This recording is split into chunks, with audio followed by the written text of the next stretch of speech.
കൃപാസനം പ്രത്യക്ഷീകരണ മധ്യസ്ഥ പ്രാർത്ഥന നമുക്ക് ഏറ്റുചൊല്ലാം. അമ്മേ പരിശുദ്ധ അമ്മേ, അമ്മേ പരിശുദ്ധ അമ്മേ, ദൈവമാതാവേ, ദൈവമാതാവേ, കൃപാസനത്തിലൂടെ ഞങ്ങൾക്കും ഞങ്ങളുടെ ദേശത്തിനും അമ്മ മാധ്യസ്ഥം തേടിത്തന്ന എല്ലാ അനുഗ്രഹങ്ങൾക്കും കൃപകൾക്കും ഞങ്ങളിപ്പോൾ ഹൃദയം നിറഞ്ഞ നന്ദി പറയുന്നു. അമ്മേ പരിശുദ്ധ അമ്മേ, ദൈവമാതാവേ, 2004 ഡിസംബർ 7 ഉച്ച കഴിഞ്ഞ് 2:30 കൃപാസനത്തിൽ സംഭവിച്ച അമ്മയുടെ പ്രത്യക്ഷപ്പെടലിനെ കുറിച്ച് തിരുസഭയ്ക്ക് സമർപ്പിച്ചിരിക്കുന്ന പഠനരേഖകളുടെ വസ്തുനിഷ്ഠവും ദൈവശാസ്ത്ര വിധിപ്രകാരമുള്ളതുമായ അന്വേഷണ പഠനങ്ങൾ നടത്തി ആ പ്രത്യക്ഷപ്പെടലിലൂടെ പ്രകടമായ ദൈവമാതാവിന്റെ പ്രത്യേക കരുതലും സംരക്ഷണവും വെളിപ്പെടുത്തുന്ന പീഡിതരുടെ ആശ്വാസവും പ്രവാചകന്മാരുടെ രാജ്ഞിയും വാഗ്ദാനത്തിന്റെ പേടകവും പ്രപഞ്ച പ്രകൃതിയുടെ മാതാവുമായ പരിശുദ്ധ അമ്മയുടെ ഭക്തി തിരുസഭയിൽ കൂടുതൽ പ്രചരിച്ചു ജീവിതത്തിന്റെ ദുരിത ദുരന്ത അവസ്ഥകളിൽ അകപ്പെട്ട് കഴിയുന്ന അനേകായിരം മക്കൾക്ക് ദൈവത്തിന്റെ സാന്നിധ്യവും സന്ധിപ്പും കൂടുതൽ അനുഭവിക്കുക വഴി ആത്മീയ വിശുദ്ധിയും ദൈവശക്തിയും കൈവരിക്കുവാൻ ഞങ്ങളുടെ കുടുംബങ്ങളെ ഇടയാക്കണമേ. നമുക്ക് സ്തുതിച്ചു പ്രാർത്ഥിക്കാം. ഹല്ലേലൂയ, ഹല്ലേലൂയ, ഹല്ലേലൂയ. കർത്താവേ സ്തുതിക്കുന്നു, മഹത്വപ്പെടുത്തുന്ന നാമത്തിന് സ്തുതിയെ പുകഴ്ചയും ഹല്ലേലൂയ, ഹല്ലേലൂയ. ആരാധന, ആരാധന, ഹല്ലേലൂയ.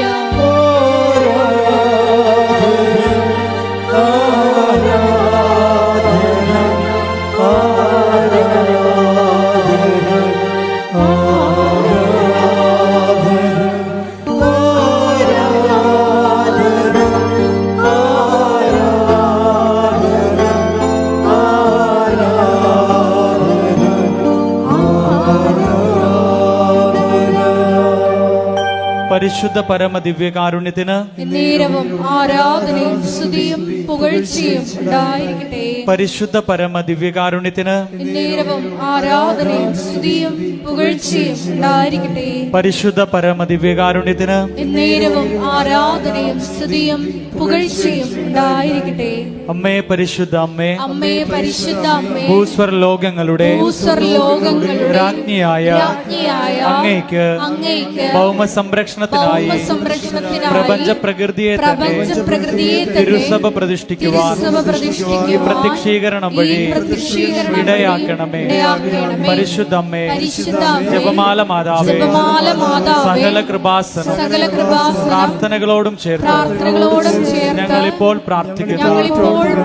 ഈ കുടുംബത്തിന്റെ പ്രത്യേക നിയോഗവും മൗനമായി നിന്നുകൊണ്ട് നമ്മൾ ഓരോരുത്തരുടെയും വ്യക്തിപരമായിട്ടുള്ള നിയോഗങ്ങൾ ദിവ്യകാരുണ്യ തിരുസന്നിധിയിൽ പരിശുദ്ധ അമ്മയുടെ മധ്യസ്ഥതയിൽ നമുക്ക് സമർപ്പിച്ച് പ്രാർത്ഥിക്കാം.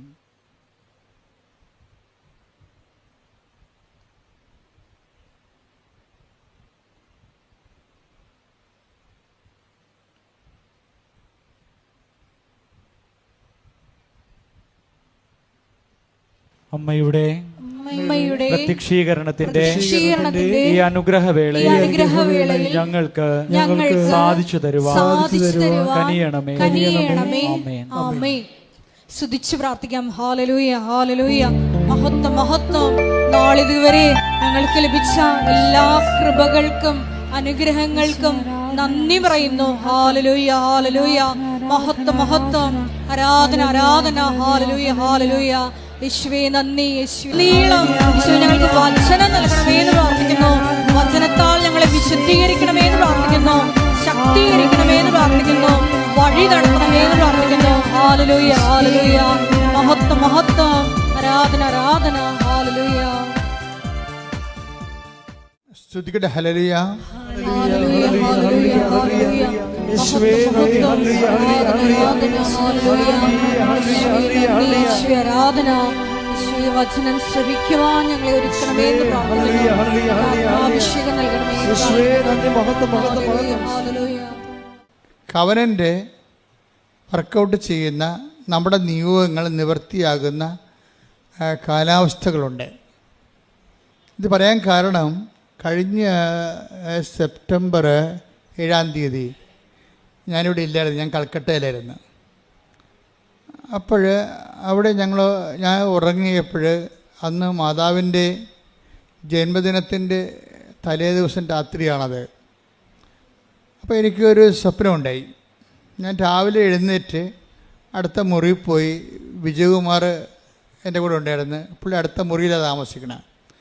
അപ്പോൾ ഞാൻ പറഞ്ഞു, സാറേ ഇന്ന് മാതാവിൻ്റെ ജന്മദിനമാണ്, ഹാപ്പി മെരിമസ് എന്നൊക്കെ പറഞ്ഞ് സാറിന് വിഷ് ചെയ്തേച്ചും ഞാൻ സാറിനോട് പറഞ്ഞു, സാറേ ഇന്ന് വെളുപ്പിന് ഒരു 3 മണിയായപ്പോൾ അമ്മ പറഞ്ഞു കവനൻറ്റിന് ഡിസ്പോസിഷൻ ഉണ്ടെന്ന് പറഞ്ഞ്. ഡിസ്പോസിഷൻ എന്ന വാക്കാണ് അമ്മ ഉപയോഗിച്ചത്. അപ്പോൾ ഞാൻ സാറിനോട് ഇത് പറഞ്ഞു. അപ്പോൾ എന്നോട് ചോദിച്ചു എന്താണ് ഡിസ്പോസിഷൻ എന്നോട് ചോദിച്ചു. അപ്പോൾ ഞാൻ പറഞ്ഞു, നമ്മൾ മലയാളത്തിൽ എന്നാ പറയണത് ഡിസ്പോസിഷന്? അനുകൂലമായ ഒരു സ്ഥിതി, ഒരു നിലപാട്. അത് ഡിസ്പോസിഷൻ പല അർത്ഥമുണ്ട്.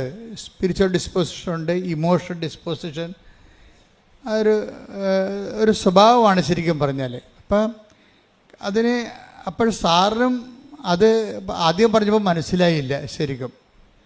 ഞാൻ പിന്നെ അത് ഈ ദിവസങ്ങളിലൊക്കെ അതിൻ്റെ കറക്റ്റ്നെസ് കിട്ടാൻ വേണ്ടി അങ്ങനെ പ്രാർത്ഥിച്ച് വെയിറ്റ് ചെയ്യുകയായിരുന്നു. അമ്മ എന്താ ഈ നിങ്ങൾ മാതാവിൻ്റെ കൂടെ ജീവിക്കുമ്പോൾ നിങ്ങൾക്കറിയാമല്ലോ, എല്ലാം ആദ്യം വേണ്ടത് ശ്രദ്ധയാണ് വേണ്ടത്.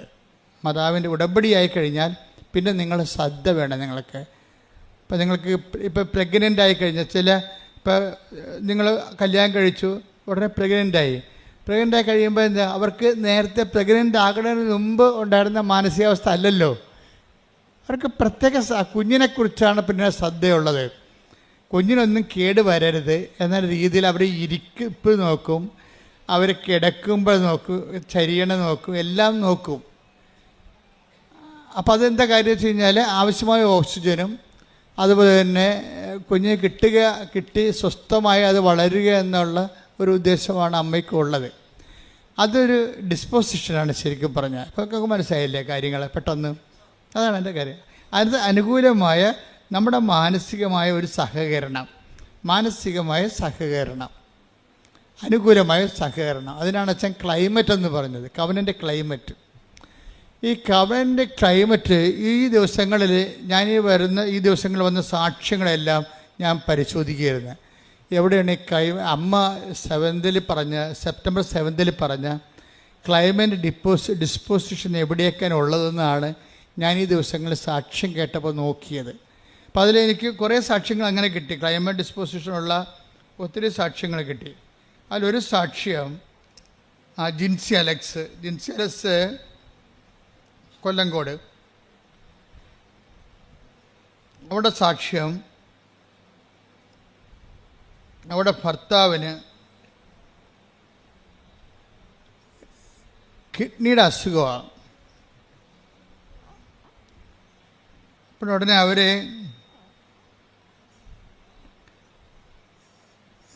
ഈ ഭർത്താവിനെ ഡയാലിസിസിന് കയറ്റുമ്പോൾ ഇവർക്കാണെങ്കിൽ കാര്യം അവർ ചെറുപ്പമാണ്. അപ്പോൾ പെട്ടെന്നിങ്ങനെ ഒരു കിഡ്നിക്ക് അസുഖം വന്നപ്പോൾ നമ്മൾ പറയില്ലേ, പച്ചമലയാളത്തിൽ പറഞ്ഞ നിന്നിടം മറന്നു പോകണമെന്ന് പറയത്തില്ലേ. അപ്പം അങ്ങനെ ഒരവസ്ഥ ആണ് അവിടെ ഉള്ളതെല്ലാം. പക്ഷേ ഇവളീ ഉടമ്പടി എടുത്തിരിക്കും. കിഡ്നി അസുഖമാണെന്ന് കേട്ടപ്പോൾ തന്നെ വന്ന് ഉടമ്പടി എടുത്ത് കഴിയുമ്പോൾ ഒരു ഡിസ്പോസിഷൻ രൂപപ്പെട്ടു വരും. ചിലർക്ക് ഉണ്ടാകത്തില്ല. ചിലരിങ്ങനെ ഓട്ടോമാറ്റിക്കായിട്ട് വന്ന് യാന്ത്രികമായിട്ട് എടുത്തുകൊണ്ട് പോണ കാരണം അവർക്കുണ്ടാകത്തില്ല. ചിലർ ശ്രദ്ധയോടുകൂടിയാണ് എടുക്കുക. കാര്യം ഞാൻ ഉടമ്പടിയാകുമ്പോൾ അമ്മയുമായിട്ട് ഞാൻ ഉടമ്പടിയിലാണ്, ഇനിയുള്ള കാലമെല്ലാം എൻ്റെ കാര്യം അമ്മ നോക്കിക്കൊള്ളും. അതാണ് അതിൻ്റെ ഒരു മാനസികാവസ്ഥയാണത്. കാലാവസ്ഥയെന്ന് ഞാൻ പറയേണ്ട കാര്യം മാനസിക കാലാവസ്ഥയാണ്. അപ്പം നേരത്തെ ഉണ്ടായിരുന്നതിനേക്കാൾ ഉടമ്പടി എടുക്കുന്നതിന് മുമ്പുണ്ടായിരുന്ന കാലാവസ്ഥയെക്കാളും വ്യത്യസ്തമായ കാലാവസ്ഥയാണിത്. ഇത് ഇവള് വളരെ എത്ര തിരക്കാണെങ്കിലും നമ്മൾ ദൈവമായിട്ട് ഒരു ഉടമ്പടി റിലേഷൻസ് വരികയല്ലേ. അപ്പം നമുക്ക് കുറച്ച് ഉത്തരവാദിത്തമുണ്ട്, ദൈവത്തിനും കുറച്ച് ഉത്തരവാദിത്തമുണ്ട്. ദൈവത്തിൻ്റെ ഉത്തരവാദിത്തം എന്താണ്? നമ്മളെ സംരക്ഷിക്കുക, വളർത്തുക, നിലനിർത്തുകയാണ് ദൈവത്തിൻ്റെ ഉത്തരവാദിത്തം. നമ്മുടെ ഉത്തരവാദിത്തം എന്താ? ദൈവത്തിന് പ്രവർത്തിക്കാൻ പറ്റുന്ന രീതിയിൽ നമ്മളെ തന്നെ പരുവപ്പെടുത്തുകയാണ് നമ്മുടെ ഉത്തരവാദിത്തം. അപ്പോൾ ഇത് ഈ ഗ്രിൻസി വളരെ ഭംഗിയായിട്ട് ചെയ്യുന്നുണ്ട്. കാര്യം അവൾ സീരിയസ് ആയിട്ടാണ് പ്രാർത്ഥിച്ചാണ് വന്നത്, ഉടമ്പടി എടുക്കുന്നത്. പ്രാർത്ഥിച്ച് വന്നെടുത്തിട്ട് ഈ ഉടമ്പടിയോട് കൂടി ഞാനും ദൈവവും തമ്മിൽ വളരെ ഉത്തരവാദിത്വമുള്ള ഉടമസ്ഥ ബന്ധത്തിലേക്ക് വരികയാണ്. അതാണ് നമ്മൾ സാധാരണ കേവല മനുഷ്യനും ഉടമ്പടി മനുഷ്യനും തമ്മിലുള്ള വ്യത്യാസം. ഉടമ്പടിയിലെ അനുദിന ജീവിതത്തിൽ നമ്മൾ ഉത്തരവാദിത്വമുള്ള ഒരു ഉടമസ്ഥ ജീവിതത്തിലേക്ക്, ദൈവത്തിൻ്റെതാണെന്ന് നമ്മളെല്ലാവരും പറയും, നമ്മൾ ദൈവത്തിൻ്റെ മക്കളാണെന്ന് നമ്മളെല്ലാവരും പറയും. അങ്ങനെ ആർക്കും പറയാം, അതിനൊരു കുഴപ്പമില്ല. ദൈവം അല്ലെന്ന് പറയുന്നിടത്തോളം കാലം നമുക്ക് ആണെന്ന് പറഞ്ഞുകൊണ്ടിരിക്കാം. പക്ഷേ ആ പുസ്തകത്തിലെ പശു ചില സമയത്ത് പുല്ല് തിന്നത്തില്ല. എന്താ കാര്യം? ഈ എല്ലാ കാര്യങ്ങളും സാധൂകരിക്കണം, ജസ്റ്റിഫൈ ചെയ്യണം. വിശ്വാസത്തിന് അങ്ങനെ ഒരു പ്രശ്നമുണ്ട്. വിശ്വാസം ജസ്റ്റിഫൈഡ് ആകണത് പ്രവർത്തികളിലൂടെയാണ്. അതാണ് പ്രവൃത്തി കൂടാതെയുള്ള വിശ്വാസം. ഞാൻ വിശ്വാസിയാണെന്ന് ആർക്കും പറയാം. Take the word of God. ശ്രുതികട ഹല്ലേലൂയ. ഹല്ലേലൂയ ഹല്ലേലൂയ. യേശുവേ നന്ദി. ഹല്ലേലൂയ ഹല്ലേലൂയ. യാക്കോബ് 2:24 മനുഷ്യൻ വിശ്വാസം കൊണ്ട് മാത്രമല്ല, പറഞ്ഞേ, മനുഷ്യൻ വിശ്വാസം കൊണ്ട് മാത്രമല്ല പ്രവൃത്തികളാലുമാണ് നീതീകരിക്കപ്പെടുന്നതെന്ന് നിങ്ങൾ അറിയുന്നു. അപ്പം വിശ്വാസം കൊണ്ട്, അതിനെ വിശ്വാസത്തെ സാധൂകരിക്കുന്നതാണ് എന്ത്? നമ്മുടെ വിശ്വാസം ആത്മാർത്ഥമാണ്. നമ്മുടെ വിശ്വാസത്തെ അത് ആത്മാർത്ഥതയുള്ളതാണെന്ന് തെളിയിക്കാൻ ആർക്കാണ് ബാധ്യത? നമുക്ക് ബാധ്യതയുണ്ട്. എപ്പോഴും ശ്രദ്ധിക്കണം. അല്ല ഞാനൊരു ക്രിസ്ത്യൻ കുടുംബത്തിൽ ജനിച്ചു, അല്ലെങ്കിൽ ഞാൻ അക്രൈസ്തവ കുടുംബത്തിൽ ജനിച്ചു, ഇപ്പോഴും ഞാൻ ഈശോയിൽ വിശ്വസിക്കണോ എന്ന് പറഞ്ഞിട്ട് കാര്യമില്ല. അത് സത്യമാണെന്ന് തെളിയിക്കാനുള്ള ബാധ്യത, ആത്മാർത്ഥത നമുക്കുണ്ടാകണം. അപ്പോൾ ഇങ്ങനെ ഈ ആത്മാർത്ഥതയാണ് അതിൻ്റെ പിന്നിലുള്ള ആത്മാർത്ഥതയാണ് അതിനെ സാധൂകരിക്കണത്. പ്രാർത്ഥിക്കുക, കർത്താവേ എൻ്റെ വിശ്വാസത്തെ അതിന് അനുയോജ്യമായ പ്രവർത്തനങ്ങളാൽ സാധൂകരിക്കാൻ എന്നെ സഹായിക്കണമേ. അപ്പൊ എല്ലാ വിഷയങ്ങളും പ്രാർത്ഥനയാണെങ്കിലും, ഇപ്പം നീ പ്രാർത്ഥിക്കണമെന്ന് വിചാരിക്കുമ്പോൾ I am so serious about this prayer എന്ന് ദൈവത്തോട് പറയാൻ വേണ്ടിയാണ് നമ്മൾ മുട്ടയിൽ നിൽക്കണത്. അല്ലെങ്കിൽ ഇരുന്നാൽ മതിയല്ല, നമ്മൾ ഊണ് കഴിക്കാൻ വേണ്ടി ഇരിക്കുകയല്ലേ ചെയ്യണത്. അപ്പോൾ ഓരോ കാര്യത്തിനും ഓരോ ഡിസ്പോസിഷനുണ്ട്. ഓരോ കാര്യത്തിന്, എല്ലാ കാര്യത്തിനും കൂടി ഒരു രീതി അല്ലല്ലോ. ഇപ്പം നമ്മൾ ഇരുന്ന് നമ്മൾ കസേര ഇരുന്ന് ഊണ് കഴിക്കും. കസേര ഇരുന്നും ഒക്കെ പ്രാർത്ഥിക്കുകയും ചെയ്യാം, ദൈവം കേൾക്കും. കാര്യം പ്രാർത്ഥിക്കണം നമ്മളല്ലേ, മനസ്സിലല്ലേ പ്രധാനം. പക്ഷേ ഒരു ഫിസിക്കൽ ഡിസ്പോസിഷൻ അവിടെ വരും. എന്താ കാര്യം? I am so serious about this prayer, അതുകൊണ്ട് ഞാൻ മുട്ടേ നിൽക്കുന്നത്. കാര്യം ഇത് പ്രാർത്ഥനയ്ക്ക് വേണ്ടി മാത്രം ഉപയോഗിക്കുന്ന പൊസിഷനാണ്. അതാ വിഷയം. പ്രാർത്ഥനയ്ക്ക് വേണ്ടി മാത്രം ഉപയോഗിക്കുന്ന പൊസിഷൻ. നമുക്ക് നടന്നൊക്കെ പ്രാർത്ഥിക്കാം. ഞാൻ രാവിലെയൊക്കെ നടന്നാണ് പ്രാർത്ഥിക്കുന്നത്. പക്ഷേ അതിൻ്റെ പ്രോപ്പർ പൊസിഷൻ എന്താണ്? മുട്ട നിൽക്കുക എന്നുള്ളതാണ്. അപ്പം അതാണ് ഒരു രീതി. അതേസമയം ഇന്ത്യൻ രീതി അനുസരിച്ച് സർവ്വസാഷ്ടാംഗമായിട്ട് വീണ് കിടക്കും. അതും ശരിയാണ്. കാര്യം എന്താണ്? അത് നമ്മൾ എല്ലാ വിഷയത്തെക്കാളും ദൈവത്തെ അംഗീകരിക്കുകയും ആരാധിക്കുകയും ചെയ്യുന്നത് സർവാംഗം സാഷ്ടാംഗം പ്രണാമം ചെയ്ത് കിടക്കും. ഞങ്ങളൊക്കെ കിടക്കും അതുപോലെ. അതിൻ്റെ കാര്യം വെച്ച് കഴിഞ്ഞാൽ ഇതെല്ലാം പ്രാർത്ഥനയുടെ ഡിപ്പോസിഷനാണ്. അങ്ങനെ കിടന്ന് ഉറങ്ങിപ്പോണവരും ഉണ്ടാകും. അപ്പോൾ ഉറക്കത്തിന് നമ്മൾ കിടക്കുകയാണ് ചെയ്യണത്. പക്ഷെ പ്രാർത്ഥനയ്ക്ക് നമ്മൾ കമന്നാണ് കിടക്കണത്. കേട്ടാ, ഉറക്കം നമുക്കത് ഇങ്ങനെയൊക്കെ ചരിഞ്ഞൊക്കെ കിടക്കാം അല്ലേ. പക്ഷേ സർവ്വസാഷ്ടാംഗം വേണം കിടക്കണത് എങ്ങനെയാണ്? കമന്നാണ് കിടക്കണത്. കൈ സ്വസ്തിക എഴുതി ശിരസിൻ്റെ മുന്നിൽ വെച്ച് കവന്ന് കിടക്കൂടാ. അപ്പോൾ വെച്ചാൽ സർവാംഗം നമ്മൾ സമർപ്പിക്കണം എന്നാണ് അവർ. അപ്പോൾ ഇതാണ് പൊസിഷൻ എന്ന് പറയുന്നത്, പ്രോപ്പർ പൊസിഷൻ. ഇതുപോലെ ഉടമ്പടിക്കും ഒരു പ്രോപ്പർ പൊസിഷനുണ്ട്. ഒന്നല്ല, ഒത്തിരി പ്രോപ്പർ പൊസിഷൻസ് ഉണ്ട്. ഇതിൽ അതിൻ്റെ അകത്ത് നിലപാടുകളും വരും. നിലപാടുകൾ ഓരോ വിഷയത്ത് അതിൽ സമീപനങ്ങൾ വരും. നമ്മുടെ ഒരു സമീപനം. ഇപ്പോൾ ഉദാഹരണത്തിന് ഇപ്പോൾ ഈ ജിൻസിയുടെ വിഷയം എന്താണ്? ജിൻസിയുടെ ഭർത്താവിന് അലക്സിനാണ് കിഡ്നി അസുഖം. ഇപ്പം ഡയാലിസിസ് നടന്നുകൊണ്ടിരിക്കുകയാണ്. ഡയാലിസിസ് നടന്നു കഴിഞ്ഞപ്പോൾ ഈ മനുഷ്യൻ, അതായത് രണ്ടുപേരും കൂടി വളരെ സന്തോഷമായിട്ട് ജീവിച്ചതാണ്, ചെറുപ്പക്കാരാണ്. പക്ഷെ പെട്ടെന്ന് അങ്ങോട്ട് കാലാവസ്ഥ മാറി വേറെ ലെവലിലായി. ഡയാലിസിസ് കഴിഞ്ഞോടുകൂടി ഇയാൾക്ക് എന്ത് സംഭവിക്കുന്നതിനെക്കുറിച്ച് ഇയാൾക്കൊരു ഐഡിയ ഇല്ല. ഇയാൾ തളർന്ന രീതിയിൽ ഇവളെ ഇങ്ങനെ നോക്കും. എന്താണ്, നമ്മൾ പിരികയാണല്ല എന്നുള്ള അതാണ് അവസ്ഥ. നോക്കിയേ, ഇങ്ങനെ നോക്കുമ്പോൾ അച്ഛൻ വന്ന് ലാസ്റ്റ് സാക്രമെൻ്റ് കൊടുക്കും, അവസാനത്തെ കൂദാശ കൊടുക്കും. അപ്പം അച്ഛൻ പോയി കഴിയുമ്പോൾ ആശുപത്രിയിൽ ബന്ധുക്കളെല്ലാം ഇവളെ കെട്ടിപ്പിടിച്ച് കരയും. ആ ഓരോ സിറ്റുവേഷൻസ് നോക്കി, ഈവൻസ് കണ്ടില്ലേ?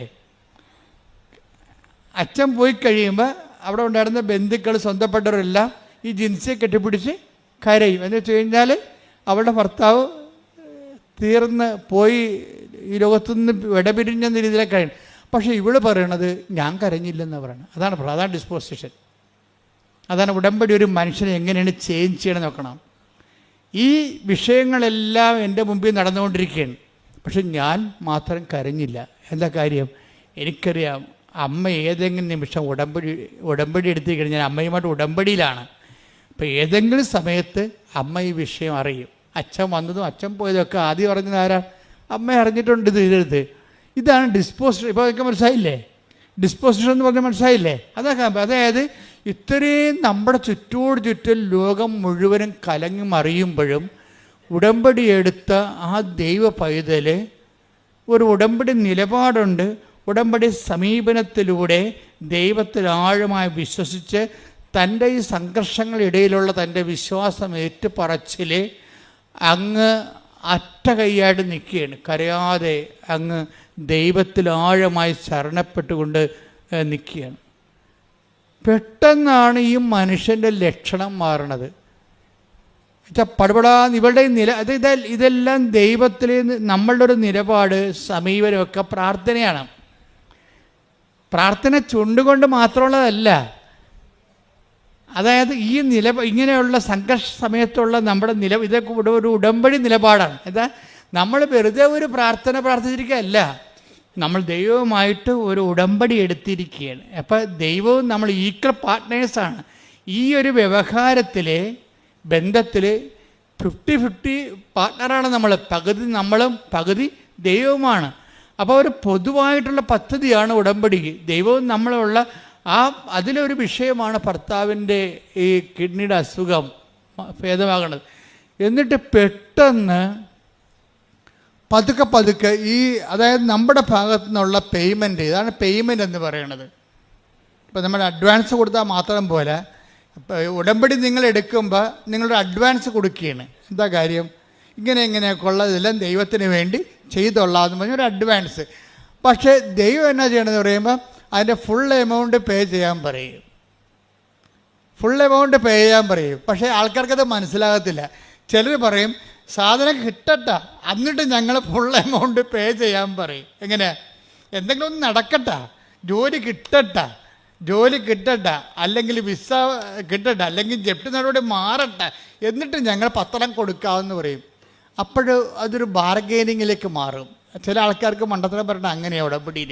എന്നുവെച്ചാൽ അവർ ഫുൾ എമൗണ്ട് പേ ചെയ്യണതിന് മുമ്പ് ദൈവത്തോട് ചോദിച്ച് ദൈവം ഇങ്ങോട്ട് തന്നു കഴിഞ്ഞിട്ട് ഞങ്ങൾ ഫുൾ എമൗണ്ട് പത്രം കൊടുക്കുകയോ രോഗികളെ പോയി കാണുകയോ എന്തെങ്കിലും ചെയ്യാമെന്ന് പറയും. പക്ഷെ നടക്കത്തില്ല. നിങ്ങൾ അങ്ങനെ ഒരാളായത് കൊണ്ട് തന്നെ നിങ്ങളിങ്ങനെ ദൈവത്തിനെ കൊണ്ട് എല്ലാം ചെയ്യിച്ചതിന് ശേഷം ദൈവത്തിന് വിശ്വാസത്തിലെടുക്കണില്ലല്ലോ. അതാണ് പ്രശ്നം. ചില ആൾക്കാർ ഒന്നും കിട്ടിയില്ലെങ്കിലും ശരി, തനിക്ക് ചെയ്യാനുള്ളതെല്ലാം ചെയ്തു മാറ്റും, ഫുൾ എമൗണ്ട് പേ ചെയ്ത് കളയും. എന്താ കാര്യം? അവർ ദൈവത്തെ വിശ്വാസം എടുക്കുന്നു. ദൈവം എപ്പോഴായാലും ഈ വിഷയത്തിൽ ഇടപെടുമെന്ന് അവർക്ക് ആത്മാവിൽ. ഇതിനാണ് നിങ്ങളുടെ നമുക്കറിയാൻ പറ്റും ആത്മാവിലെ. അതായത് നിങ്ങൾ കുറച്ച് ക്ലിയർ ആണെങ്കിൽ ഈ സംശയത്തിൻ്റെ കാർമേഘം ഒന്നും ഇല്ലെങ്കിൽ, സംശയത്തെ കാർമേഘം എന്നാണ് വിളിക്കണത്. Take the word of God. യാക്കോബ് 1:6. യാക്കോബ് 1:6. സംശയിക്കാതെ വിശ്വാസത്തോടെ വേണം ചോദിക്കാൻ. സംശയിക്കുന്നവൻ കാറ്റിൽ ഇളകി മറിയുന്ന കടൽ തിരക്ക് തുല്യനാണ്. അപ്പം സംശയിക്കാതെ വേണം ഇത് വിഷയം ചെയ്യാൻ. അതായത് നിങ്ങൾ ഈ കണ്ണും പൂട്ടി അങ്ങോട്ട് ചെയ്യണം ഉടമ്പടിയിൽ. ഇപ്പം അതിൻ്റെ അർത്ഥം എന്താണ്?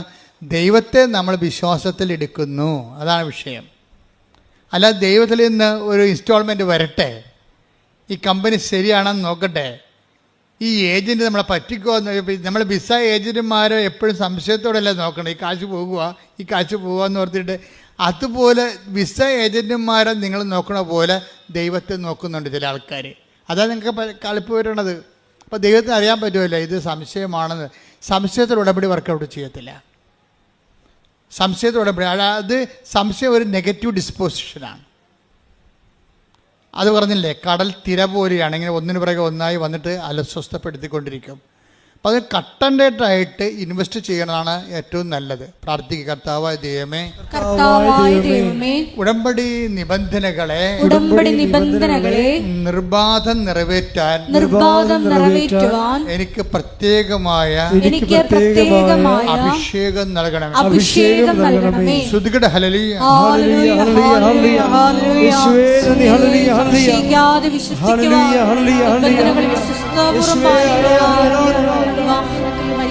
ജ്ഞാനത്തിലൂടെ ഞങ്ങൾ അഭിഷേകം ചെയ്യണമേ.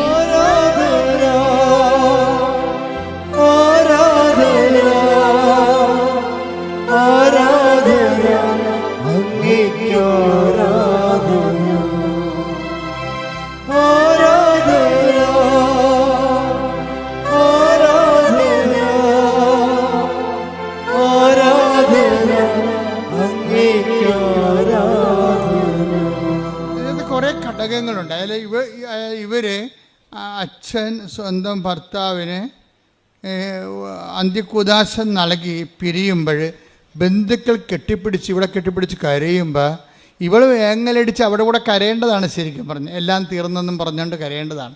ഇവിടെ കരയാത്തതിൻ്റെ കാരണം ഇവിടെ വിശ്വാസം, പ്രത്യാശ ഇവർക്ക് കൊടുക്കുന്നുണ്ട്. പ്രത്യാശ എന്താണ് നമുക്ക് നൽകണത്? പ്രത്യാശ നമ്മളെ നിരാശരാക്കുന്നില്ല. പ്രത്യാശ എപ്പോഴാണ് നമ്മൾ നിരാശരാക്കാത്തത്? നമ്മൾ ചിന്തിക്കുന്ന പരിശുദ്ധാത്മാവിനാൽ ദൈവത്തിൻ്റെ സ്നേഹമെന്തെന്ന്. ടേക്ക് ദ വേർഡ് ഓഫ് റോമർ 5:5. ശ്രുതികട ഹല്ലേലൂയ. 5:5. പ്രത്യാശ നമ്മെ നിരാശരാക്കുന്നില്ല. ഒന്ന് പറഞ്ഞേ, പ്രത്യാശ നമ്മളെ നിരാശരാക്കുന്നില്ല. കാരണം നമുക്ക് നൽകപ്പെട്ടിരിക്കുന്ന പരിശുദ്ധാത്മാവിലൂടെ ദൈവത്തിന്റെ സ്നേഹം നമ്മുടെ ഹൃദയങ്ങളിലേക്ക് ചൊരിയപ്പെട്ടിരിക്കുന്നു. അപ്പൊ ഇതാണ് വിഷയം. അതായത് ഉടമ്പടി എടുക്കുമ്പോഴേ ജിൻസിക്ക് ഇതിന് ഇനിയുള്ള എല്ലാ അതിജീവനങ്ങൾക്കും ആവശ്യമായ ആത്മാഭിഷേകം കിട്ടിയിട്ടുണ്ടാണ് പരിശുദ്ധാത്മാവിനെ. അത് വെറുതെ നിൽക്കാൻ പറ്റത്തില്ല. അതായത് എല്ലാവരെയും അന്ത്യകുദാശം നൽകിയിട്ട് സ്വന്തം ഭർത്താവിന് അന്ത്യകുദാശം നൽകിക്കൊണ്ട് അച്ഛൻ പിരിയുമ്പോൾ ബന്ധുക്കളെല്ലാം ഇവളെ കെട്ടിപ്പിടിച്ച് കരയുമ്പോൾ ഇവളിങ്ങനെ വളരെ നിശ്ചയദാർഢ്യത്തോടെ നിൽക്കുന്നത് പ്രത്യാശ കൊണ്ടാണ്. എന്താ കാര്യം? ഞാൻ ഉടമ്പടി എടുത്തിട്ടുണ്ട്, എൻ്റെ ഭർത്താവിൻ്റെ ജീവിതത്തിൽ ഇത് അവസാന വാക്കല്ല, ദൈവത്തിൻ്റെതാണ് അവസാന വാക്ക്. ഇന്നല്ലെങ്കിൽ അടുത്ത നിമിഷം ദൈവം പ്രവർത്തിക്കുമെന്ന് ഇവിടെ പ്രത്യാശിക്കുന്നു. അവിടെ എന്തുകൊണ്ടാണ് പ്രത്യാശിക്കണമെന്നാണ് വചനം പറയുന്നത്. എന്താണ്? പ്രത്യാശ നമ്മളെ നിരാശരാക്കുന്നില്ല. എന്താ കാര്യം? അപ്പോൾ അത് ഉടമ്പടി എടുത്തവരും എടുക്കാത്തവരും നമ്മൾ വ്യത്യാസം കണ്ട. എടുക്കാത്തവർ കെട്ടിപ്പിടിച്ച് കരയുന്നു, ഉടമ്പടി എടുത്തവർ അവർക്ക് എന്താ കിട്ടിയിരിക്കേണ്ടത്? പ്രത്യാശ കിട്ടിയിരിക്കുകയാണ്. എന്താണ്?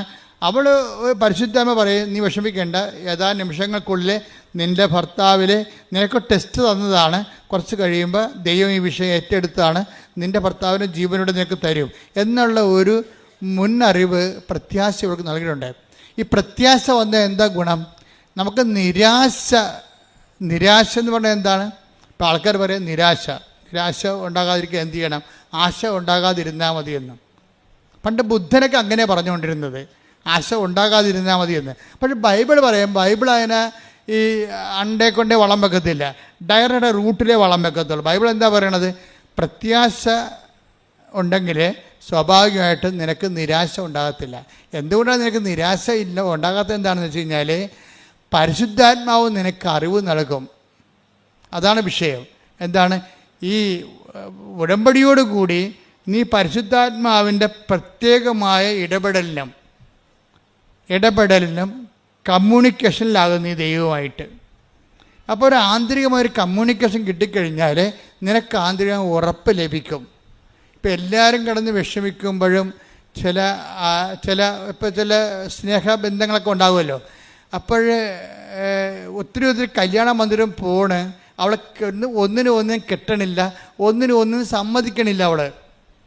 അപ്പോഴേ അപ്പനും അല്ലേ അവളെ ഏറ്റവും അടുത്തറിയാവുന്നത് അവളുടെ ആങ്ങളൊക്കെ ആങ്ങളക്ക് മറ്റുള്ള കാര്യങ്ങളൊക്കെ അറിയാവുന്ന ആളായിരിക്കും. വന്ന് ചോദിക്കും, എടി നീ ഇങ്ങനെ നിൽക്കണത് എന്താ? നിനക്ക് വല്ല ഉറപ്പം കിട്ടിയിട്ടുണ്ടാന്ന് ചോദിക്കും. എന്ന് വെച്ച് കഴിഞ്ഞാൽ അവൾക്കല്ലേ അറിയാൻ പാടില്ല ഉറപ്പ് കിട്ടിയിട്ടുണ്ടാകുന്നത്. ഇതൊരു മറ്റു മനുഷ്യരോട് പറയാൻ പാടില്ലാത്തൊരു ഉറപ്പാണ് ദൈവവും നമ്മളും തമ്മിലുള്ള ബന്ധത്തിലുണ്ടാകുന്ന ഉറപ്പുകൾ. അതെപ്പോഴും ഇപ്പം നിങ്ങൾക്ക് മനസ്സിലായില്ലേ? ഞാൻ നിങ്ങൾക്ക് മനസ്സിലാകുന്ന ഭാഷയിലാണ് സംസാരിക്കുന്നത്. എന്ന് വെച്ച് കഴിഞ്ഞാൽ ഒരു ദൈവികമായ ആന്തരികമായ ഉറപ്പ് ഇവക്കുണ്ട്. എന്താണത്? ഇത് അവസാനമല്ല, ദൈവം ഇടപെടുമെന്ന്. ആ ഉറപ്പ് പക്ഷേ ഉടമ്പടി എടുക്കാത്തവർക്കില്ല. ഉടമ്പടി എടുക്കുമ്പോൾ എന്ത് നിങ്ങൾക്ക് സംഭവിക്കണം നിങ്ങൾ അറിയണം.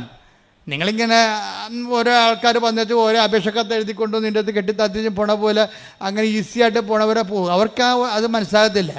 പക്ഷേ ഇത് ഉടമ്പടി വളരെ കാമ്പെക്കൊണ്ട് ശ്രദ്ധയോടെ ക്ലാസ്സെല്ലാം കേട്ട് താൻ എന്തിനാണ് ഉടമ്പടി എടുക്കണതെന്ന് എന്ന് ഒക്കെ നല്ല നിശ്ചയത്തോടെ ഉടമ്പടി എടുക്കുന്നവർക്ക് അവരുടെ അറിവിന് ആനുപാതികമായ ഒരു അനുഭവം ഉണ്ടാകും.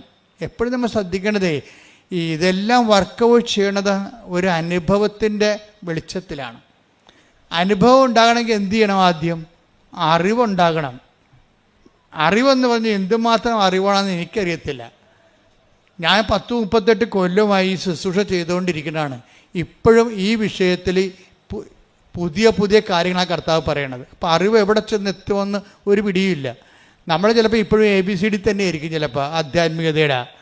എന്നു കഴിഞ്ഞാൽ ഇതിൻ്റെ അകത്ത് വെച്ച് കഴിഞ്ഞാൽ അറിവാണ് നമുക്ക് എന്ത് തരണത്? അനുഭവം തരണത്.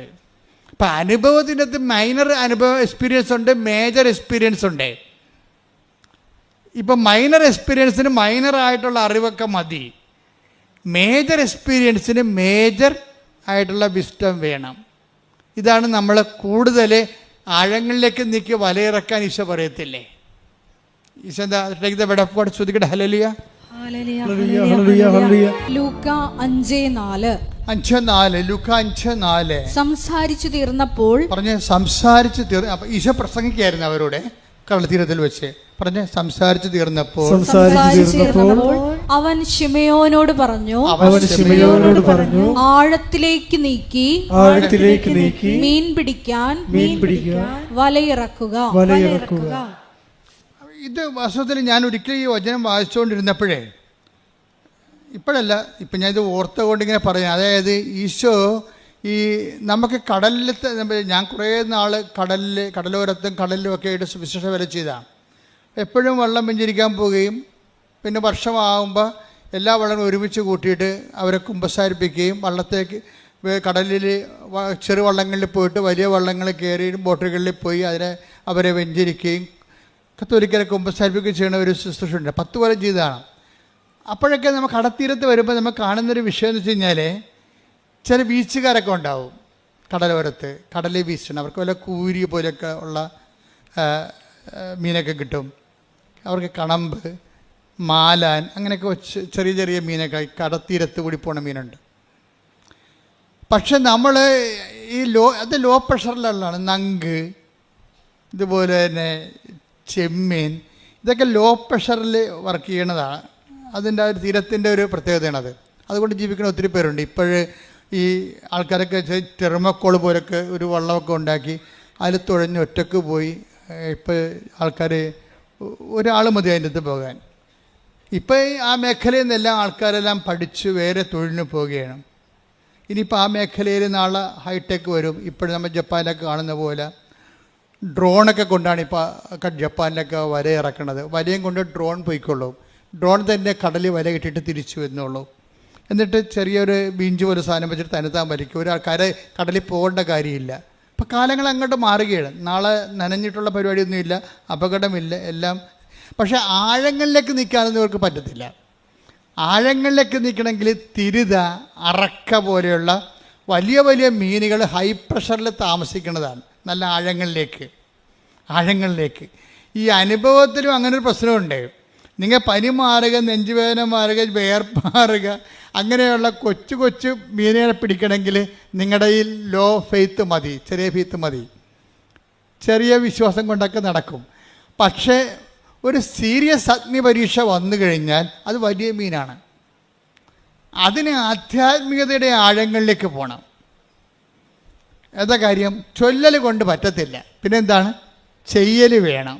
എന്ന് ചെയ്യുമ്പോൾ എന്താ സംഭവിക്കണത്? നമ്മൾ ചൊല്ലുന്ന കാര്യത്തിൽ നമ്മൾ സീരിയസ് ആയിട്ട് വിശ്വസിക്കുന്നു, നമ്മൾ പറയുന്ന കാര്യം. അതുകൊണ്ടാണ് ഉടമ്പടിയിലെ കുറേ അധികം ഇപ്പോൾ ഈ വൈശാഖ് എന്നും പറഞ്ഞ് സാക്ഷ്യം ഉണ്ടായിരുന്നു ഈ ദിവസങ്ങളിൽ. വൈശാഖിൻ്റെ വിഷയം എന്ന് വെച്ചാൽ, വൈശാഖ് പണ്ട് കൃപാസനത്തിൻ്റെ ഒരു ശത്രുവായിരുന്നു. കൃപാസനത്തിൻ്റെ ഏറ്റവും വലിയ മിത്രങ്ങൾ ആകാൻ പോണവർ ആദ്യം ശത്രുവാകും, പിന്നീട് അവർ മിത്രങ്ങളാകണത്. കാര്യം വെച്ച് കഴിഞ്ഞാൽ ഇവരിലൂടെ കൃപാസനത്തെ വളർത്തിയത് മുഴുവനും കൃപാസനത്തിൻ്റെ മിത്രങ്ങളെ പോലെ തന്നെ ശത്രുക്കൾക്കും പ്രാധാന്യം ഉണ്ടായി ഒരു കാലത്ത്. കാര്യം ഇവിടെ ആദ്യം അറ്റാക്ക് ചെയ്തത് യുക്തിവാദികളാണ്. മാസങ്ങളോളം അവർ യോഗം ചേർന്ന് ഈ അടയാളങ്ങളൊക്കെ കണ്ടിട്ട് ആൾക്കാർക്കൊക്കെ ഒരു വിശ്വാസം കുറവുള്ളവർക്ക് അസ്വസ്ഥത ഉണ്ടാകുമല്ലോ. വിശ്വാസം കുറവുള്ളവർക്കും ദൈവത്തെ ചുമ്മാ ഒരു ആഡംബരമായിട്ടും അധികാരത്തിനായിട്ട് ഉപയോഗിക്കുന്നവരുണ്ട്. അവർക്കെല്ലാം അടയാളങ്ങൾ അസ്വസ്ഥത ഉണ്ടാക്കും. അപ്പം അതുപോലെ അങ്ങനെ ഒരു കാലം ഉണ്ടായിരുന്നു ഇവിടെ. പക്ഷേ അതിലൊരാളായിരുന്നു ഈ വൈശാഖ് എന്ന് പറഞ്ഞ ആൾ. ഇത് തട്ടിപ്പാണ്, ഭൂലോക തട്ടിപ്പാണ്, ആനകൂന എന്നൊക്കെ പറഞ്ഞ് പൈസ ഉണ്ടാക്കാൻ വേണ്ടിയാണെന്നൊക്കെ 10, 20, 25, 40 കേരളത്തിൽ ഏറ്റവും കൂടുതൽ അറ്റാക്ക് വാങ്ങിച്ച ഒരു വൈദികനാണ് ഞാൻ ഒരു കാലത്ത്. ഞാൻ കൂളായിട്ടേക്ക് എൻ്റെ ജപമാല ഉള്ളിടത്തോളം കാലം ആർക്കും തോൽപ്പിക്കാൻ പറ്റത്തില്ല. എന്താ കാര്യം? ജപമാല മാതാവിൻ്റെ നമുക്ക് ഏറ്റവും വലിയ ശക്തമായ മധ്യസ്ഥ പ്രാർത്ഥന. മാതാവിൻ്റെ പ്രാർത്ഥന അല്ലത്, അത് രക്ഷാകര പ്രാർത്ഥന മാതാവിൻ്റെ മധ്യസ്ഥത്തിലാണ് ലോഞ്ച് ചെയ്യണത്. അപ്പോൾ അതിന് ഒരു അഭിഷേകം കിട്ടിയിരിക്കുന്ന കാരണം, ഈ അഭിഷേകം എന്നുകൊണ്ട് എന്താണെന്ന്, എല്ലാത്തിനും ഒരു അഭിഷേകമുണ്ട്. നിങ്ങൾക്കറിയാമല്ലോ. ഇപ്പം തന്നെ അവളുടെ പേരെന്താ? ജിൻസി. അച്ഛൻ സ്വന്തം ഭർത്താവിന് അന്ത്യകൂദാശം കൊടുത്ത് പോകുമ്പോൾ എല്ലാ ബന്ധുക്കളും കെട്ടിപ്പിടിച്ച് കരയുമ്പോൾ ജിൻസി എന്താ കരയാത്തത്? അതിനാണ് ഈ അഭിഷേകം എന്ന് പറയണത്. മനസ്സിലായില്ല? അല്ലാതെ എണ്ണ കൊണ്ടൊന്ന് തലക്കോരി ഒഴിക്കണേനല്ല അഭിഷേകം എന്ന് പറയണത്. അതിനും പറയാം. പക്ഷേ ആന്തരികമായ അഭിഷേകമുണ്ട്. ഈ ബാഹ്യമായ അടയാളങ്ങളൊക്കെ അർത്ഥവത്താകണമെങ്കിലും അനാചാരങ്ങൾ അല്ലാതായിരിക്കണമെങ്കിലും ആന്തരികമായ അത് ഉദ്ദേശിക്കുന്ന സൂചന ആന്തരികമായി നടക്കണം. ആ മനുഷ്യനെ ആന്തരികമായി ആ അഭിഷേകം നടക്കാത്തോളം കാലം എണ്ണയല്ല, പെട്രോൾ ഒഴിക്കണത്, എണ്ണ ഒഴിക്കണതെല്ലാം കണക്കാണ്. ആന്തരികമായ ഒരു അഭിഷേകമുണ്ട് എല്ലാത്തിനും. ദൈവകൃപ പ്രവർത്തിക്കുന്നത് ആന്തരികമാണ്. അതുകൊണ്ടാണ് കൃപയെക്കുറിച്ച് പറയുമ്പോൾ എന്താ പറയണത്? കർത്താവിൻ്റെ കൃപ പറഞ്ഞേ, കർത്താവിന്റെ കൃപ അവന്റെ ആത്മാവിന്റെ കൂടെ ഉണ്ടായിരിക്കട്ടെ. അവന്റെ ആത്മാവോട് കൂടെ ഉണ്ടായിരിക്കട്ടെ. അപ്പൊ തലയുടെ കൂടെ ഉണ്ടാകുകയല്ല. കൃപ തലയിലല്ല ഇരിക്കണത്, തലയുടെ മുകളിലും അല്ല ഇരിക്കുന്നത്. ഗലാത്യ 6:18 സഹോദരരെ, പറഞ്ഞ സഹോദരങ്ങളെ, നമ്മുടെ കർത്താവായ യേശുക്രിസ്തുവിന്റെ കൃപ നിങ്ങളുടെ ആത്മാവിനോട് കൂടെ ഉണ്ടായിരിക്കട്ടെ. കൃപ ആത്മാവിൽ അഭിഷിക്തമാകുന്ന കൃപയുടെ സൂചനയായിട്ടാണ് നമ്മൾ ശിരസ്സിലെ അഭിഷേകം മേടിക്കണത്. അപ്പം ശിരസ്സിൽ അഭിഷേകം ചെയ്തില്ലെങ്കിലും അനുദിന ജീവിതത്തിലെ സാധാരണ മനുഷ്യർക്ക് അവരുടെ ജീവിത പ്രതിസന്ധി അതിജീവിക്കാൻ ആവശ്യമായ ആന്തരികമായ കൃപ അവർക്ക് ലഭിക്കും. അതിനെയാണ് ഇൻട്രിൻസിക് അനോയിൻറ്റിങ് എന്ന് പറയണത്. അത് പരിശുദ്ധാത്മാവ് നമുക്ക് ലഭിച്ചിരിക്കുന്ന തോതനുസരിച്ചാണ് നമുക്കത് ഫീൽ ചെയ്യണത്. ഭർത്താവ് മരിച്ചു എന്ന് പറഞ്ഞുകൊണ്ട് ബന്ധുക്കൾ കെട്ടിപ്പിടിച്ച് കരയുമ്പോഴും എല്ലാവർക്കും കരച്ചിൽ, ഭാര്യയ്ക്ക് മാത്രം കരച്ചിലില്ല. കാര്യം എന്താണ്? അവൾക്കതിന് ആന്തരിക അഭിഷേകം കിട്ടിയിരിക്കുകയാണ്. റോമ 5:5 വെച്ചാണ്. എന്താണ്?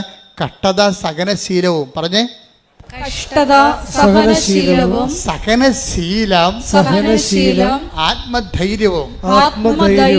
അല്ല, ആത്മധൈര്യമാണ് അവർക്ക് കിട്ടിയിരിക്കണത്. ആത്മധൈര്യം കിട്ടിയിരിക്കുകയാണ്.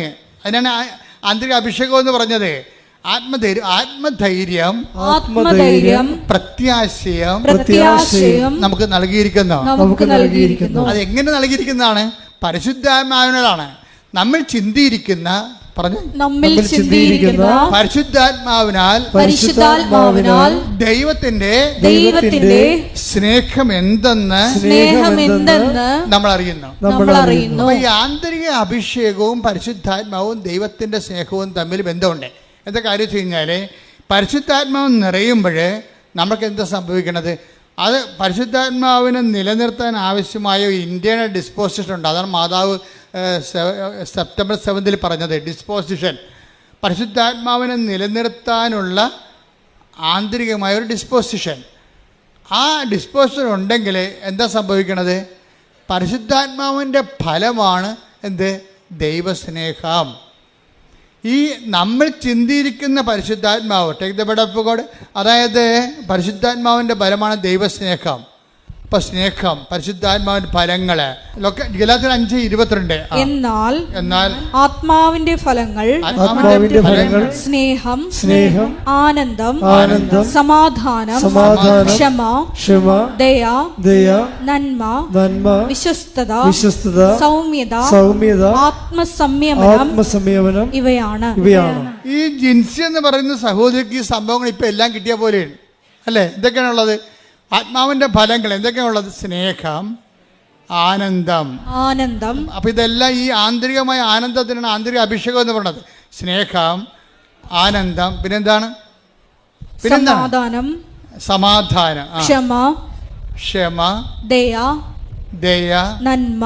ഇത് ഈ സമാധാനം എന്ന് പറയണത് ശരിക്കും പറഞ്ഞ സ്നേഹം പ്ലസ് ക്ഷമയാണ് ഈക്വൽ ടു സമാധാനമാണ്. അപ്പോൾ സ്നേഹം എന്ന് പറഞ്ഞാൽ അതിൻ്റെ കൂടെ പ്ലസ് അതിൻ്റെ കൂടെ പിന്നെന്താ? ക്ഷമ കൂടുമ്പോഴാണ് അതായത് സമാധാനം എന്ന് പറയുന്നത്. സമാധാനം ഉണ്ടാകണത്. ക്ഷമ എന്ന് പറയുന്നത് എന്താണ്? സഹിക്കുന്ന സ്നേഹത്തിനാണ് ക്ഷമയെന്ന് പറയണത്. സഹിക്കുന്ന സ്നേഹത്തിനാണ് ക്ഷമയെന്ന് പറയണത്. അപ്പം സ്നേഹവും പിന്നെ അതിൻ്റെ സർപ്ലസായി വരുന്ന സഹിക്കുന്ന സ്നേഹവും കൂടി വരുമ്പോഴാണ് നമ്മൾ സമാധാനം വരണത്. പിന്നെ സമാധാനം കഴിഞ്ഞ് എന്താ പറയണത്? ക്ഷമ, ദയ. കാരണം നമുക്ക് മറ്റുള്ളവർക്ക് ആ സ്നേഹം സഹിച്ചുകൊണ്ട് മറ്റുള്ളവർക്ക് സ്നേഹം കൊടുക്കുന്നതിനാണ് ദയ എന്ന് പറയുന്നത്. നന്മ. അത് ഏത് കാലാവസ്ഥയിലും നന്മയായിട്ടുള്ള ചെയ്യാനുള്ള ബേസിക് ഗുഡ്നെസ് ആണത്. വിശ്വസ്തത എന്ന് വെച്ചാൽ വചനത്തോടും ദൈവത്തോടും ദൈവവചനത്തോടുമുള്ള ഒരു മനുഷ്യന്റെ കൂറ് വിശ്വസ്തത. സൗമ്യതയിലും ഈ സഹിക്കുന്ന സ്നേഹവും ക്ഷമയും കൂടിയാണ്, പ്രത്യാശയും കൂടി കലർത്താണ് ഈ സൗമ്യത ഉണ്ടാകുന്നത്. സൗമ്യത ശരിയാകും. ഭർത്താവ് 4 കാലേ വീണ് കുടിച്ചുകൊണ്ട് വന്നിട്ട് നമ്മുടെ മോന്തക്ക് 2 കാച്ച് കച്ചാലും ഈ ഭാര്യ, ചില ആന്തരികമായ അഭിഷേകം കിട്ടിയ ഭാര്യമാർ പ്രാർത്ഥനയോടെ നിൽക്കും. എന്താണ്?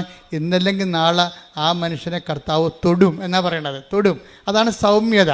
അപ്പോൾ അവൾക്ക് ഇതുപോലെയുള്ള എടുത്ത് കയറ്റമൊന്നുമില്ല, വെയിറ്റ് ചെയ്യാണ്. അതായത് പ്രത്യാശ നമ്മളെ നിരാശരാക്കുന്നില്ല. എന്താ കാര്യം? നമ്മൾ ചിന്തിയിരിക്കുന്ന പരിശുദ്ധ. ഇതുകൊണ്ടാണ് നിങ്ങൾ വചനം വായിക്കണമെന്ന് പറഞ്ഞത്. ഉടമ്പടി കൊണ്ടുവന്നിട്ട് ഇങ്ങനെ നിയോഗങ്ങൾ എഴുതി കെട്ടിത്തന്നല്ല പ്രശ്നം. അത് ആക്ടിവേറ്റ് ചെയ്യണമെങ്കിൽ അതിന് കറസ്പോണ്ടിങ് ആയിട്ടുള്ള വചനങ്ങളുണ്ട്. അത് വരണത് വ്യാഖ്യാനങ്ങളാണ് വരണത്. ഉടമ്പടി ധ്യാനം കുടുംബം മാത്രമേ ഇത് മനസ്സിലാകത്തുള്ളൂ. അല്ലെങ്കിൽ നിങ്ങൾ ഇത് മനസ്സിലായില്ലെങ്കിൽ പഴയ ലോകത്താനായിട്ട് തന്നെ ജീവിക്കും. അത് ഒരു വശമായിട്ട് പോകും. വീട്ടിൽ നിങ്ങൾ പഴയ ആൾക്കാർ തന്നെ ജീവിക്കും. അങ്ങനെ അത് ജീവിക്കാതിരിക്കാനാണ് നിങ്ങളോട് പറയണത്. എന്താണ്? നിങ്ങൾ ഉടമ്പടി ധ്യാനം കൂടണം. പിന്നെന്താ ചെയ്യണത്? 1/2 മണിക്കൂർ വെച്ച് വചനം വായിക്കണം, പ്രാർത്ഥിക്കുക. കർത്താവായ ദൈവമേ, കർത്താവായ ദൈവമേ, ഉടമ്പടി ധ്യാനം മുടങ്ങാതെ കൂടാനും ഉടമ്പടി ധ്യാനം മുടങ്ങാതെ കൂടുവാനും മുടങ്ങാതെ വചനം വായിക്കുവാനും മുടങ്ങാതെ വചനം വായിക്കുവാനും എന്നെ അഭിഷേകം എന്നെ അഭിഷേകം ചെയ്യണമേ. ശ്രദ്ധിക്കട്ടെ. ഹല്ലേലൂയ, ഹല്ലേലൂയ, ഹല്ലേലൂയ. യേശുവേ, ഉടമ്പടി ആരാധനയിലൂടെ വചനത്തോടുള്ള ദാഹം ഞങ്ങളിൽ ഉണർത്തണമേ. ആത്മാഭിഷേകം നൽകണമേ. ഹല്ലേലൂയ. ഈ ജിൻസി എന്ന് പറയുന്ന സഹോദരിയെ കുറിച്ചല്ലേ നമ്മൾ പറഞ്ഞോണ്ട് ഈ അലക്സിന്റെ ഈ അന്ത്യകുദാശ കൊടുത്തെന്ന് പറഞ്ഞ അലക്സിനെ ജിൻസിയുടെ ആ ഉള്ളിലുണ്ടായിരുന്ന ദൈവം കൊടുത്ത വെളിപാട് പോലെ തന്നെ അവിടുന്ന് പൂർണ്ണമായി സുഖപ്പെടുത്തി നടത്തിക്കൊണ്ടാണ് അവൾ തിരിച്ച് വീട്ടിലോട്ട് പോരണത്. ആ സാക്ഷ്യം അവസാനിക്കണം അങ്ങനെയാണ്. ഇത് അതായത് നിങ്ങൾ ഇപ്പം എന്താ സംഭവിച്ചിരിക്കുന്നത് വെച്ചാൽ എന്താണ് ജിൻസിയുടെ ജീവിതത്തിൽ സംഭവിച്ചതെന്ന് ചോദിച്ചാൽ ഞാൻ പറയും, ജിൻസി മൈനർ മിറക്കിളിൽ നിന്ന് മേജർ മിറക്കിളിലേക്ക് ചേഞ്ച് ചെയ്ത്. മനസ്സിലായില്ല? അറിവ് എന്താ പറയണത്? അറിവ് നമുക്കെന്ത് തരുന്നു? അനുഭവം തരുന്നു. ഈ അനുഭവത്തിൽ തന്നെ എന്തൊക്കെയാണ് ഉള്ളത്? മൈനർ എക്സ്പീരിയൻസ് ഉണ്ട്, മേജർ എക്സ്പീരിയൻസ് ഉണ്ട്. ചില ആൾക്കാരൊക്കെ ഈ മൈനർ എക്സ്പീരിയൻസ് മാത്രം കിട്ടി മൂക്കിലെ പനിമാർ മുട്ടയപ്പനിമാർ എന്നൊക്കെ പറഞ്ഞുകൊണ്ട് കുറച്ച് കഴിയുമ്പോൾ മരിച്ചു പോകും. അവരുടെ ജീവിതത്തിൽ മൈനർ എക്സ്പീരിയൻസ് മാത്രമേ ഉള്ളൂ അവർക്ക്. എന്താ കാര്യം? അവിടെ അറിവ് മൈനറാണ്. അതുകൊണ്ടാണ് ഈശോ പറഞ്ഞത് നിങ്ങൾ ആഴങ്ങളിലേക്ക് നീക്കി വൻമീനുകളെ പിടിക്കാൻ, കൃപയുടെ വൻമീനുകളെ പിടിക്കണം. എന്നുവെച്ചാൽ കുറച്ച് ആധ്യാത്മികതയുടെ ആഴങ്ങളിലേക്ക് നീങ്ങണം. ഉടമ്പടിയുടെ ഒരു പ്രഖ്യാപന ലക്ഷ്യം എന്താ?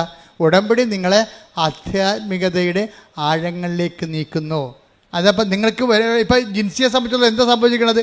ഭർത്താവിനെയും കിട്ടി, അവൾ ആധ്യാത്മികമായി വളരുകയും ചെയ്തു. പ്രാർത്ഥിക്കുക. കർത്താവായ ദൈവമേ, അങ്ങ് നൽകുന്ന ശോധനകളിലെ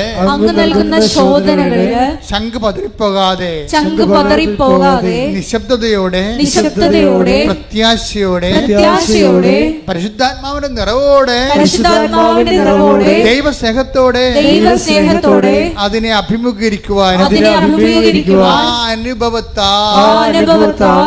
അനുഭവത്താൽ എന്താ? അനുഭവം എന്തിനാ? സാക്ഷ്യം പറയാനാണോ? അല്ല. അറിവ് നമുക്ക് അറിവ് നമുക്ക് എന്ത് ചെയ്യും? അനുഭവം തരും. അനുഭവം നമുക്ക് എന്താ തരണത്? ബോധ്യം. ഇപ്പം ജിൻസിക്ക് എന്താ കിട്ടിയിരിക്കണത്? ബോധ്യം. എന്താണ്? ഈ കാലം കഴിഞ്ഞു പോകും, എന്ത് സങ്കടം വന്നാലും ഞാൻ ഉടമ്പടിയെടുത്ത അമ്മ എനിക്ക് വേണ്ടി മധ്യസ്ഥം വഹിച്ചുകൊണ്ടിരിക്കും. അപ്പം ജീവിതത്തെ ഞാൻ എന്ത് ക്രൈസിസ് ആയാലും കാഷ്വാലിറ്റി ആയാലും എനിക്കിനി അതിജീവിക്കാൻ കഴിയും. കാരണം എന്താണ്? ഞാൻ ഉടമ്പടിയിലാണ്. പ്രാർത്ഥിക്കുക. കർത്താവായ ദൈവമേ, ഇത്തരം ആന്തരിക അവബോധത്തിലേക്ക് ആത്മീയ ബോധ്യത്തിലേക്ക് എന്നെ നയിക്കണമേ. അപ്പം ഓരോ സാക്ഷ്യവും ഞാനിപ്പോൾ നമ്മുടെ പ്രിയപ്പെട്ട അച്ഛന്മാരോട് പറയുവേ, കൃപാസനം എന്ന് പറയുന്നത് സാക്ഷ്യമാണ്. എന്താ കാര്യം? സാക്ഷ്യം എന്ന് പറയുന്നത് ബോധ്യമാണ്. അപ്പോൾ ബോധ്യം ആൾക്കാർക്ക് എന്താ കൊണ്ട് നൽകണത്? ബോധ്യമാണ് നൽകണത്. ബോധ്യം ഇപ്പം അറിവ് അനുഭവം നൽകുന്നു, അനുഭവം നൽകും, ബോധ്യം നൽകും. ഇപ്പം ജിൻസിക്കൊരു ബോധ്യം കിട്ടിയില്ലേ? ഈ ബോധ്യം പക്ഷേ ആദ്യം ഉണ്ടായിരുന്ന വൈശാഖിനില്ലായിരുന്നു. വൈശാഖ് എപ്പോഴും നോക്കിക്കൊണ്ടിരുന്ന കൃപാസനത്തെക്കുറിച്ച് മോശം വീഡിയോ ആര് പറഞ്ഞാൽ അത് നോക്കും, എന്നിട്ട് കമൻറ്റ് ചെയ്യാൻ വേണ്ടി. അന്ന് കൃപാസനത്തെക്കുറിച്ച് അതിന് ബോധ്യമില്ലായിരുന്നോ? അപ്പോൾ അദ്ദേഹം അന്ന് ചെയ്യണമെന്ന് വെച്ച് കഴിഞ്ഞാൽ നമുക്ക് ആരോഗ്യമുണ്ട്, നമുക്ക് ജോലി ചെയ്യാം, നമുക്ക് ബുദ്ധിയുണ്ട്, നമുക്ക് പിന്നെ അതുകൊണ്ട് അയാൾ പറയും ഞാൻ അഹങ്കാരിയായിപ്പോയെന്നാണ് പറഞ്ഞത്. വൈശാഖ് പറയുന്ന ഒരു വിഷയമുണ്ട്. അതായത് എപ്പോഴും കുഴപ്പമില്ലാത്ത ഒരു ജോലി എനിക്കുണ്ട്, അതായിരുന്നു എൻ്റെ അഹങ്കാരമെന്ന്. മനുഷ്യൻ്റെ ഏറ്റവും വലിയ പ്രോബ്ലം അതാണ്. എനിക്കും ഉണ്ടാവും, നിങ്ങൾക്കും ഉണ്ടാവും. നമ്മൾക്കുള്ള ഒരു വിഷയത്തെക്കുറിച്ച് നമ്മൾ കണ്ടൻറ്റഡ് ആയിരിക്കും, പിന്നെ അവിടെ ദൈവത്തിന് സ്പേസ് ഇല്ല. അഹങ്കാരത്തിൻ്റെ ഒരു കുഴപ്പമെന്ന് വെച്ച് കഴിഞ്ഞാൽ മുഴുവൻ ദൈവത്തിൻ്റെ സ്പേസ് അത് കൈകാര്യം ചെയ്യുമെന്നുള്ളതാണ്. ഇപ്പോൾ ഒരു മുറി മുഴുവനും മേശം കസേരയാണെങ്കിൽ നമുക്ക് അകത്തോട്ട് കിടക്കാൻ പറ്റുമോ? അതുപോലെയാണ് ഈ സംഭവം. നമ്മൾ തന്നെയായിരിക്കും അതിൻ്റെ അകത്ത് മുഴുവനും. അപ്പോൾ ദൈവത്തിന് അതിൻ്റെ അകത്ത് പ്രവേശനമില്ല. അതാണ്. അപ്പോൾ എന്ത് പറ്റുമെന്ന് വെച്ചാൽ ഒരു പ്രാവശ്യം ഈ വൈശാഖിൻ്റെ ഭാര്യയുണ്ട് അന്ന, അവർ മിക്സഡ് മാരേജാണ്. അന്ന വൈശാഖിന് രണ്ടുപേരും ദുബായിലാണ്. അന്ന വൈശാഖിനോട് പറയും, ഇച്ചയ തൊണ്ടയ്ക്ക് എന്തോ കുഴപ്പമുണ്ട്, പൊടി എന്ന് പറയാം. ഈ അന്ന പറഞ്ഞാണ് ഇച്ചയ തൊണ്ടയ്ക്ക് എന്തോ കുഴപ്പമുണ്ടെന്ന് തോന്നുന്നത്, തടയി നോക്കി പറയും, ഏടി പൊടി എന്ന് പറഞ്ഞ് ഇവളെ ഓടിച്ചിടും, സമ്മതിക്കത്തില്ല. അപ്പോൾ അത് പുള്ളിക്കാരൻ പറയും അത് പുള്ളി നല്ല ഈ ജിംനേഷ്യനാണ്, നല്ല ആരോഗ്യമുള്ള ആളാണ്. അപ്പോൾ പറയും എൻ്റെ ബോഡി ബിൽഡിങ്ങിൻ്റെ ആണ് ചിലപ്പോൾ നിങ്ങൾക്ക് തോന്നണത്, അല്ല അതൊന്നുമില്ലെന്ന് പറയും. പക്ഷേ 2 ആഴ്ച കഴിയുമ്പോൾ പിന്നെ അന്ന പറയും അച്ഛേ തൊണ്ടയ്ക്ക് എന്ത് കുഴപ്പമുണ്ടല്ലോ എന്ന് പറയും. അപ്പം പിന്നെ ഇവളോട് ഭയങ്കര സ്നേഹമായത് കാരണം എന്നാൽ പിന്നെ പോയി നോക്കാമെന്ന് പറയും. എന്നാൽ പിന്നെ പോയി നോക്കാമെന്ന് പറഞ്ഞ് ടെസ്റ്റ് ചെയ്ത് കഴിയുമ്പോൾ പിക്ചർ ആപ്പടെ മാറും. എന്താ കാര്യം? ഇത് തൈറോയ്ഡ് ക്യാൻസറാണ് സംഭവം. തൈറോയ്ഡ് ക്യാൻസർ ആകുമ്പോൾ പിന്നെ അവിടെ ദുബായിൽ വേണ്ടത്ര മെഡിക്കേഷൻ ഇല്ല. അവളെ നേഴ്സാണ്, അവളവിടെ നിൽക്കും. എന്നിട്ട് ഇയാളെ നാട്ടിലേക്ക് പറഞ്ഞു വിടും. നോക്കിയേ, 1 സെക്കൻഡ് കൊണ്ട് കാര്യങ്ങൾ മാറുന്നു കണ്ടില്ലേ? 1 സെക്കൻഡ് കൊണ്ട് കാര്യം മാറും. എല്ലാം ഓക്കെ ആയിരുന്നൊരു കുടുംബത്തിലാണ് പെട്ടെന്ന് കാലാവസ്ഥ മാറണം. കണ്ട, വൈശാഖ് നാട്ടിലും അന്ന ദുബൈയിലുമാണ്. പിന്നെ എന്താ ചെയ്യണത്? അപ്പോൾ ഇതൊരു ഓപ്പറേഷനിലേക്കാണ് പോണത്. നാട്ടിൽ വന്നും അത് സ്കാൻ ചെയ്തെടുത്ത് നോക്കിയപ്പോഴും അത് തൈറോയ്ഡിൽ ക്യാൻസർ തന്നെയാണ്. അതോടുകൂടി ഈ മനുഷ്യൻ അസ്തമിക്കാൻ തുടങ്ങും.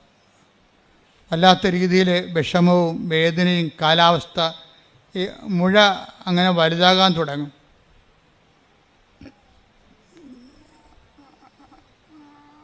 അതോടുകൂടി തൻ്റെ കയ്യിൽ നിന്ന് ജീവിതം വിട്ടുപോകണമെന്ന് കണ്ടപ്പോൾ പിന്നെ എന്താണ്, താൻ പണ്ട് ട്രോള് വായിച്ച് കമൻറ്റ് ചെയ്ത ആ സ്ഥലത്തേക്ക് ഈ മനുഷ്യൻ തിരിച്ചു വരും. ആൾ തിരിച്ചു വന്ന് കണ്ടില്ലേ? കാര്യം അവസാനത്തെ അഭയം. അപ്പം എനിക്ക് മനസ്സിലായി കൃപാസനത്തിൽ വരാം. പണ്ട് ഭാര്യയുമായിട്ട് ഒന്ന് വന്നതാണ്. അന്ന് ഭാര്യനെ കൊണ്ടൊക്കെ എടുപ്പിച്ചിട്ട് ഇവിടെ വരുന്ന ആൾക്കാരെ എണ്ണിക്കൊണ്ടിരിക്കുകയാണ്. ഏതെല്ലാം തരത്തിൽ വൈശാഖ് ചെയ്തുകൊണ്ടിരുന്ന പരിപാടി, ഇവിടെ വരുന്ന ആൾക്കാരൊക്കെ നോക്കും എന്തെല്ലാം തരത്തിലുള്ള ആൾക്കാരുടെ വരുന്നത്. ആൾക്കാരുടെ എണ്ണം കാണുമ്പോൾ കുറേ കാശ് അച്ഛൻ ഉണ്ടാക്കുന്നുണ്ടല്ല. ഇതൊക്കെ ചിന്തിച്ചിട്ടാണ് ഇവിടെ നിന്നത്. ഇതെല്ലാം ചിന്തിച്ചിട്ടാണ്. നമുക്കറിയാമല്ലേ, കൃപാസനത്തിന് എന്തെങ്കിലും ഉണ്ടെങ്കിൽ അതെല്ലാം മാതാവിൻ്റെ നാളെ കാലങ്ങളിലുള്ള തീർത്ഥാടനത്തിൻ്റെ സൗകര്യത്തിന് വേണ്ടി എല്ലാം നമ്മൾ ക്രമീകരിച്ചുകൊണ്ടിരിക്കുകയാണ്. ആർക്കും ഒന്നും ചെയ്യാൻ പറ്റത്തില്ല. എന്നാലും മനുഷ്യൻ ചിന്തിക്കുന്ന ചിന്ത കണ്ടില്ലേ? ദേവാലയത്തിൽ വന്നിട്ടും ചിന്തിക്കുന്നതിനെക്കുറിച്ച് ഭൗതിക ചിന്തയാണ് വരണത്, ആധ്യാത്മിക ചിന്തയല്ല. ഈ കുരങ്ങനെ കൊണ്ട് ചൂടുപായസം കുഴപ്പിച്ചിട്ടുണ്ടെന്ന് പറഞ്ഞാൽ ഭാര്യനെ കൊണ്ട് ഉടമ്പടി എടുത്തിട്ട് ഭർത്താവ് ലോകകാര്യങ്ങളെ പറഞ്ഞുകൊണ്ട് ഇവിടെ ഇരിക്കുകയാണ് ഇതിൻ്റെ അകത്ത്. ഇനിയിപ്പോൾ തട്ടിപ്പായിരിക്കുമോ ഇനി? അതൊക്കെയാണ് പുള്ളി ചിന്തിക്കണത്. പക്ഷേ ഇത് എടുത്തു കഴിഞ്ഞ് പോയതിന് ശേഷമാണ് പിന്നീട് പുള്ളിക്കാരന് ഈ ഡെവലപ്മെൻറ്റ്സ് ഉണ്ടാകണത്. അതോടുകൂടി പുള്ളി വല്ലാത്തൊരവസ്ഥയിലാവും. അതിനുശേഷം 2 പേരും അങ്ങനെ ഉടമ്പടി എടുക്കും. ഉടമ്പടി എടുക്കുമ്പോൾ വൈശാഖ് പറയണത്, എനിക്ക് ലൈഫ് തരണമെങ്കിൽ, തിരിച്ചു തരികയാണെങ്കിൽ ഞാൻ നിത്യതയെ ലക്ഷ്യമാക്കി ജീവിക്കുമെന്നാണ്. എന്ന് ഉടമ്പടി തുടരും. അതാണ് അതായത് എതിർത്ത് നിൽക്കുന്നവരെ ദൈവാനുഭവം പ്രാപിച്ചാൽ അവർക്ക് കിട്ടുന്ന ബോധ്യം എന്ന് പറയണത് വല്ലാത്ത ബോധ്യമായിരിക്കും. ഇത് അമ്മയുമായിട്ട് ഇയാൾ ഒരു ഡിസ്കഷനിൽ, അമ്മ എനിക്കൊരു ലൈഫ് തിരിച്ചു തരികയാണെങ്കിൽ ഞാൻ പിന്നെ നിത്യമായിട്ട് ഉടമ്പടി ജീവിക്കും, നിത്യതയ്ക്ക് വേണ്ടി ജീവിക്കും എന്നൊക്കെ ഈ മനുഷ്യൻ എല്ലാം തകർന്ന് ദൈവത്തോട് പറയും. അതുപോലെ തന്നെ പിന്നെ ഞാൻ മുമ്പ് നിങ്ങളോട് പറഞ്ഞില്ലേ, ഉടമ്പടി ഇങ്ങനെ വെറുതെ ചെയ്യുക മാത്രമല്ല, വൈശാഖിൻ്റെ മുമ്പിൽ അദ്ദേഹത്തിന് കുറേ കാശൊക്കെ ചിലവായല്ലോ, ഓപ്പറേഷനൊക്കെ നടന്ന്. അപ്പോൾ കുറേ കാശ് ചിലവായി. ഇവർ സാമ്പത്തികമായിട്ട് തകർന്നുപോയി. അപ്പോൾ ഇതിൽ നിന്ന് റിലീവ്ഡ് ആകുകയും അതേസമയം തന്നെ സാമ്പത്തികമായിട്ട് ഇയാൾ തകർന്നു പോവുകയും ചെയ്യും. കാര്യം ലക്ഷക്കണക്കിന് രൂപ പോയില്ലേ.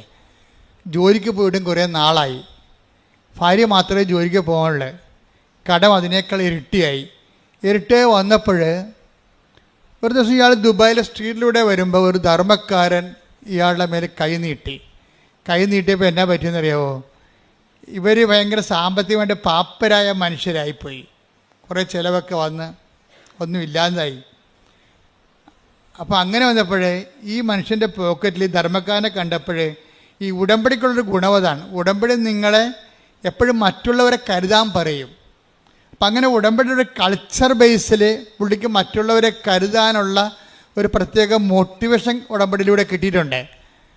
അപ്പോൾ അത് അദ്ദേഹത്തിന് മനസ്സിലുണ്ട്. അപ്പോൾ ഈ ധർമ്മക്കാരൻ ഇയാളുടെ മുമ്പിൽ കൈ നീട്ടിയപ്പോൾ ഇയാൾക്ക് ആണെങ്കിൽ അന്ന് അത്താഴത്തിനും എത്രയോ രണ്ടുപേർക്കും ജോലി ഉണ്ടായിരുന്നതാണേ. ഇപ്പം ഈ ഒരു പ്രത്യേകത്തിൽ പൈസ എല്ലാം പോയി. അപ്പോഴേ ഇയാൾ ഈ ധർമ്മക്കാരൻ കൈ നീട്ടുമ്പോൾ ഭാര്യയെ വിളിച്ച്, അത് അന്ന് അവളവിടെ ഭാര്യയെ വിളിച്ച് ചോദിക്കും, എടി അത്താഴത്തിന് എന്നാണെന്ന് ചോദിക്കും. എന്ന് വെച്ച് കഴിഞ്ഞാൽ അത്താഴത്തിനുള്ള കാശാണ് ഈ പോക്കറ്റിൽ കിടക്കണത്. വല്ല ഹോട്ടലിൽ നിന്ന് വല്ലതും വാങ്ങിച്ചുകൊണ്ട് വീട്ടിൽ പോകണം, അതിൻ്റെ ഉദ്ദേശത്തിലാണ് പുള്ളി നടന്ന് വരണത്. അപ്പോൾ അതിൻ്റെ അകത്ത് 10 ദിർഹംസ് ഉണ്ട്. തട്ടിപ്പിടിച്ച് 220 രൂപ പുള്ളിയുടെ പോക്കറ്റിൽ കിടപ്പുണ്ട്. അപ്പോൾ 220 രൂപ കിടപ്പുണ്ട്. ഭാര്യയെ വിളിച്ച് ചോദിക്കും, എടി അത്താഴത്തിന് എന്നാന്ന് ചോദിക്കും. അപ്പോൾ പറയും, നിങ്ങൾക്ക് കൊളസ്ട്രോൾ അല്ലേ, നിങ്ങൾ ഡയറ്റിലാണ്, നിങ്ങൾക്ക് ഞാൻ സവാളയും തൈരും അരിഞ്ഞു വെച്ചിട്ടുണ്ട് രാത്രി, അതുപോലെ ഞാൻ പിന്നെ എങ്ങനെ അഡ്ജസ്റ്റ് ചെയ്യാമെന്ന് പറയും. എന്നാണോ ചോദിക്കാൻ കാര്യം? അല്ല, ഒരു ധർമ്മക്കാരൻ എൻ്റെ അടുത്ത് നിൽക്കണേ, ആ കൊടുത്തിട്ട് പോരാൻ പറയും. അപ്പോൾ ഉടനെ ഈ മനുഷ്യൻ ഇതിൻ്റെ അകത്തുള്ള 10 ദിർഹംസ് അയാൾക്ക് കൊടുക്കും. എന്നിട്ട് പോയി അയാൾക്ക് സവാളയും ഇത് മതി, സവാളയും തൈരും മതി രാത്രി. അപ്പോൾ അത് കൊടുക്കാനും തൻ്റെ കയ്യിൽ അത്താഴത്തിനുള്ള വക കൂടി കൊടുക്കാൻ വേണ്ടി അയാൾക്ക് ഒരു ആന്തരികമായ അഭിഷേകം കിട്ടും. ഇതാണ് സംഭവം, പിടിയിട്ടില്ലേ? അപ്പോൾ ഈ 10 ദിർഹംസ് അയാൾക്കെടുത്ത്, ധർമ്മക്കാരൻ അത്രയും പ്രതീക്ഷിച്ചില്ല, വല്ല 2-3 ദിർഹംസ് കിട്ടുമെന്നാണ് വിചാരിച്ചത്. അവൾ കൈ പുകയിലുണ്ടായിരുന്ന 10 ദിർഹംസും കൊടുത്ത്. 10 ദിർഹംസ് കൊടുത്തോടു കൂടിയല്ല ഈ ധർമ്മക്കാരൻ കൈ നീട്ടി ഈ മനുഷ്യൻ സന്തോഷത്തോടെ ഈ മനുഷ്യൻ തലയെ കൈവച്ചു. അത് വലിയ സന്തോഷത്തോടെ ഈ മനുഷ്യൻ കൈകൂപ്പി ധർമ്മക്കാരൻ്റെ ആശീർവാദം മേടിച്ച് വീട്ടിൽ വന്ന് സന്തോഷത്തോടെയാണ് ആ മനുഷ്യനത് കൊടുത്തത്. കാര്യം നമ്മൾ കൊടുക്കുമ്പോൾ അളിഞ്ഞ മോന്തമായിട്ട് കൊടുക്കുന്ന ആൾക്കാരുണ്ട്, പത്രം അങ്ങനെ ചെയ്യണവരുണ്ട്. അളിഞ്ഞ മോന്തമായിട്ട് പത്രം കൊടുക്കും. ഇത് കൊടുത്ത് അവസാനിപ്പിക്കണമല്ലോ ആർക്കെങ്കിലും, ഇനി ആർക്കോട്ടെ ഏത് പണ്ടാരത്തിൽ കൊടുക്കാനാണ് ഇങ്ങനെ കൊടുക്കുന്നവരുണ്ട്. സന്തോഷത്തോടെ കൊടുക്കുക. കഴിഞ്ഞ ദിവസങ്ങളിൽ സരസ്വതി ഇവിടെ ഒരു കിടിലൻ സാക്ഷ്യം പറഞ്ഞു. സരസ്വതി എന്ന് പറയുന്നത് കണ്ണൂരിൽ നിന്ന് തന്നെയാണ്. അപ്പോൾ അവർ പറയണേ, എനിക്ക് വീട്ടിൽ നിന്ന് ഇറങ്ങി ഉടമ്പടി മാതാവിൻ്റെ അടുത്ത് വന്നിട്ട് തിരിച്ചു പോകണമെങ്കിൽ 3 ദിവസം വേണം,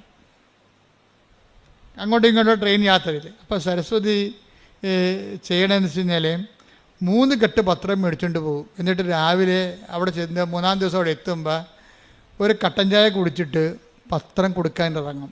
തൻ്റെ അനുഭവങ്ങൾ പറഞ്ഞുകൊണ്ട് സന്തോഷത്തോടെ സന്ധ്യ വരെ ആ പത്രം ആൾക്കാർക്ക് പറഞ്ഞു കൊടുക്കും. വെറുതെ ഇട്ടും പോണതല്ല, തൻ്റെ അനുഭവങ്ങൾ പറഞ്ഞ് ഇതുകൊണ്ട് മാതാവിന് എന്തെങ്കിലും പ്രയോജനം ഉണ്ടാകണമെന്ന് പറഞ്ഞുകൊണ്ട് തന്നെയാണ് ഇത് കൊടുക്കുന്നത്. അത് കൊടുക്കുമ്പോൾ വിശപ്പും ദാഹവും അറിയാതെ അത് ആന്തരിക സൗഖ്യം പ്രാപിച്ചിട്ടാണ് സരസ്വതി തിരിച്ചു വരണത്. അവർക്ക് തന്നെ ആ ഒരു മേഖല പണ്ടുണ്ടായിരുന്ന നിരാശ സങ്കടത്തിൻ്റെ മേഖലയിൽ നിന്നുണ്ട്. അതായത് അവിടെ ഭൗതിക സാഹചര്യം മാറ്റമില്ല, പക്ഷേ ആ ഭൗതിക സാഹചര്യം പണ്ടുണ്ടായിരുന്ന ആഴവും അതിൻ്റെ തീപ്പൊള്ളൽ ഇന്ന് അനുഭവിക്കണില്ല. അവിടെ സരസ്വതിക്ക് ആന്തരിക അഭിഷേകം കിട്ടിയിട്ടുണ്ട്. ആ വിഷയത്തിൽ തനിക്കിപ്പോൾ ഒന്നും സംഭവിച്ചിട്ടില്ല, ദൈവം തന്നെ നോക്കുന്നുണ്ടെന്ന രീതിയിൽ വളരെ ആന്തരികമായ കൃപയിലാണ് ഇവർ പോണത്. പക്ഷെ അവിടെ ജോലി അവർ മനോഹരമായിട്ട് ചെയ്യണേ. ഇത് തന്നെയാണ് ഇപ്പോൾ വൈശാഖിന് സംഭവിച്ചിരിക്കുന്നത്. വൈശാഖിന് ഈ അനുഗ്രഹം കിട്ടി, ധർമ്മക്കാരൻ്റെ അനുഗ്രഹം കിട്ടിയോടുകൂടി ഈ മനുഷ്യന് ഭയങ്കര, ഈ നാട്ടുകാരുടെ ഭാഷ പറഞ്ഞാൽ ഈ ഒരു ഭയങ്കര ത്രസിപ്പ് തോന്നി. വന്ന് ഭാര്യയോട് പറഞ്ഞിട്ടും തീരില്ല, അയാളെന്നെ അനുഗ്രഹിച്ചെന്ന് പറയും. അപ്പോൾ വൈഫ് പറയാം, അയാളല്ല അനുഗ്രഹിച്ചത്, കർത്താവാണ് ഇങ്ങനെ അനുഗ്രഹിച്ചെന്ന് പറയും. എന്നുവെച്ചാൽ അയാളിലൂടെ അതാരാണെന്ന് നമുക്കറിയത്തില്ലല്ലോ, അതാരാണ് ധർമ്മക്കാരെന്ന് അറിയത്തില്ലല്ലോ. ചിലപ്പോൾ പരീക്ഷിക്കാൻ വേണ്ടി ദൈവം നിൽക്കണ അറിയത്തില്ലല്ലോ. പക്ഷേ ദൈവം നിന്നത് പോലെയാണ് സംഭവിക്കണത്. പെട്ടെന്ന് പിറ്റേ ദിവസം കമ്പനിയിൽ നിന്ന് വിളിച്ചിട്ട്, വൈശാഖെ നിങ്ങൾ തിരിച്ച് റീജോയിൻ ചെയ്യണില്ലേ, നിങ്ങൾക്ക് എത്ര രൂപ ചിലവായി, നിങ്ങളുടെ ഇൻഷുറൻസ് ശരിയായില്ലെന്നാണ് കമ്പനിയിൽ നിന്ന് കേൾക്കണത്, കമ്പനി പറയണത്. അപ്പോൾ സാറേ ശരിയായിട്ടില്ല, കാശെല്ലാം പോയി, വേറെടുത്ത കാശെല്ലാം പോയി, എല്ലാം ആശുപത്രിയിൽ പോയി, ഇൻഷുറൻസ് ശരിയായിട്ടില്ല, താൻ കുഴപ്പമില്ല ഇങ്ങോട്ട് പോരാൻ പറ്റും. നാളെ തൻ്റെ അക്കൗണ്ടിലേക്ക് ഇപ്പം ഞങ്ങൾ 10 ലക്ഷം ദിർഹംസ് വിടുന്നുണ്ടെന്ന്. ഒന്ന് ചിന്തിച്ചേക്ക്. അയാള് ആ 10 ലക്ഷം ദിർഹംസ് 10 ദിർഹംസിനും കൊടുക്കണമല്ലോ. അപ്പം ഞാനെങ്ങനെ ഓർത്തെന്നറിയാവോ, ഈ കർത്താവിൻ്റെ വചനം, ആ വചനത്തിൽ നമ്മളെ സന്തോഷത്തോടെ അത് കൈമാറി കഴിയുമ്പോൾ ദൈവം വാഗ്ദാനങ്ങൾ പാലിക്കും ആരോടായാലും. അത് വൈശാഖം ശരി, അതുപോലെ തന്നെ ആരോ എക്സോർബൈ ആരാണ് ദൈവത്തോട് സന്തോഷത്തോടെ വചനം പാലിക്കുന്നത്? അങ്ങനെ ഒരു വചനമുണ്ട് കേട്ടോ, ലുക്ക 6:38. അതെ, കൊടുക്കുവിൻ നിങ്ങൾക്കും കിട്ടും, പറഞ്ഞ കൊടുക്കുവിൻ നിങ്ങൾക്ക് ലഭിക്കും, അമർത്തിക്കുലുക്കി അമർത്തിക്കുലുക്കി നിറച്ചളന്ന് അവർ നിങ്ങളുടെ മടിയിൽ ഇട്ടുതരും. അതാണ് ആരാണ് തന്നത്? അവനാണ്. ആര്? ദൈവം. ആരുടെ വചനമാണ്? ഇതെല്ലാം വാഗ്ദാനമാണ്. കിട്ടും, കൊടുക്കും, ലഭിക്കും എന്നൊക്കെ പറയുന്ന എല്ലാം പ്രോമിസാണ്. ഉടമ്പടി വർക്കൗട്ട് ചെയ്യണത് 8870 പ്രോമിസിലാണ് വർക്ക് ചെയ്യണത്. ഞാൻ കോവിഡ് പിടിച്ച് 2 മാസത്തോളം 1.5 മാസത്തോളം, എനിക്ക് 2 പ്രാവശ്യം കോവിഡ് പിടിച്ചു കേട്ടോ. നിങ്ങൾ അറിഞ്ഞോ? നിങ്ങൾ അറിഞ്ഞില്ലല്ലോ അല്ലേ? 2 പ്രാവശ്യം എനിക്ക് കോവിഡ് പിടിച്ച്. എന്താ? ആരാ കോവിഡ് തന്നത്? നിങ്ങളല്ല തന്നത്. ഞാൻ ഇവിടെ നിൽക്കുമ്പോൾ എനിക്ക് കിട്ടിയല്ലേ, ഞാൻ പുറത്ത് പോണില്ലല്ല. പക്ഷേ എന്താ പ്രശ്നം എന്ന് വെച്ച് കഴിഞ്ഞാൽ കോവിഡ് കാലത്തും ഞാൻ ഇവിടെ തന്നെ ഉണ്ടായിരുന്നു, ജനങ്ങളുടെ വിഷയങ്ങൾ കേട്ടോണ്ട് തന്നെ. അപ്പോൾ ഒത്തിരി പേര് വരുമ്പോൾ ആരെങ്കിലും കയറി കയ്യെ പിടിക്കുക അല്ലെങ്കിൽ അടുത്ത് നിൽക്കുക തുമ്മുക ചെയ്യുമ്പോൾ അത് കിട്ടും. അതാണ് 2 പ്രാവശ്യം കിട്ടിയത്. അപ്പോൾ ആദ്യത്തെ പ്രാവശ്യം കിട്ടിയപ്പോൾ 1.5 മാസം ഞാൻ കിടന്നുപോയി. കാര്യം 1.5 മാസം ഞാനും വിജയകുമാർ മാത്രം എൻ്റെ കയ്യിലും ഉണ്ട്. അപ്പം ഞാനിങ്ങനെ അദ്ദേഹത്തിൻ്റെ ഹോട്ടലിൽ കിടക്കുകയാണ് ഒറ്റയ്ക്ക്. അപ്പോൾ എന്നെ നോക്കിയത് മുഴുവനും നാഫർ എന്ന് പറഞ്ഞൊരു മുസ്ലിം സഹോദരനാണ്. അയാളാണെങ്കിൽ എൻ്റെ പൾസും എൻ്റെ ശ്വാസവും നോക്കാൻ വേണ്ടി വട്ടം കിടക്കുകയാണ് അവിടെ. കഴിഞ്ഞ ദിവസം ഇവിടെ വന്നിട്ടുണ്ടായിരുന്നു. എനിക്ക് ഭയങ്കര ഇഷ്ടപ്പെട്ട അയാളെ കണ്ടപ്പോൾ ഇവിടെ വന്നിട്ടുണ്ടായിരുന്നു എന്നെ കാണാൻ വേണ്ടി. അന്ന് 1.5 മാസം രാത്രി എനിക്ക് എന്തെങ്കിലും സംഭവിക്കുക, ശ്വാസം കിട്ടാത്ത ദിവസങ്ങളായിരുന്നു അത്. അപ്പോൾ എൻ്റെ മേലിൽ ജവമാല ഉണ്ടായിരുന്നു. അപ്പോൾ ഈ നാഫർ അടുത്ത് കിടക്കുകയാണ് വട്ടം. എന്നിട്ട് ഞാൻ എന്തെങ്കിലും ഒരു പന്തി കഴി കണ്ട അപ്പോൾ പുള്ളിക്ക് അകത്തോട്ട് വരാൻ വേണ്ടി പുള്ളി പുറത്ത് കിടക്കുകയാണ്. അപ്പോൾ ഞാൻ ഓർക്കണേ, ഞാൻ എൻ്റെ ജീവിതത്തിൽ ഒരിക്കലും കാണാത്തൊരു മനുഷ്യനാണ്. ഈ ഒരു കാലഘട്ടത്തിൽ എൻ്റെ ബന്ധുക്കളല്ല, സ്വന്തപ്പെട്ടുള്ള സഹപ്രവർത്തകരല്ല, ആരുമല്ല. ഇത് നിങ്ങൾ ഓർക്കണം. എന്താ പ്രശ്നം വെച്ച് കഴിഞ്ഞാൽ, നിങ്ങൾ ഓരോരുത്തരുടെയും താങ്ങണതും തലോടണമെല്ലാം നാളെ നിങ്ങൾക്ക് അവർ പ്രയോജനപ്പെടുമെന്നുള്ള ഉദ്ദേശത്തിലാണ്. പക്ഷെ നിങ്ങൾ താങ്ങേണ്ടതും തലോടേണ്ടതും ദൈവത്തെ മാത്രമാണ്. എവിടെയെങ്കിലും നിങ്ങൾക്ക് അറ്റാച്ച്മെൻ്റ് ഉണ്ടെങ്കിൽ ആ അറ്റാച്ച്മെൻ്റ് വെച്ചായിരിക്കും നിങ്ങൾക്ക് പണി കിട്ടാൻ പോണത്. പക്ഷേ ദൈവത്തോട് മാത്രം അറ്റാച്ച്മെൻ്റ് ഉണ്ടെങ്കിൽ നമ്മളുടെ യഥാർത്ഥ സമയത്ത് ദൈവമാണ് ആളെ ദൂത വിടുന്നത്. ഞാൻ നിനക്ക് മുമ്പേ എൻ്റെ ദൂതനെ അയക്കും. ശ്രുതികടെ ഹല്ലേലൂയ. Take the word of God. ഹല്ലേലൂയ ഹല്ലേലൂയ ഹല്ലേലൂയ ഹല്ലേലൂയ ഹല്ലേലൂയ. യേശുവേ ഹല്ലേലൂയ ഹല്ലേലൂയ ഹല്ലേലൂയ. യേശുവേ സ്തുതി. ഹല്ലേലൂയ ഹല്ലേലൂയ ഹല്ലേലൂയ ഹല്ലേലൂയ. പുറപ്പാട് 23:20. പുറപ്പാട് 23:20. ഇതാ പറഞ്ഞേ. ഇതാ ഒരു ദൂതനെ നിനക്ക് മുൻപേ ഞാൻ അയക്കുന്നു. അവൻ നിന്റെ വഴിയിൽ നിന്നെ കാത്തുകൊള്ളും. ഞാൻ. അപ്പൊ ഈ നാഫർ ആരാണ് എൻ്റെ ഇരിക്കണേ? അവന്റെ ദൂതനാ. ഞാൻ നിനക്ക് മുമ്പേ എൻ്റെ ദൂതനെ അയക്കും എന്നാണ് പറഞ്ഞിരിക്കുന്നത്. ഞാൻ എൻ്റെ ദൂതനെ അയക്കും. എപ്പോഴും നമ്മളെ സംബന്ധിച്ചിടത്തോളം അവനെന്ത് ചെയ്യും? അവൻ നിന്റെ വഴികളിൽ, പറഞ്ഞേ, നിന്നെ കാത്തുകൊള്ളും. അപ്പൊ നമ്മുടെ കാവൽ ഏർപ്പെടുത്തിയിരിക്കുന്നത് നമ്മുടെ ബന്ധുക്കളെ സ്വന്തപ്പെട്ടവരൊന്നും അല്ല. ആരെയാണ്? ദൈവത്തെയാണ്. അവൻ്റെ ദൂതനാണ്. അതായത് ഞാൻ എന്തിനാ ഇപ്പം നിങ്ങളോട് ഇങ്ങനെ പറയുന്നത് വെച്ച് കഴിഞ്ഞാൽ, നിങ്ങളുടെ ടൈം നിങ്ങൾ മാനേജ് ചെയ്യണം. ചില ആൾക്കാർ മക്കളെ എന്ന് പറഞ്ഞ് മരിക്കാൻ നടക്കുന്നുണ്ട്. ചില അമ്മമാർ അവനോട് ഇപ്പം നിങ്ങൾ ദുബായിലോ റോമിലേക്കുള്ള മക്കളെ നിങ്ങൾ വിളിക്കും, എന്നിട്ട് കഴിച്ചാടാ, കുടിച്ചാടാ, കുളിച്ചാടാ എന്നൊക്കെ ചോദിക്കും. പ്രാർത്ഥിച്ചാടാന്ന് ഒരിക്കലും ചോദിക്കത്തില്ല ഈ പന്നി. അതാ പ്രശ്നം. എന്താ പ്രശ്നം? ജീവിതത്തിൽ അവർ ബേസിക്കായിട്ട് അമ്മയാണെങ്കിലും ലോകത്താൻ ജീവിയാണ്. അത് കാരണം അവളുടെ ആധ്യാത്മികതയെക്കുറിച്ച് അവർക്ക് കൺസെപ്റ്റ് ഇല്ല. എന്താ കാര്യം? ഇതിനാണ് ഈ അറ്റാച്ച്മെൻ്റ് എന്ന് പറയുന്നത്. ദൈവത്തെ മാറ്റി നിർത്തിക്കൊണ്ടുള്ള ബന്ധവും ബന്ധങ്ങളുടെ പരിപോഷണങ്ങളും ഒരു പക്ഷേ നാളെ നിങ്ങൾക്ക് ഒരു മൈനറായിട്ടുള്ള ഒരു കൺസോലേഷനിലൂടെ പോകത്തുള്ളൂ. ദൈവത്തെ മേജർ മിറക്കിൾസിനെ കുറിച്ചാണ് ഞാൻ സംസാരിക്കുന്നത്.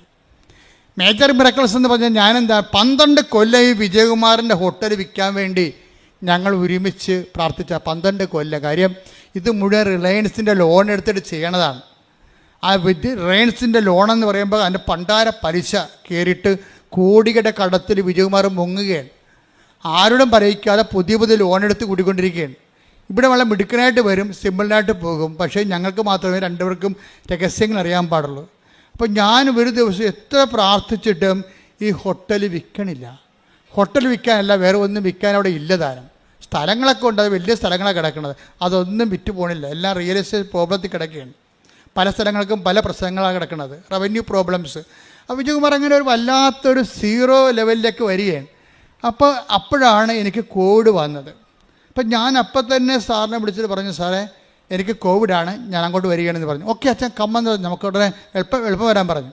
അപ്പം ഞാൻ അവിടെ ചെന്നിട്ട് എന്താ ചെയ്തിരിക്കണത്, എനിക്ക് കോവിഡാണെങ്കിലും എന്നെ സംബന്ധിച്ചിടത്തോളം ഞാൻ ആ കോവിഡ് ആശുപത്രി, കോവിഡ് രോഗികളുടെ പോലെ അവിടുത്തെ ഒരു കോയമ്പത്തൂർ ആശുപത്രി കിടക്കണം, ചാർത്തിൽ കിടക്കണം. ഒരു ചാർത്താണ് ഉണ്ടായിരുന്നത്. കാര്യം കോവിഡുകാരെ അവരെല്ലാം കൂട്ടിയിട്ടിരിക്കണം അവിടെ കുറേ കോവിഡ്, അന്നത്തെ കാലത്ത് ഭയങ്കര കഷ്ടപ്പാടായിരുന്നു.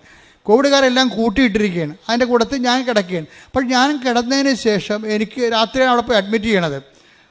പക്ഷേ എന്താ പ്രശ്നമുണ്ടെങ്കിലും ഞാൻ ഈ ആന്തരിക അഭിഷേകം നിങ്ങളോട് എന്താ പറയാൻ കാരണം, ഇത്രയും ഇഷ്യൂസിലാണ് നിൽക്കണത്.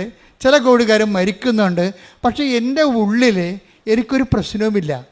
അതിനാണ് ആന്തരിക അഭിഷേകം എന്ന് പറയുന്നത്. അതായത് ഞാൻ റിലീവ്ഡ് ആകുമെന്നും എനിക്ക് I am so live and so happy as if I am not affected by Covid. അതായത് ഇത് സംഭവിക്കാത്ത പോലെ ഞാൻ കോവിഡ് അഫക്റ്റഡ് അല്ലാത്തതുപോലെ ഞാൻ ഹാപ്പിയാണ്. രാത്രി പിന്നെ വ്യത്യാസം 3 മണിയായപ്പോൾ എന്നെ മുറിയിലോട്ട് മാറ്റിയിട്ട് 36 മണിക്കൂർ കഴിഞ്ഞപ്പോൾ എന്നെ വീണ്ടും ഹോട്ടലിലോട്ട് മാറ്റി. അപ്പോൾ ഈ സമയങ്ങളെല്ലാം എൻ്റെ കൂടെ ജപമാല ഇരിക്കണം. അതിൻ്റെ നിങ്ങൾക്ക് അഭിഷേകം, പ്രാർത്ഥനയിൽ അഭിഷേകം വേണമെങ്കിൽ നിങ്ങൾ ജപമാലയിൽ നിന്ന് അഭിഷേകം മേടിക്കേണ്ടത്. അതിൻ്റെ കാരണം എന്ന് വെച്ച് കഴിഞ്ഞാൽ ഏത് കാട്ടിലും ഏത് കോവിഡിലും കിടന്നുകൊണ്ട് നിങ്ങൾക്കത് പ്രാർത്ഥിക്കാൻ പറ്റും. ഇത്തിരി ഓർമ്മ മതി. എന്താണ് ജപമാലയ്ക്ക് വേണ്ടിയുള്ള ഇൻവെസ്റ്റ്മെൻ്റ് എന്ന് പറഞ്ഞു കഴിഞ്ഞാൽ ഒരു പൊടിക്ക് ഓർമ്മ, അത്രയേ ഉള്ളൂ. ജപമാല ചെല്ലാൻ നിങ്ങൾക്ക് എന്ത് വേണമെന്ന് വെച്ച് കഴിഞ്ഞാൽ ഒരു പൊടിക്ക് ഓർമ്മ മതി. എനിക്ക് ഓർമ്മയുണ്ട്, ഞാൻ മരിച്ചിട്ടില്ല എന്നുള്ളൊരു ബോധം മതി നിനക്ക് ഒരു ജപമാല ആക്ടിവേറ്റ് ആകാൻ. അപ്പോൾ ഞാൻ ഈ ജപമാല എഴുതിക്കൊണ്ടിരിക്കുകയാണ്. 1 മണിക്കൂർ, ഒരു ദിവസം 10-40 ഒക്കെ ജപമാല ചെല്ലും. കിടക്കാനല്ല, ചുമയുള്ള കാരണം ഇങ്ങനെ കിടക്കാൻ പറ്റും, ഇങ്ങനെ താങ്ങിയിരിക്കുകയല്ലേ. അപ്പോൾ ഇരുന്നുകൊണ്ട് ജപമാല ചെല്ലുകയാണ്. ജപമാല ചൊല്ലി ഒരു ദിവസം സാറ് കയറി വന്ന് മുറി. അപ്പോൾ സാറിനാണെങ്കിൽ കോവിഡാണെങ്കിൽ സാറിന് അങ്ങനെ പേടിയൊന്നുമില്ല. സാർ എൻ്റെ അടുത്ത് ഇരുന്ന് സംസാരിക്കുകയാണ്. എന്നോട് പറഞ്ഞ്, അച്ഛാ കടം ഇത്തിരി പ്രശ്നമാകുന്നുണ്ട്, ഈ സംഭവം ഒന്ന് ഡിസ്പോസ് ആയാൽ മാത്രമേ, അതായത് ഹോട്ടലാണേ, ഡിസ്പോസ് ആയാൽ മാത്രമേ നടക്കത്തുള്ളത്. ഞാൻ പറഞ്ഞു, ഈ ദിവസങ്ങൾ ഞാനത് പറയേണ്ട സ്ഥലത്ത് പറഞ്ഞിട്ടുണ്ട്. കാര്യം ഇപ്പോൾ കോവിഡ് രോഗം പിടിച്ച് എന്നിട്ടും ഉള്ള ബോധത്തിൽ പ്രാർത്ഥിക്കുന്നതിനേക്കാൾ വലിയ പ്രാർത്ഥനയിലില്ല. കർത്താവ് കുരിശിൽ കിടന്ന് പ്രാർത്ഥിക്കണ പോലെയുള്ള ഈ പ്രാർത്ഥനയുടെ മൂല്യം കൂടുന്നുണ്ട്. രോഗിയായിട്ട് പ്രാർത്ഥിക്കുമ്പോൾ ഉണ്ടാകുന്ന പ്രശ്നം അതാ, പ്രാർത്ഥനയുടെ മൂല്യം കൂടും. പണ്ട് നമുക്ക് ആരോഗ്യത്തോടെ ഇരുന്ന് പ്രാർത്ഥിക്കുമ്പോൾ ഒരു കൊന്തയ്ക്ക് 10 പോയിൻ്റ് ആണെങ്കിൽ നമ്മളൊരു വലിയ പിടിച്ച് പ്രാർത്ഥിക്കുമ്പോൾ കൊന്തക്ക് 40 പോയിൻ്റ് ആകും. അതെപ്പോഴും നമ്മൾ ഓർത്തേക്കണം. പ്രാർത്ഥനയുടെ മൂല്യം അത് ഏത് ശാരീരിക മാനസിക അവസ്ഥയിൽ പ്രാർത്ഥിക്കുന്നതെന്നാണ്. അതായത് നിങ്ങൾക്ക് പ്രാർത്ഥന വരം കുറവാണെങ്കിൽ തീർച്ചയായിട്ടും ഈ സെക്ഷനിൽ പ്രാർത്ഥിക്കാൻ പറ്റത്തില്ല. ഇപ്പം ഇവിടെ നമ്മൾ ആദ്യം പറഞ്ഞ ജിൻസി എന്നാ പറഞ്ഞതെന്ന് വെച്ച് കഴിഞ്ഞാൽ, ജിൻസിയുടെ ഭർത്താവിന് കിഡ്നി അസുഖമാണെന്ന് കേട്ടപ്പോൾ തന്നെ ജിൻസി എന്താ പറയണത്, എനിക്ക് പിന്നെ പ്രാർത്ഥന ഒന്നും ഓർമ്മയില്ലെന്നാണ് പറയണത്. അതായത് ഭർത്താവിന് കിഡ്നിയുടെ അസുഖമാണെന്ന് ഡയഗ്നോസ് ചെയ്തപ്പോൾ തന്നെ പിന്നെ എന്താ പറയണത്, എനിക്ക് പ്രാർത്ഥന ഒന്നും ഓർമ്മയില്ല. ഞാൻ പറയണത് പരിശുദ്ധ പരമദിവ്യകാരുണ്യം എൻ്റെ മാതാവേ, പരിശുദ്ധ എന്താണ് പറയണത് നമുക്കൊരു പിടിയില്ല. പരിശുദ്ധ പരമദിവ്യകാരുണ്യം എൻ്റെ മാതാവേ. പ്രാർത്ഥന എല്ലാം മറന്നുപോയി, വിശ്വാസപ്രമാണം മറന്നുപോയി, ജപമാല മറന്നുപോയി. പ്രാർത്ഥിക്കാൻ എന്ത് പ്രാർത്ഥന ആദ്യം പ്രാർത്ഥിക്കണം അറിയാൻ പാടില്ല. അതിൻ്റെ പ്രാർത്ഥനയുടെ സീക്വൻസ് മറന്നുപോയി, ക്രമമെല്ലാം തെറ്റിപ്പോയി. എൻ്റെ മാതാവേ എന്നുള്ളത് അത് ഒരു ചെറിയ മൈനർ പ്രാർത്ഥനാനുഭവമാണ്. പക്ഷേ നിങ്ങളുടെ ക്ലേശങ്ങൾ വർദ്ധിക്കുമ്പോൾ നിങ്ങൾ ബോധപൂർവം പ്രാർത്ഥിക്കാൻ കഴിഞ്ഞാൽ അതിന് പ്രാർത്ഥനാ വരമെന്ന് പറയും. എല്ലാവർക്കും ഉള്ളത് പ്രാർത്ഥനയാണ്, പ്രാർത്ഥനാ വരമല്ല. പ്രാർത്ഥനാ വരവെന്ന് പറയുന്നത് പ്രെയർ ഇൻ ഡിഫിക്കൽട്ട് ടൈംസിലാണ് പ്രാർത്ഥനാ വരവെന്ന് പറയും. എല്ലാവർക്കും പ്രാർത്ഥന ചെല്ലാനറിയാം, അത് പക്ഷേ മേജർ ആയിട്ടുള്ള വിഷയം വന്നാൽ അതുകൊണ്ട് പ്രയോജനമില്ല വരും. തന്നെയല്ല, മേജറായിട്ടുള്ള പ്രശ്നം വന്നു കഴിഞ്ഞാൽ പ്രാർത്ഥന കിട്ടത്തില്ല, ചെല്ലാൻ കിട്ടത്തില്ല. അല്ല പറയാം, എനിക്ക് പ്രാർത്ഥന കിട്ടി, ഞാൻ എല്ലാ പ്രാർത്ഥനയും മറന്നുപോയി, ഡിലീറ്റായിപ്പോയി പ്രാർത്ഥന, ആവിയായിപ്പോയി പ്രാർത്ഥന. വിശ്വാസം ആവിയാവുകയും പ്രാർത്ഥന ഡിലീറ്റായും ചെയ്യുന്ന ഒരു ഭയങ്കര കാളരാത്രി. പക്ഷേ എനിക്കങ്ങനെ സംഭവിച്ചില്ല ശരിക്കും. ഞാനത് വളരെ ബോധത്തോടു കൂടി സന്തോഷത്തോടു കൂടിയാണ് ഈ ജപമാല ചൊല്ലിക്കൊണ്ടിരിക്കുന്നത്. അപ്പോഴാണ് സാറ് പറയണത് ഇങ്ങനെ ഒരു വിഷയമുണ്ട്. ഞാനത് പ്രാർത്ഥനയെ വെച്ചിട്ടുണ്ടെന്ന് പറയും. പക്ഷേ ഞാൻ അവിടുന്ന് ഒരു 2 ദിവസം കഴിഞ്ഞപ്പോൾ തന്നെ ഇത്രയും നാൾ സാറിൻ്റെ അടുത്ത് തന്നെ ഉണ്ടായിരുന്ന ഒരു വലിയ ഹോസ്പിറ്റലുണ്ട്, അവർക്കൊരു പ്രോജക്റ്റ് വന്ന് ആ ഹോസ്പിറ്റൽ എക്സ്പാൻഡ് ചെയ്യണമെന്ന്. അവരുടനെ സാറിനോട് വന്ന് ചോദിച്ചു, ഈ ഹോസ്പിറ്റൽ നിങ്ങളുടെ ഹോട്ടൽ കൊടുക്കുന്നുണ്ടോ എന്ന് ചോദിച്ചു. അപ്പോൾ കൊടുക്കുന്നുണ്ടെന്ന് പറഞ്ഞു. അപ്പോൾ എന്നാ വിലയെന്ന് പറഞ്ഞു. അപ്പോൾ സാറ് പറഞ്ഞ് ഇതിന് 22 കോടി എന്ന് പറഞ്ഞു. 22 കോടി എന്ന് പറഞ്ഞു. 22 കോടി എന്ന് പറഞ്ഞെങ്കിലും അപ്പോൾ എൻ്റെ അടുത്ത് വന്ന് പറഞ്ഞു 22 കോടി എന്നാണ് പറയണമെന്ന് പറഞ്ഞു. അപ്പോൾ നമ്മുടെ കടങ്ങളെല്ലാം പരിഹരിച്ച് കഴിഞ്ഞാൽ എന്ത് മിച്ചം ഉണ്ടാകുമെന്ന് എനിക്കൊരു ധാരണ ഉണ്ട്. അപ്പോൾ അതുകൊണ്ട് സാറിനോട് പറഞ്ഞു, സാറേ എത്ര കുറച്ചാലും 18-ന് താഴെ കുറക്കാൻ പറ്റത്തില്ലെന്ന് പറഞ്ഞു. അപ്പോൾ എന്താ വെച്ചാൽ അത്രയും സംഭവം നമുക്ക് കിട്ടുമെന്നൊരു ബോധമല്ല നമുക്കുള്ളത്, ഒരു ബോധമാണുള്ളത്. പക്ഷേ ആ ഒരു ആഴ്ച തന്നെ ഞാൻ അവിടുന്ന് എഴുന്നേറ്റ് പോകണമെമ്പോൾ തന്നെ ഒരു കെട്ട് പൈസയുമായിട്ട് സാറ് വന്നു. എന്താ കാര്യം? അഡ്വാൻസ് തന്നതാണ്. കുറച്ച് ക്യാഷും കുറേ ചെക്കുമായിട്ട് അവിടെ നടക്കണതാണ്. എന്ന് വെച്ച് കഴിഞ്ഞാൽ ഞാൻ നിങ്ങളുടെ ഈ അനുഭവങ്ങൾ എന്താ പറഞ്ഞതെന്ന് വെച്ച് കഴിഞ്ഞാൽ, നിങ്ങളുടെ ക്ലേശകാലങ്ങളിൽ നിങ്ങളുടെ പ്രാർത്ഥനയുടെ മൂല്യം കൂടുന്നത് നിങ്ങൾ മനസ്സിലാക്കണം. അല്ലാതെ ഞാൻ ഉടമ്പടി എടുത്തല്ല, ദൈവം എനിക്കിട്ട് എന്താ ഇങ്ങനെ ചെയ്തത്, ഉടമ്പടി എടുക്കാത്തവളൊക്കെ വെള്ളം അടിച്ച് സുന്ദരമായിട്ട് നടക്കണം, കല്യാണം കെട്ടിയും ഒക്കെ നടക്കണം, എനിക്ക് മാത്രമാണ് പ്രയാസമെന്ന് നിങ്ങൾ പറയരുത്. നമ്മളുടെ നിലപാട്, ഞാൻ 12 കൊല്ലം ആ ഹോട്ടൽ വിൽക്കാനുള്ള ഒത്തിരി പ്രശ്നങ്ങളുണ്ട്.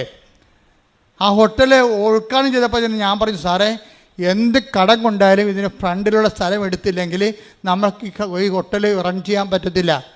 അപ്പോൾ എന്നോട് ചോദിച്ചത് എങ്ങനെ എടുക്കും, ഫ്രണ്ടിലുള്ള സ്ഥലത്തൊക്കെ കോയമ്പത്തൂർ ഭയങ്കര വിലയാണ്. ഞാൻ പറഞ്ഞ് കടം മേടിച്ചാലും എടുക്കേണ്ടി വരുമെന്ന് പറഞ്ഞ്. കാര്യം എൻ്റെ മനസ്സിൽ അന്ന് സാറിൻ്റെ വൈഫിനോട് ഞാൻ പറഞ്ഞ് ഇന്നല്ലെങ്കിൽ സാററിയണ്ട, ഇന്നല്ലെങ്കിൽ നാളെ നമുക്കിത് വിൽക്കേണ്ടി വരുമെന്ന് പറഞ്ഞു. അത് പറഞ്ഞിട്ടാണ് ഞാൻ വെഞ്ചരിച്ചിട്ട് പോരണത്. വെഞ്ചരിക്കുകയും ചെയ്തിട്ട് ഒട്ടൻ്റെ വിൽപ്പനയും തീരുമാനിച്ചിട്ടാണ് പോരണത് അവിടുന്ന്. എന്താ കാര്യം? അതാണ് എൻ്റെ കിടപ്പെന്ന് എനിക്കറിയാം. അപ്പം ഞാൻ ചെയ്ത് നോക്കുന്ന റവന്യൂ പ്രോബ്ലംസ് ഒന്നും ഉണ്ടാകരുത്, അതുകൊണ്ടാണ് അത് സേഫ് ആക്കണം അത്രയും സ്ഥലം.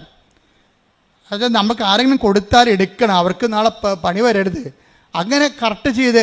അപ്പോൾ പക്ഷേ ഇത്രയും 12 കൊല്ലമായിട്ട് നടക്കണില്ല. അപ്പം നിങ്ങളെന്താ ചെയ്തിരിക്കണമെന്ന് വെച്ച് കഴിഞ്ഞാൽ, നിങ്ങളുടെ മൂല്യം വർദ്ധിത, നിങ്ങളുടെ പ്രാർത്ഥനയ്ക്ക് മൂല്യം വർദ്ധനയുണ്ടെങ്കിൽ നിങ്ങളിപ്പം നിലവിലുള്ള കുരിശിനെയൊക്കെ അക്സെപ്റ്റ് ചെയ്യണം.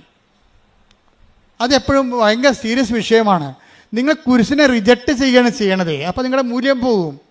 ഇപ്പം നിങ്ങളുടെ മകൻ, നിങ്ങളുടെ മരുമകൾ നിങ്ങളുടെ കടുത്തേക്കാരൻ്റെ പാർട്ടിയാണ്, അല്ലെങ്കിൽ അവൾ സന്നദ്ധനായിട്ട് അവൾ വീട്ടിൽ പോയി നിൽക്കുകയാണ്, എന്നിട്ട് നിങ്ങളെക്കുറിച്ച് പറയണത് നിങ്ങൾ അവരെ തള്ളി പുറത്താക്കിയതാണ്, നിങ്ങളുടെ സ്വർണ്ണമൊക്കെ അവളുടെ സ്വർണ്ണമൊക്കെ നിങ്ങൾ എടുത്തെന്നായിരിക്കും പറയണത്. അവളുടെ സ്വർണ്ണമൊക്കെ നിങ്ങൾ എടുത്തെന്ന് പറഞ്ഞ് അവൾ വീട്ടിൽ പോയി നിൽക്കുകയാണ്. അവൾ വീട്ടിൽ പോയി നിൽക്കണതിന് നാട്ടുകാരോട് പറയാൻ ഒരു കാരണമാണ്. ഇപ്പം നിങ്ങൾക്ക് എന്ത് പറ്റി? മകൻ്റെ ജീവിതം പോയി, നിങ്ങൾ കള്ളിയുമായി, അവളുടെ സ്വർണ്ണം അടിച്ച് മാറ്റിയ കള്ളിയുമായി നിങ്ങൾ ആകപ്പാടെ. അപ്പം നിങ്ങൾക്ക് വൈരാഗ്യവും വിദ്വേഷമേ കൂടത്തുള്ളൂ. അതല്ല, ആ കുരിശിനെ നിങ്ങൾ ക്രിസ്തുവിൻ്റെ നാമത്തിൽ അക്സെപ്റ്റ് ചെയ്യണം. അവൾ എന്തും പറഞ്ഞോട്ടോ, എൻ്റെ മകൾ നാളെ ശരിയായിക്കൊള്ളും, അല്ലെങ്കിൽ കർത്താവ് അവളെ ശരിയാക്കും. അതിൻ്റെ പേരിൽ നിങ്ങൾ പുതിയ പാപിയായിട്ട് മാറരുത്. പിന്നീട് പറഞ്ഞു കേട്ടില്ലേ, നിങ്ങളുടെ മൂല്യം വർദ്ധിപ്പിക്കാൻ തരുന്ന ഉടമ്പടി കാലം എന്ന് വെച്ചാൽ ഉടമ്പടി ഒരു ജീവിത രീതിയാണ്, അല്ലാതെ അതൊരു പ്രാർത്ഥനാ രീതിയല്ല. ഉടമ്പടിയുടെ ഒരു ജീവിത രീതി, അതിന് ഉടമ്പടിയുടെ തനത് നിലപാടുണ്ട്, തനത് സമീപനമുണ്ട്, എല്ലാ വിഷയങ്ങളും. ഇതിനാണ് മാതാവ് സെപ്റ്റംബർ 7 ഡിസ്പോസിഷൻ എന്ന് പറഞ്ഞത്. ഇത് ഫയറാകുന്ന ഡിസ്പോസിഷൻസ് എന്ന് പറഞ്ഞതിൻ്റെ കാരണം അതാണ്. അപ്പോൾ ഈ മനുഷ്യന് എന്തുകൊണ്ടാണ് ഇപ്പം നമ്മൾ വൈശാഖിൻ്റെ കാര്യം തന്നെ എടുക്കാം. വൈശാഖിന് ഇപ്പോൾ എത്ര 10 ലക്ഷം ദിറംസാണ് കിട്ടിയിരിക്കണം. 10 ദിറംസിന് പകരം ഉടനെ കമ്പനി അവനെ രണ്ടാമത് തിരിച്ചെടുക്കുകയും ചെയ്ത് അവന് 10 ലക്ഷം ദിറംസ് അവൻ്റെ ചികിത്സയ്ക്ക് വേണ്ടി ഇട്ട് കൊടുത്തപ്പോൾ അവൻ്റെ ലോണെല്ലാം അടച്ചു തീർത്ത്. നല്ല കാശായിരുന്നു ഇതിൻ്റെ ഓപ്പറേഷനെ. ആ ലോണെല്ലാം അടച്ചു തീർത്ത് കഴിഞ്ഞപ്പോൾ കുറച്ച് കഴിഞ്ഞപ്പോൾ ജോലി ചെയ്തുകൊണ്ടിരിക്കുന്ന സമയത്ത് വേറെ ഒരു സംഭവം, ഇത്രയും നാൾ കിട്ടായിരുന്ന ഇൻഷുറൻസ് മുഴുവനും പാസ്സായി. ഒരു മനുഷ്യൻ 10 ദിറംസ് കൊണ്ട് കോടിക്കണക്കിന് രൂപയുടെ ആസ്തിയിലേക്ക് വരികയാണ്. എപ്പോഴും വിചാരിക്കേണ്ടത്, നിങ്ങൾ ചെയ്യണത് ഇത് കിട്ടുമെന്ന് ഓർത്തിട്ട് വൈശാഖ് ചെയ്തത് അല്ല. ഞാനിങ്ങനെ പറയണമുണ്ട്, ഇങ്ങനെ കിട്ടുമെന്ന് ഓർത്തോട്ട് നിങ്ങൾ ചെയ്യരുത്. നിങ്ങൾ ചെയ്യേണ്ടത്, കർത്താവ് എന്നെ സംരക്ഷിക്കും, ഞാൻ നിനക്ക് മുമ്പേ എൻ്റെ ദൂതനയക്കും, അവൻ നിന്നെ കാത്തുകൊള്ളുന്ന സംഭവം. അതായത് കർത്താവിൻ്റെ, നിങ്ങൾ ദൈവത്തിന് വേണ്ടി ചെയ്യുമ്പോൾ ദൈവത്തിൻ്റെ കാവല്, സംരക്ഷണം നോക്കുക. Take the read it again. ശ്രുതിക്കട്ടെ ഹല്ലേലൂയ. ഇതാ ഒരു ദൂതനെ നിനക്ക് മുമ്പേ ഞാൻ അയക്കുന്നു. ഇതാ ഒരു ദൂതനെ നിനക്ക് മുമ്പേ ഞാൻ അയക്കുന്നു. അവൻ നിന്റെ വഴിയിൽ നിന്നെ കാത്തുകൊള്ളും. Praise the Lord. അപ്പൊ നിന്റെ വഴികളിൽ, ജീവിത വഴിയാണ് ഉദ്ദേശിക്കുന്നത്, അല്ല കൃപാസനത്തിൽ വന്നിട്ട് വീട്ടിൽ പോയ വഴിയല്ല ഉദ്ദേശിക്കുന്നത്. നിന്റെ വഴിയെന്ന് പറഞ്ഞാൽ എന്താണ്? നമ്മളെ നിത്യത വരെയാണ് നമ്മുടെ വഴിയുള്ളത്. ഒരു വിശ്വാസിയെ സംബന്ധിച്ചിടത്തോളം അവൻ്റെ വഴി എവിടെ നിന്നാണ്? നിത്യത വരെ കിടക്കണം ആ വഴി. അപ്പോൾ നിന്റെ വഴികളിൽ എന്തു ചെയ്യും? നിന്നെ കാത്തുകൊള്ളും, നിത്യത നേടുന്നതിലെന്ന്. ഈ വൈശാഖ അവസാനം പറയുന്നൊരു വാക്കുണ്ട്, അത് എന്നെ വളരെ ഞെട്ടിപ്പിച്ചൊരു വാക്കാണ്. മരണം വരെ ഉടമ്പടി ജീവിക്കുവാൻ നമുക്ക് കഴിയണമെന്ന്. നിങ്ങൾക്കറിയാമല്ലോ. അതായത് ഇതെങ്ങനെ തുടങ്ങിയത്? കൃപാസനം മാതാവ് എന്ന് പറയുന്നത് ഭൂലോക തട്ടിപ്പാടെന്ന് പറഞ്ഞ് ജീവിക്കാൻ തുടങ്ങിയ ആളാണ്. എന്നിട്ട് ഈ മനുഷ്യൻ്റെ ഓരോ ഘട്ടം ഘട്ടമായിട്ട് അനുഭവത്തിലൂടെ ഈ മനുഷ്യൻ തന്നെ കണ്ടില്ലേ. ഇപ്പം എന്താ അവസാനം പറയണത്? മരണം വരെ നമുക്ക് ഉടമ്പടിയിൽ ജീവിക്കാൻ കഴിയണം. അപ്പം ആ ഉടമ്പടിയെക്കുറിച്ച് ആ മനുഷ്യന് ജീവിതത്തിൽ ഏറ്റവും വലിയ കൺവിക്ഷനായിപ്പോയി. ഞാനെപ്പോഴും സന്തോഷിക്കണതേ, ഞാൻ എപ്പോഴും why I am a missionary എന്ന് എന്നോട് ചോദിച്ചാൽ, ഞാൻ എപ്പോഴും എന്നോട് തന്നെ ചോദിച്ചിട്ടുണ്ട്, why you are a missionary. കാരണം എൻ്റെ ഉടുപ്പ്, എൻ്റെ ആ പട്ടം കിട്ടി 1.5 കൊല്ലം കഴിഞ്ഞപ്പോൾ എൻ്റെ ഉടുപ്പ് ചേഞ്ച് ചെയ്തു. അപ്പോൾ ഞാൻ മിഷണറി ആണെന്നുള്ള ബോധം എനിക്കുണ്ടായിരുന്നു. എന്നാൽ ഇടവക ജീവിക്കുമ്പോൾ തന്നെ ഒരു മിഷൻ കോൺഗ്രിഗേഷനിൽ പോയി ചേരേണ്ട കാര്യമൊന്നുമില്ല. ഒരു ഇടവക വൈദ്യന് മിഷണറി ആകാൻ പറ്റും. മിഷണറിയുടെ ജോലി എന്താണ്?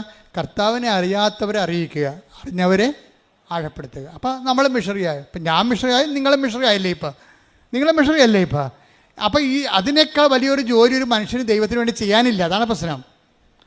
അപ്പം ഞാൻ എപ്പോഴും ഓർക്കുന്ന ഒരു വിഷയം, എന്നോട് ചോദിക്കണം, നിങ്ങൾ why you are a missionary എന്ന് ചോദിച്ചാൽ ഞാൻ എന്ത് പറയുമെന്നറിയാവോ? എന്നോട് ചോദിക്കണം why you are a missionary എന്ന് ചോദിച്ചാൽ ഞാൻ പറയും, എനിക്ക് ക്രിസ്തു എന്ന് പറയുന്ന ആൾ, ക്രിസ്തുവിനെ കൊണ്ട് ഞാൻ ഒത്തിരിയേറെ കരഞ്ഞിട്ടുണ്ട് സന്തോഷം കൊണ്ട്. അത്രയ്ക്ക് സംഭവമാണ് കർത്താവ്. നിങ്ങൾക്ക് ഞാൻ മാതാവ് എനിക്ക് പ്രത്യക്ഷപ്പെടുന്നു പറയുമ്പോൾ നിങ്ങൾക്ക് ഞാൻ മാതാവുമായിട്ടാണ് ബന്ധമെന്ന്. അങ്ങനെയല്ല, അത് സംഭവം അതല്ല. അമ്മ മാതാവ് പ്രത്യക്ഷപ്പെടുന്ന സാഹചര്യം എന്ന് പറയണത്, ഞാൻ ക്രിസ്തുവുമായിട്ട് ഏതാണ്ട് എനിക്ക് 4 വയസ്സുള്ളപ്പോൾ ഞാനൊരു സ്വപ്നം കണ്ടേ. അതൊരു ആനപ്പുറത്ത് വെള്ള ലോഹയിട്ട് ചുവപ്പ് അങ്കിയിട്ട കർത്താവ് ആനപ്പുറത്ത് പോകണം. ഞാൻ എൻ്റെ ജീവചരിത്രത്തിൽ എഴുതിയിട്ടുണ്ട് 4 വയസ്സിലെ സ്വപ്നം. അന്ന് മുതലാണ് ഞാൻ ഈ കർത്താവിനെ ശ്രദ്ധിക്കാൻ തുടങ്ങിയത്. ഞാൻ പിന്നെ എൻ്റെ അപ്പനുമായിട്ട് 7ാമത്തെ വയസ്സിലോ അതോ 6ാമത്തെ വയസ്സിലോ ഞാൻ അപ്പനുമായിട്ട് സന്ധ്യപ്രാർത്ഥന കഴിഞ്ഞ് നടക്കുമ്പോൾ ഞങ്ങളുടെ ചെമ്പരത്തിക്കാട്ടിലെ കർത്താവിൻ്റെ ഒരു വലിയ മുൾക്കിരീടം അഴിഞ്ഞ രൂപം കാണാം. അന്ന് മനസ്സിലായില്ല ഇത് നമ്മുടെ ജീവിതവുമായിട്ട് മുന്നോട്ട് പോകണം. അപ്പം ഞാൻ അപ്പനോട് പറയും, അപ്പ അതേ കർത്താവ് നിൽക്കണേ. ഏത് കർത്താവ് വെച്ചാൽ ഞങ്ങളുടെ വണക്കമാസ പുസ്തകത്തിലൊരു കർത്താവുണ്ട്. ഞങ്ങളുടെ വണക്കമാസ പുസ്തകം ഇരിക്കുന്ന വൈറ്റ് ആൻഡ് ബ്ലാക്ക് കർത്താവിൻ്റെ തലേ മുഴുവൻ മുൾക്കിരീടമാണ്. അപ്പോഴാ കർത്താവിനാണ് ഞാൻ ഇരുട്ടത്ത് ഈ ചന്ദ്രൻ്റെ പ്രകാശത്തിൽ സന്ധ്യയ്ക്ക് ചെമ്പരത്തിക്കാട്ടി കാണുന്നത്. കർത്താവ് എന്നെ വളരെ ശ്രദ്ധിച്ച് നോക്കുകയാണ്. അപ്പോൾ എൻ്റെ കുഞ്ഞു മനസ്സിലുള്ളത് ഞാൻ സ്വപ്നത്തിൽ കണ്ട കർത്താവിൻ്റെ മുഖം തന്നെയുള്ള ഇതെന്ന്. അപ്പോൾ എനിക്കിതിനെക്കുറിച്ച് കർത്താവ് നമുക്ക് വേണ്ടി മരിച്ചെന്നോ കർത്താവിനെ കുറിച്ചിക്കപ്പെടുന്നോ അതും എനിക്കറിയത്തില്ല. എൻ്റെ പ്രായം ചെറുതാണല്ലോ. പക്ഷേ അതേസമയം തന്നെ കർത്താവ് എന്ന് എനിക്ക് പുറത്ത് ഞാൻ പ്രാർത്ഥിക്കണ ദൈവം എൻ്റെ കൺമുമ്പിലുണ്ടെന്നുള്ള ബോധം എനിക്കുണ്ട്. അന്ന് മുതലാണ് ഞാൻ ഈ ആളിലേക്ക് ആകർഷിക്കപ്പെടുന്നത്. എൻ്റെ ലൈഫ് ഹിസ്റ്ററിയിൽ മുഴുവനും അത് എഴുതിയിട്ടുണ്ട്. എന്നിട്ട് കർത്താവ് അവസാനം ഞാൻ പട്ടത്തിന് ചേർന്ന് പട്ടം പഠിക്ക് കഴിഞ്ഞ് പട്ടത്തിൻ്റെ സമയത്തൊക്കെ രാത്രിയൊക്കെ പ്രാർത്ഥിക്കുമായിരുന്നു. അവസാനം ഞാൻ പട്ടം എനിക്ക് ദൈവം തന്നതിന് ശേഷം ഞാൻ പള്ളിയിലോട്ട് വന്നു. ഒരു പള്ളി, മനക്കോടം പള്ളി, നിങ്ങൾ മനക്കോടത്ത് ചിലപ്പോൾ ഇവിടെ ഉണ്ടാവും. ഞാൻ ആദ്യമായിട്ട് അപ്പോയിൻ്റ് ചെയ്യണ പള്ളി മനക്കോടം പള്ളിയിലാണ്. ഞാൻ ഇടവക ജീവിതം ഏതാണ്ട് അവസാനിപ്പിക്കണേണ്ട അവിടെ വെച്ചാണ്. കാര്യം അവിടെ വന്ന് തന്നെ തിരിച്ചു വന്ന് ഞാൻ അവിടെ കൊറോണ വികാരിയായിട്ടാണ് ഒരു സെക്ഷൻ ജീവിതം അവസാനിപ്പിക്കണേ. പിന്നെ ഇരുന്നെല്ലാം കൊച്ചുപള്ളി ചാപ്പൽ കെയർടേക്കറായിട്ട് ഇരുന്നത്. ഇപ്പോഴും ഒരു കൊച്ചുപള്ളിയായിരിക്കണേ. അപ്പോൾ അതൊരു സെക്ഷനാണ്. അവിടെ വെച്ചാണ് 2004 അമ്മ മാതാവ് പ്രത്യക്ഷപ്പെടുന്നത്. അതായത് കൊച്ചുപള്ളിയിൽ ഞാൻ അസ്തന്തിയായിട്ട് വന്ന പള്ളി തന്നെ കൊറോണ വികാരിയായിട്ട് വന്നിട്ട് എൻ്റെ പട്ട ജീവിതം ഏറെക്കുറെ ഒരു ഘട്ടം എത്തുമ്പോഴാണ് 2004. അത് 2004 അപ്പോഴാണ് അമ്മ പ്രത്യക്ഷപ്പെട്ടത് ഇവിടെ. പിന്നെ ഈ പ്രത്യക്ഷീകരണത്തിൻ്റെ സ്ഥിരീകരണത്തിന് വേണ്ടിയുള്ള ആധ്യാത്മികമായ യാത്രയിൽ ആദ്യം സംഭവിക്കണത്, അമ്മ ഞാൻ ആ കൊച്ചു പള്ളിയിൽ അല്ല ഈ മരക്കൂടത്ത് പള്ളിയിൽ ചാർജ് എടുത്ത് ഒരു ജനുവരി 18-ാം തീയതി ചാർജ് എടുത്ത് കഴിഞ്ഞപ്പോൾ എൻ്റെ അമ്മ അന്ന് ജീവിച്ചിരിപ്പുണ്ട്. എൻ്റെ അമ്മ അധികം യാത്ര ചെവി കേൾക്കാൻ കാരണം അധികം യാത്ര ഒന്നുമില്ല. അപ്പം മനക്കോടത്ത് എവിടെയോ ഒരു അടിയന്തരത്തിന് വന്ന അമ്മ അപ്പോൾ എന്നെ കാണാൻ വേണ്ടി വന്നു. ഞാൻ അച്ഛനായി ചാർജ് എടുത്തിട്ട് 3 ദിവസം ആയുള്ളൂ. അപ്പോൾ അമ്മ വന്നപ്പോൾ ഞാനൊരു ഷെഡിൽ താമസിക്കുകയാണ്. കാര്യം അവിടെ ഞാൻ ചെല്ലുമ്പോൾ അവിടെ അച്ഛന്മാർക്ക് താമസിക്കാൻ സ്ഥലമില്ലായിരുന്നു. ചവവണ്ടി ഇട്ടിരുന്ന സ്ഥലത്തു നിന്ന് ചവവണ്ടി അവരെടുത്ത് മാറ്റിയിട്ട് എന്നെ കയറ്റി കിടത്തി അവിടെ. അത്രയുള്ള സംഭവം. ആ ഒരു കാലമാണത്. കാര്യം ആ പള്ളിയിൽ ഇന്ന് നല്ല സിറ്റുവേഷൻ ഉണ്ട് അവിടെ. ഞാനും കൊറോണ വികാരിയായിരുന്നു. അപ്പോൾ നല്ല രീതിയിൽ അവിടെ പോയി താമസിച്ചത്. പക്ഷേ ഞാൻ തുടങ്ങിയത് ശവവണ്ടി എൻ്റെ അരികിൽ കിടക്കും, ഞാൻ ഇപ്പുറത്ത് ഷെഡിൽ കിടക്കും. ഷെഡിൽ കിടന്ന് ശവവണ്ടി പുറത്തെടുത്തിട്ട് അതിനൊരു പ്രത്യേക ഒരു ചാർത്തെടുത്തിട്ട് ഞാൻ ഈ ഷെഡിൽ ഒരു കട്ടിലിട്ട് അവിടെ കിടക്കും. അങ്ങനെയാണ്. അവിടെ ആണ് അമ്മ വരണത്. അപ്പോൾ അമ്മ വന്നിട്ട് അമ്മ എനിക്ക് ഒരു പടം തന്ന്. കാര്യം ഞാൻ സംസാരിക്കുമ്പോൾ സ്വരത്തിൽ സംസാരിക്കണം, അമ്മയ്ക്ക് അധികം കേൾക്കാൻ പാടില്ല. അപ്പം അമ്മ അധികം സംസാരിക്കണില്ല. ഞാനൊരു അടിയന്തരത്തിൽ വന്നാണെന്ന് എന്നെ പറഞ്ഞ് മനസ്സിലാക്കിയിട്ട് അമ്മ എനിക്കൊരു പടം തന്ന്. പടം കണ്ടോടുകൂടി കണ്ണ് നിറഞ്ഞു പോയി. എന്താ കാര്യം? ഞാൻ ആ 6 വയസ്സിലാ മറ്റേ ചെമ്പരത്തിക്കാട്ടി കണ്ട അതേ പടം, അമ്മയുടെ വണക്കമാസ പുസ്തകത്തിൽ പണ്ടുണ്ടായിരുന്ന പടം തിരിച്ച് അമ്മ എനിക്ക് തന്നു. അതൊരു സ്ഥിരീകരണമാണ്. എന്നുവെച്ചാൽ നിൻ്റെ കൂടെ നീ ഇന്ന് എൻ്റെ ജോലി ചെയ്യാൻ തുടങ്ങിയിരിക്കുകയാണ്. എൻ്റെ ജോലി നിന്നെ ഞാൻ വിളിച്ചത് 4 വയസ്സിലും 6 വയസ്സിലുമാണ് നിന്നെ വിളിച്ചത്. അത് നീ തുടങ്ങിയിരിക്കുകയാണ്. ഒരു ഓർമ്മ, ഞാൻ നിൻ്റെ കൂടെ ഉണ്ട്. മുൾക്കിരീടം വഹിച്ചാണെങ്കിലും ഞാൻ നിൻ്റെ കൂടെ ഉണ്ട് എന്നുള്ള ബോധ്യങ്ങൾ. ഈ ക്ലേശകാലങ്ങളിലൂടെ കടന്നു പോകുമ്പോഴെല്ലാം ദൈവത്തിൻ്റെ സാന്നിധ്യവും ഛായയും നമ്മുടെ കൂടെ ഉണ്ട് എന്നുള്ള ബോധ്യം. അല്ലാതെ നിങ്ങൾക്ക് എന്തെങ്കിലും ക്ലേശങ്ങൾ വരുമ്പോൾ ഉടനെ ദൈവം എന്നെ കൈവിട്ടു, ഉടമ്പടി എടുത്തിട്ട് എന്ത് കാര്യം? ഉടമ്പടി എടുക്കാത്തവന്മാരൊക്കെ അടിച്ചോട് ജീവിക്കണം, ഞാൻ മാത്രം നരകിക്കണം എന്നൊക്കെ പറഞ്ഞിട്ട് ഇല്ലാത്ത ശാസി ഡയലോഗ് അടിക്കരുത്. മിണ്ടാതിരിക്കണം, മൗനമായിരിക്കണം, മറിയത്തെ പോലെ ഹൃദയത്തിൽ സംഗ്രഹിക്കണം. ശ്രുതികട ഹല്ലേലൂയ. സംഭവിച്ചാണെന്ന് നിങ്ങൾ പറയരുത്. നമ്മുടെ ജീവിതത്തിൽ ഒന്നും അങ്ങനെ ആക്സിഡൻ്റായിട്ട് സംഭവിക്കത്തില്ല. എല്ലാത്തിൻ്റെ പിന്നിൽ ദൈവത്തിൻ്റെ ഒരു കണക്ക് കൂട്ടലുണ്ട്. കാര്യം അമ്മ എനിക്ക് ഈ രൂപം തന്നപ്പോൾ ഞാൻ പെട്ടെന്ന് ഓർത്തത്, തലേ ദിവസം അവിടെ അർത്ഥിയിൽ തിരുമല ഭാഗത്ത് ഒരു മണിസാറുണ്ടായിരുന്നു. അപ്പോൾ മണിസാറിൻ്റെ അടുത്ത് പോയി പഠിക്കുന്ന ഒരു ഈഴവ സമുദായത്തിലൊരു സഹോദരനുണ്ടായിരുന്നു. എൻ്റെ വലിയ അടുത്ത ആത്മസുഹൃത്താണ്, ഇപ്പോഴും അങ്ങനെയാണ്. അപ്പോൾ ചിത്ര എന്നാണ് അദ്ദേഹത്തിൻ്റെ പേര്. ചിത്രൻ തലേ ദിവസം വന്ന് പറഞ്ഞു, അച്ഛാ മണിസാറിൻ്റെ ക്ലാസ്സിൽ എൻ്റെ ഡ്രോയിങ് കഴിഞ്ഞു, ഞാൻ ഇനി ഫീൽഡ് വർക്കിന് ജോലിക്ക് ഇറങ്ങാൻ പോകണമെന്ന് പറഞ്ഞു. അത് തലേ ദിവസം അമ്മ പറഞ്ഞതിന് തലേ ദിവസമാണത് പറഞ്ഞത്. അപ്പോഴും അമ്മ പോയി കഴിഞ്ഞപ്പോൾ ഞാൻ ചിത്രനെ ഓർത്തു, ദൈവമേ ചിത്രം പെയിൻറ്റ് ചെയ്യുമല്ല, ചിത്രനെ വിളിക്കാമെന്ന് പറഞ്ഞു. അപ്പോൾ ചിത്രനോട് പറഞ്ഞേടാ, എല്ലാം കൂടി എൻ്റെ അടുത്ത് 2000 രൂപയുണ്ട്. അന്നത്താണ് 86 2000 രൂപയാണ്. ഇതാണ് എൻ്റെ ഉള്ളത്, അത് ഞാൻ നിനക്ക് തരാം. നീ എനിക്ക് ഈ ചിത്രം ഒരു ക്യാൻവാസിൽ വരച്ച് തരണമെന്ന് പറഞ്ഞു. അപ്പം അന്നത്തെ 2000 രൂപ എന്ന് പറഞ്ഞാൽ നിങ്ങൾക്കറിയാമല്ലോ, ഇന്നത്തെ ഒരു അന്ന് 86-ലല്ലേ, ഇപ്പം എത്രയോ വർഷം കഴിഞ്ഞ് 38 വർഷമായില്ലേ. അപ്പം അന്നത്തെ 2000 രൂപയ്ക്ക് അതിൻ്റെ വില ഉണ്ട്. എത്രയാണെന്ന് എനിക്കറിയാൻ പാടില്ല, മൂല്യം ഇന്നത്തെ മൂല്യം എന്താണെന്ന് എനിക്കറിയാൻ പാടില്ല. ഞാൻ ആ ചിത്രത്തിന് 2000 രൂപ കൊടുത്ത് പറഞ്ഞു, ഇതൊന്നും വരച്ചു തരാൻ പറഞ്ഞു. എന്താണ്? എനിക്കത് സൂക്ഷിക്കാൻ വേണ്ടിയാണ്. ഞാനത് സീരിയസ് ആയിട്ട് എടുത്തു. ദൈവം എൻ്റെ ജീവിതത്തിലൂടെ സഞ്ചരിച്ച് വന്ന് എത്തിയിട്ടുള്ള വഴികളെക്കുറിച്ച് പിന്നെ ഞാൻ ചെയ്യണത് ആ അന്നത്തെ കാലത്ത് വരപ്പിച്ചെടുത്ത ചിത്രം പിന്നെ ഞാൻ എന്ത് ചെയ്യണമെന്ന് വെച്ച് കഴിഞ്ഞാൽ എല്ലാ ഇടവകയിൽ ചെല്ലുമ്പോൾ യാത്ര ട്രാൻസ്ഫർ ആകുമ്പോൾ എല്ലാ വണ്ടിയും പുസ്തകവും ചെടിച്ചട്ടിയും എല്ലാം കയറ്റി വിടും. പക്ഷെ ഞാൻ പോകുമ്പോൾ എൻ്റെ കാറിൽ ഈ ചിത്രം മടി വെച്ചുകൊണ്ടാണ് ഞാൻ പോണത്. അത് ഒരു ബന്ധമാണ് ശരിക്കും. എൻ്റെ കാറിൽ ചിത്രം ഉണ്ടാവും. എന്നിട്ട് ഞാൻ അവസാനം കൃപാസനം സ്ഥാപിച്ച് എനിക്ക് സ്വന്തമായിട്ടൊരു ഓഫീസായി ഇവിടെ. അപ്പോൾ ഇവിടെ ഞാൻ ഇപ്പോൾ ഒരു 10 കൊല്ലമായെന്ന് ഈ ഓഫീസുകായിട്ട്. ഓഫീസായപ്പോൾ എനിക്കൊരു സ്ഥിരപ്രതിഷ്ഠയുടെ ഓഫീസ് കിട്ടിയല്ല.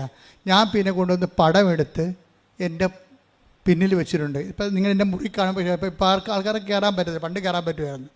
ആ മുറിയിൽ ആ പടം ഞാൻ ഇരിക്കണതിൻ്റെ ബാക്കിൽ ആ പടം വെച്ചിട്ടുണ്ട്.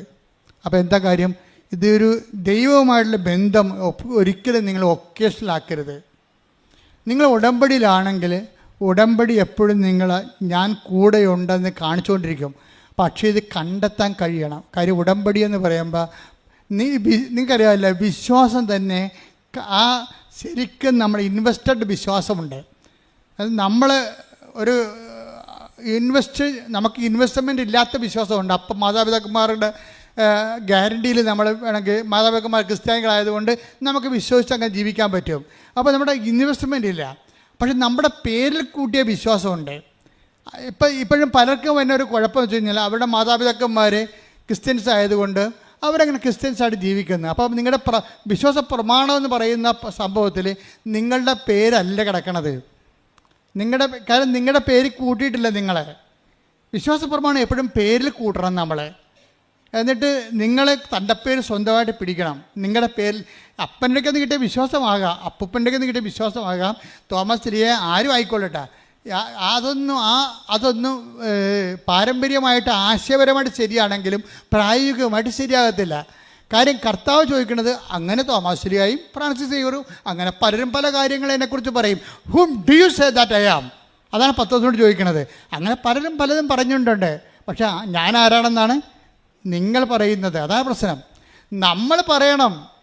അപ്പോഴാണ് നമ്മുടെ പേരിൽ കൂട്ടി തൻ്റെ പേര് പിടിക്കണത്. പിന്നെ നമ്മൾ ടാക്സ് അടച്ചുകൊണ്ടിരിക്കണം. ഈ ടാക്സ് അടക്കണം. ഇപ്പോൾ എനിക്ക് കോവിഡ് വന്നു. കോവിഡ് വിജയകുമാറിൻ്റെ പരിപാടി എന്താണ്? ഓരോ 3 ദിവസം കൂടുമ്പോഴും പുള്ളി 6000 രൂപ മുടക്കിയിട്ട് കോവിഡ് ടെസ്റ്റ് നടത്തുകയാണ്. വല്ല കാര്യമുണ്ടോ? അച്ഛൻ സുഖപ്പെട്ടാന്ന് അറിയാൻ വേണ്ടി ഈഗർനെസ് അനുസരിച്ചുകൊണ്ട് പ്രൈവറ്റായിട്ട് അങ്ങനെ ചെയ്യാൻ പാടില്ലാത്തതാണ്. പ്രൈവറ്റായിട്ട് എപ്പോഴും സിറം എടുത്തുകൊണ്ട് പോകും. എന്നിട്ട് സന്ധ്യയായപ്പോൾ റിപ്പോർട്ട് വരുമ്പോൾ വിജയകുമാർ സങ്കടപ്പെട്ട് വരും. അച്ഛാ ശരിയായിട്ടില്ല. ശരിയാകും അച്ഛാ എന്നു പറയും. അപ്പോൾ കോവിഡ് മാറില്ല. കാര്യം 40 ദിവസത്തിനുള്ളിൽ പുള്ളിക്കാരൻ ഒരു 10-20 ടെസ്റ്റ് നടത്തിയിട്ടുണ്ട് കോവിഡിൻ്റെ. കാര്യം പുറത്ത് ടെസ്റ്റ് നടത്തണമെങ്കിൽ ഗവൺമെൻറ്റിൽ ഫ്രീ ആണ്. പുറത്ത് അതിൻ്റെ കിറ്റൊക്കെ വാങ്ങിക്കണ്ടേ. അതിന് 2800 രൂപയാണ് ചാർജ് ചെയ്യണത്. അങ്ങനെ 10-12 പ്രാവശ്യം പുള്ളി ടെസ്റ്റ് ചെയ്തിട്ടുണ്ട് ഈ സംഭവം. എന്നിട്ട് ശരിയായില്ല. എന്താ കാര്യം? ഈ സമയത്തെല്ലാം നമ്മൾക്ക് ഇൻവെസ്റ്റ് ചെയ്യണം. നമ്മൾ എന്തായാലും നമുക്ക് പ്രശ്നങ്ങളൊന്നുമില്ല. നമ്മളെ കർത്താവിൻ്റെ നാമത്തിൽ അത് ഏറ്റെടുക്കുന്നു. ഇത് ക്ലേശകാലമാണ്. കർത്താവ് പറയത്തില്ലേ, ഒരു ക്ലേശമായ കാലം ഉണ്ടാകും. കല്ല് പെറുക്കി കളയാനൊരു കാലം, അല്ലേ, ആലിംഗനം ചെയ്യാൻ ഒരു കാലം, കരയാൻ ഒരു കാലം, രോഗിയായിരിക്കാൻ ഒരു കാലം, ദൈവത്തിൻ്റെ ഒരു കാലം. Take the word of God. ശ്രുതിക്കട്ടെ ഹല്ലേലൂയ. ഹല്ലേലൂയ ഹല്ലേലൂയ. യേശുവേ നന്ദി. ഹല്ലേലൂയ ഹല്ലേലൂയ ഹല്ലേലൂയ. ഹല്ലേലൂയ ഹല്ലേലൂയ ഹല്ലേലൂയ. യേശുവേ സ്തുതി. ഹല്ലേലൂയ ഹല്ലേലൂയ. ആരാധന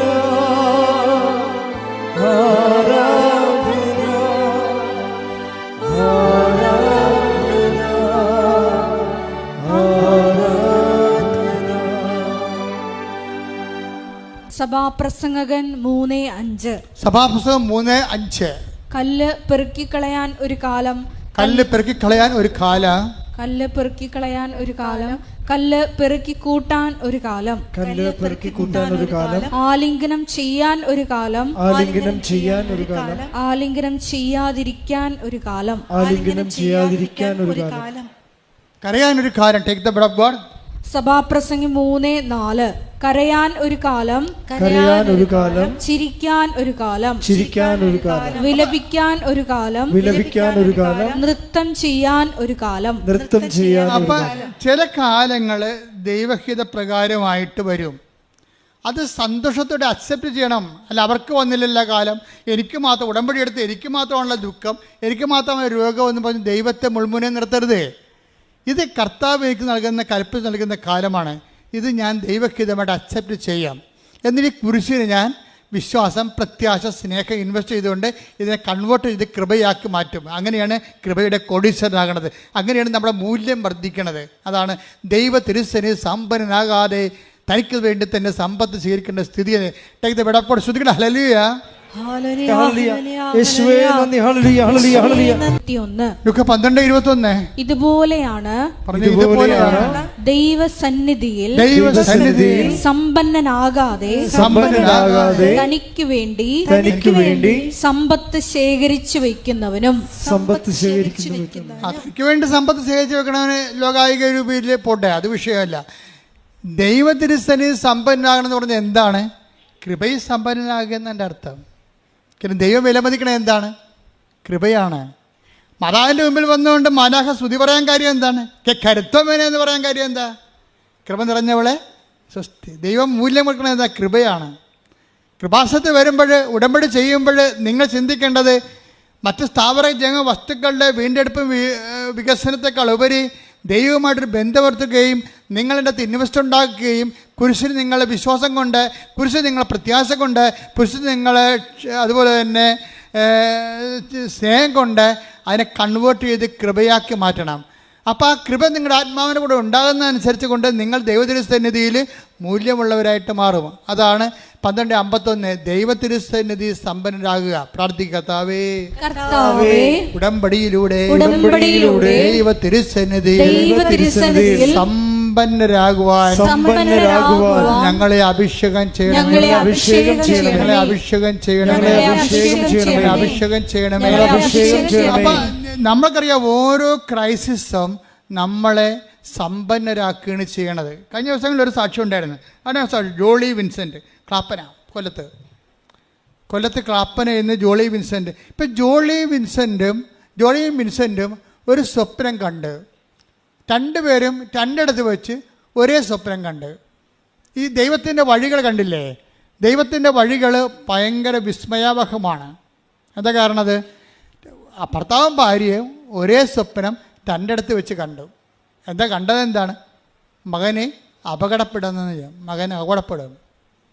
നിങ്ങൾ ഉടമ്പടിയിലായിരിക്കുമ്പോൾ വരാൻ പോകുന്ന കാര്യങ്ങൾ അവൻ നിന്നോട് പറയുമെന്ന് പറഞ്ഞില്ലേ? വെളുപ്പുകൾ വരാൻ പോകുന്ന കാര്യങ്ങൾ ശ്രദ്ധിക്കട്ടെ. ഹല്ലേലൂയ, ഹല്ലേലൂയ, ഹല്ലേലൂയ, ഹല്ലേലൂയ, ഹല്ലേലൂയ, ഹല്ലേലൂയ. യേശുവേ നന്ദി. ഹല്ലേലൂയ, ഹല്ലേലൂയ, ഹല്ലേലൂയ. യേശുവേ ആരാധന, ആരാധന, ആരാധന, ആരാധന. യേശുവേ നന്ദി. മഹത്വം, മഹത്വം, മഹത്വം. ഹല്ലേലൂയ, ഹല്ലേലൂയ, ഹല്ലേലൂയ.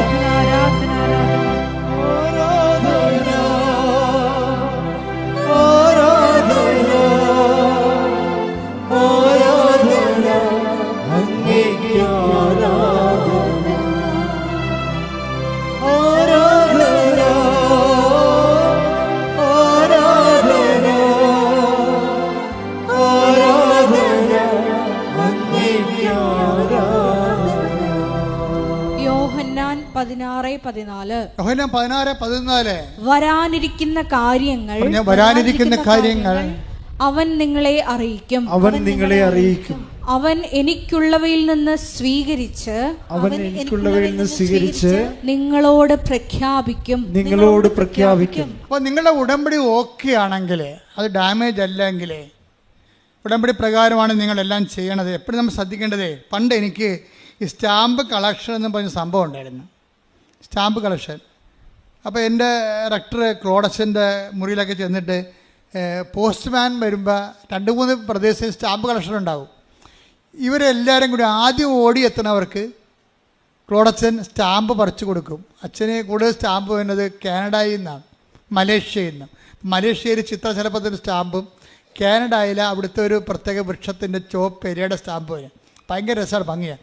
അപ്പോൾ ക്ലോഡച്ചെടിക്കുന്ന റെക്ടർച്ചെടിക്കുന്ന സ്റ്റാമ്പ് അടിച്ച് മാറ്റാൻ വേണ്ടി ഉള്ള ഓട്ടം ഈ പോസ്റ്റ്മാൻ വരുമ്പോൾ ചെയ്യണതാണ്. ഞാൻ ഇത് പറയാൻ കാരണം വെച്ച് കഴിഞ്ഞാൽ, ഈ ഒരു കാലഘട്ടം പോലെ തന്നെ എന്നിട്ട് ഈ പറിക്കണ സമയത്ത് സ്റ്റാമ്പിൻ്റെ പല്ല് ഡാമേജ് ആകും. അപ്പോൾ ഈ പറിക്കുമ്പോൾ ക്ലോഡച്ചൻ പ്രായമുള്ള അച്ഛനാണ്. പ്രായമുള്ള അച്ഛന് കാനഡയുടെ മലേഷ്യയുടെ സ്റ്റാമ്പ് പെട്ടെന്ന് അച്ഛനെ അതിൻ്റെ കത്തെടുക്കാൻ വേണ്ടിയുള്ള ഇതിൽ ഞങ്ങൾക്ക് സ്റ്റാമ്പ് തരണതിനേക്കാൾ ഉപരി അച്ഛനെ അതിനകത്തുള്ള കത്തെടുക്കണം. അതിനു വേണ്ടി പറിക്കുമ്പോൾ പേടി ചങ്കിടിച്ചുകൊണ്ട് നിൽക്കും. എന്താണ്? എൻ്റെ പല്ല് പറഞ്ഞു പോകുക, സ്റ്റാമ്പിൻ്റെ പല്ല് പറഞ്ഞാൽ ഡാമേജാണ്, പിന്നെ അത് കളയേണ്ടി വരും. അപ്പോൾ അത് ഇൻവാലിഡായി പോകും, മൂല്യമില്ല. അപ്പോൾ അതുകൊണ്ട് അത് പല്ല് എല്ലാം ഉള്ള സ്റ്റാമ്പാണെങ്കിൽ ക്ലോഡച്ചനും മുറിയുന്ന ഞങ്ങൾ ചാടിപ്പുറത്ത് വരും കൈ ഒടിച്ചുകൊണ്ട്. എന്താണ്? ഡാമേജ് അല്ലാത്ത പുതിയൊരു വെറൈറ്റി സ്റ്റാമ്പ് കിട്ടി, അതുകൊണ്ടൊന്ന് ആൽബത്തിൽ ഒട്ടിച്ചു വെക്കും. അപ്പോഴേ ഈ പല്ല് പോണത് സ്റ്റാമ്പ് ഡാമേജാണ്. ഉടമ്പടിക്കും ഇതുപോലെ സംഭവമുണ്ട്. ചില ഉടമ്പടി ഡാമേജായി പോവും, പല്ല് പോവും. നിങ്ങൾ ധൃതി കാണിച്ചും അല്ലെങ്കിൽ നിങ്ങളത് വേണ്ട രീതിയിൽ, ഇപ്പോൾ അതിൻ്റെ ഒരു ദൈവസ്നേഹം വേണമല്ലോ ഇതിന്, പശുത്താൻ നിറവിലല്ലേ ഇത് ചെയ്യേണ്ടത്. നിരാശയിലും സങ്കടത്തോടെയും ചെയ്തു നോക്കാം. എല്ലാവർക്കും ചെയ്യേണ്ടല്ല. ചെറുക്കൊക്കെ ഈ ഷോർട്ടേജ് അടിക്കുന്ന പോലെ അവർക്കെന്ത് കിട്ടിയെന്ന് അങ്ങോട്ട് കഴിഞ്ഞ് വിളിച്ചു ചോദിക്കും, എടി നിൻ്റെ കാര്യം വല്ല നടന്നാ, ഇടി നിൻ്റെ കാര്യം നടന്ന അവർ ഈ ലോട്ടറിക്ക് എടുക്കണ പോലെ ചില പെണ്ണുങ്ങളൊന്നും ഉടമ്പടി എടുത്തിട്ട് അവർക്കടിച്ചാൽ ഇവർക്കടിച്ചാന്ന് വിളിച്ചു ചോദിച്ചുകൊണ്ടിരിക്കും. പരീക്ഷാഫലം പോലെ നീ ജയിച്ചാൽ നിനക്കെല്ലാം മൊഴികളും കിട്ടിയ എന്ന് അങ്ങോട്ടും വിളിച്ചു ചോദിക്കണം. ദൈവത്തിനെ ആക്ഷേപിക്കുന്ന രൂപത്തിൽ ഉടമ്പടി ഫലങ്ങളെക്കുറിച്ച് പരസ്പരം പറഞ്ഞും വിളിച്ചും ചോദിച്ചും ഉടമ്പടി നിങ്ങൾ ഡാമേജ് ആക്കും. ഉടമ്പടി നിങ്ങളും ദൈവവും തമ്മിലുള്ള സ്വകാര്യ രഹസ്യമായൊരു ബന്ധമാണ്. അതിൻ്റെ അകത്തൊരു രഹസ്യാത്മകത ഉണ്ട്. അതുകൊണ്ട് മറ്റുള്ളവർ നോക്കിയിട്ട് നിങ്ങളുടെ ദൈവബന്ധത്തെ വിലയിരുത്തരുത്. നിങ്ങൾക്ക് വേണ്ടിയുള്ള ആഹാരം നിങ്ങൾക്ക് വേണ്ടി ദൈവം കരുതി വെച്ചിട്ടുണ്ട്. നിങ്ങളെന്താ ചെയ്യേണ്ടത്?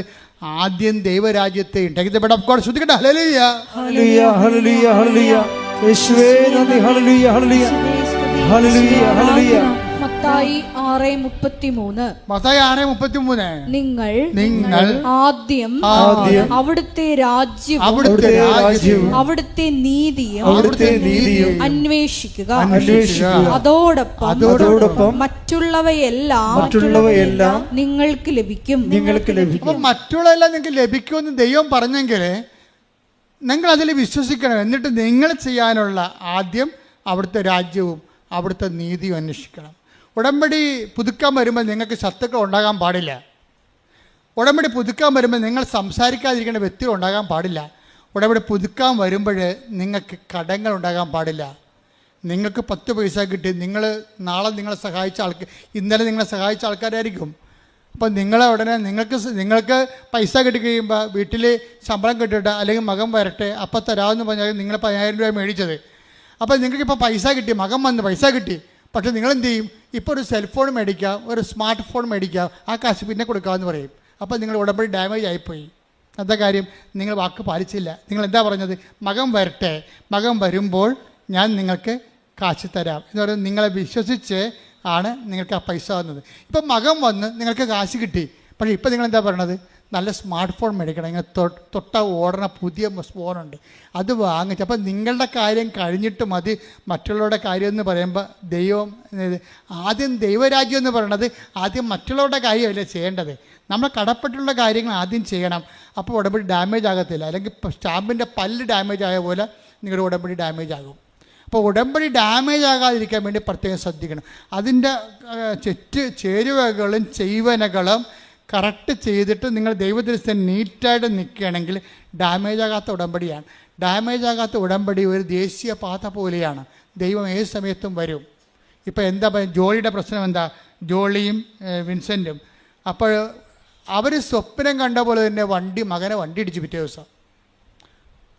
അപ്പോൾ ഭർത്താവ് ഭാര്യനെ വിളിച്ച് പറഞ്ഞില്ല. അവൾ വിളിച്ച് പറഞ്ഞാൽ ഭാര്യ വല്ലാത്ത കണ്ടീഷനായി പോകും.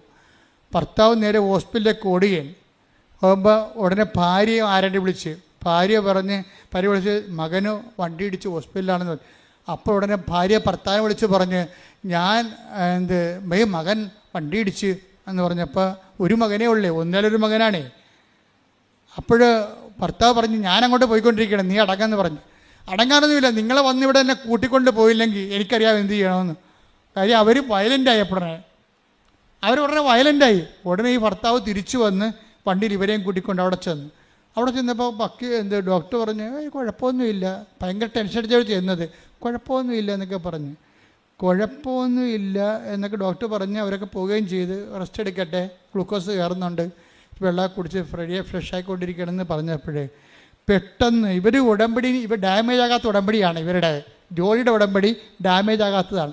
അവർ കൃത്യമായിട്ട് ആ സംഭവം കൃത്യമായിട്ട് ചെയ്യുന്നുണ്ട്. ഇപ്പം ഡാമേജ് ആകാത്ത ഉടമ്പടി ആയതുകൊണ്ട് ദൈവത്തിന് കമ്മ്യൂണിക്കേറ്റ് ചെയ്യാൻ എളുപ്പമാണ്. ഈശോ പറഞ്ഞ് മകളെ അവന് നെറ്റിക്കും നോക്കിക്കിട്ട് ആ പുരുകത്തിൻ്റെ മുകളിലോട്ട് നോക്കാൻ പറഞ്ഞു. ഉടനെ ജോളി മകൻ്റെ പുരുകത്തോട്ട് നോക്കി. അവൻ ഉറങ്ങിക്കിടക്കണ പോലെ കിടക്കുകയല്ലേ. നോക്കിയപ്പോഴുണ്ട് ഒരു നീലപ്പൊട്ട്. അപ്പോൾ ഇവർ നേഴ്സാണ്, സീനിയർ നേഴ്സാണ്. അപ്പോൾ ഈ നെറ്റിയിൽ നീലപ്പൊട്ട് എന്താണെന്നുള്ള ഇവർക്ക് പെട്ടെന്ന് പിടികിട്ടി. ഇവരപ്പം തന്നെ ആശുപത്രിയിലേക്ക് ഓടി സർജനെ കണ്ടെത്തിയപ്പോൾ പറഞ്ഞു സാറേ ഒന്നുകൂടി വന്ന് നോക്കി, തിരിച്ചുണ്ടാവും, സ്കാൻ ചെയ്യണം, ഒരു നീലപ്പൊട്ട് കിടപ്പുണ്ട്, അത് ക്ലോട്ടിങ് ആണെന്ന് എനിക്ക് സംശയമുണ്ടെന്ന് പറഞ്ഞു. അപ്പോൾ ഭർത്താവ് പോയിട്ട് വല്ല കാര്യമുണ്ടോ അവിടെ? ഭർത്താവ് ആര് കുഴപ്പമില്ലെന്ന്. അവർ നേഴ്സ് സ്കിൽഫുള്ളായിട്ടുള്ള പേഴ്സൺ വരുമ്പോൾ വ്യത്യാസം പറഞ്ഞിട്ടില്ലേ. അവർ നേഴ്സായതുകൊണ്ട് ഹെഡ് നേഴ്സാൻ പറ്റാണ് അവർ. അപ്പോൾ അവരൊക്കെ ഉടനെ തിരിച്ചു വന്ന് സ്കാൻ ചെയ്തപ്പോഴുണ്ട് ക്ലോട്ടാണെന്ന് അറിഞ്ഞോടുകൂടി സിറ്റുവേഷൻസ് ആപ്പടെ മാറി. ഡോക്ടർ എല്ലാവരും മാറ്റി, ഇവനെ ICUലോട്ട് മാറ്റി. പിന്നെ എന്താ പ്രശ്നം? ഇവനിന്ന് ഛർദ്ദിക്കരുത്, 1. തലവേദന ഉണ്ടാവരുത്, 2. ഇപ്പം അങ്ങനെ കുറച്ച്, അതായത്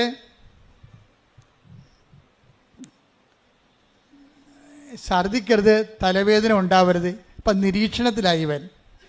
അപ്പം നിരീക്ഷണത്തിലായെങ്കിലും ക്ലോട്ട് ഇത്തിരി സീരിയസ് ആണ്. അങ്ങനെ വന്നാൽ തലക്ക് ഇഞ്ചറി ഉണ്ട്, അതാണ് വിഷയം. അപ്പോൾ തലക്ക് ഇഞ്ചറി ഉള്ള കാരണം ഛർദ്ദിക്കാനുള്ള സാധ്യത 100%. ഇവർ രാത്രി ഉറങ്ങാതെ കഴിച്ചു കൂട്ടും. 3 മണിയായപ്പോൾ ഭർത്താവ് ഉറങ്ങും. അപ്പോൾ 3 മണിയാൾക്ക് ഭർത്താവ് ഉറങ്ങുമ്പോൾ ഇവർക്ക് തോന്നുകയെ, ആരെയും വിളിക്കത്തില്ല ഇവർ അതാണ് ഈ ഡാമേജ് ഇല്ലാത്ത ഉടമ്പടിക്കാരുടെ ഗുണം. അതാണ് ഇവർ പറഞ്ഞ വാക്കുണ്ട്, ഞാൻ ആരെയും വിളിച്ചില്ല, എന്തിനാണ് വിളിക്കണത്? ഉടമ്പടിക്കാത്തവരെ വിളിച്ചിട്ട് എന്ത് കാര്യമെന്ന്. സ്വന്തം അമ്മയും അപ്പനും ഒക്കെ ഉണ്ട്, നാത്തനൊക്കെ ഉണ്ട്, അവരാരും ഉടമ്പടി എടുത്ത് ദൈവമായിട്ട് ബന്ധമില്ലല്ലോ. അവർ ഒരു മനുഷ്യൻ്റെ ചിന്ത, അവരുടെ സ്വന്തം ചിന്തയാണ്. ഞാൻ ആരെയും വിളിച്ചില്ല, ഞാൻ ഉടമ്പടി എടുത്ത ആൾക്കാരെ വിളിച്ചു. അത് എൻ്റെ മകൻ ഇങ്ങനെ ആശുപത്രിയിലാണെന്ന് പറഞ്ഞു. അപ്പോൾ ഇത് വ്യത്യാസം കണ്ട, ആൾക്കാർ ഉടമ്പടിയെ കാണുന്ന രീതി കണ്ട. അവിടെ ബന്ധപ്പെട്ടവരുടെ രക്തബന്ധമുള്ളവരെയും വിളിക്കണില്ല. അവരുടെ ബന്ധം എന്താണ്? ഈ സമയത്ത് അവർക്ക് വന്ന് മോങ്ങാനല്ല, കെട്ടിപ്പിടിച്ച് ചാകണ മുമ്പ് തന്നെ കുറേ ആൾക്കാർ വന്ന് കെട്ടിപ്പിടിച്ച് കരഞ്ഞില്ലേ മറ്റേ ഗ്രേസിനെ, ആ ജിൻസിനെ കെട്ടിപ്പിടിച്ച്, ഇങ്ങനെ കെട്ടിപ്പിടിച്ച് കരയാനല്ലേ പറ്റത്തുള്ളൂ. പിന്നെ 2 ഓറഞ്ച് വാങ്ങിച്ചു കൊടുക്കാൻ പറ്റും, അല്ലാതെ ഈ കക്ഷികൾക്ക് ഒന്നും ചെയ്യാൻ പറ്റത്തില്ല. അപ്പോൾ അതുകൊണ്ട് ഈ ഇവർ ജോലി പറയണത്, ഞാൻ ബന്ധുക്കളൊന്നും വിളിച്ചില്ല.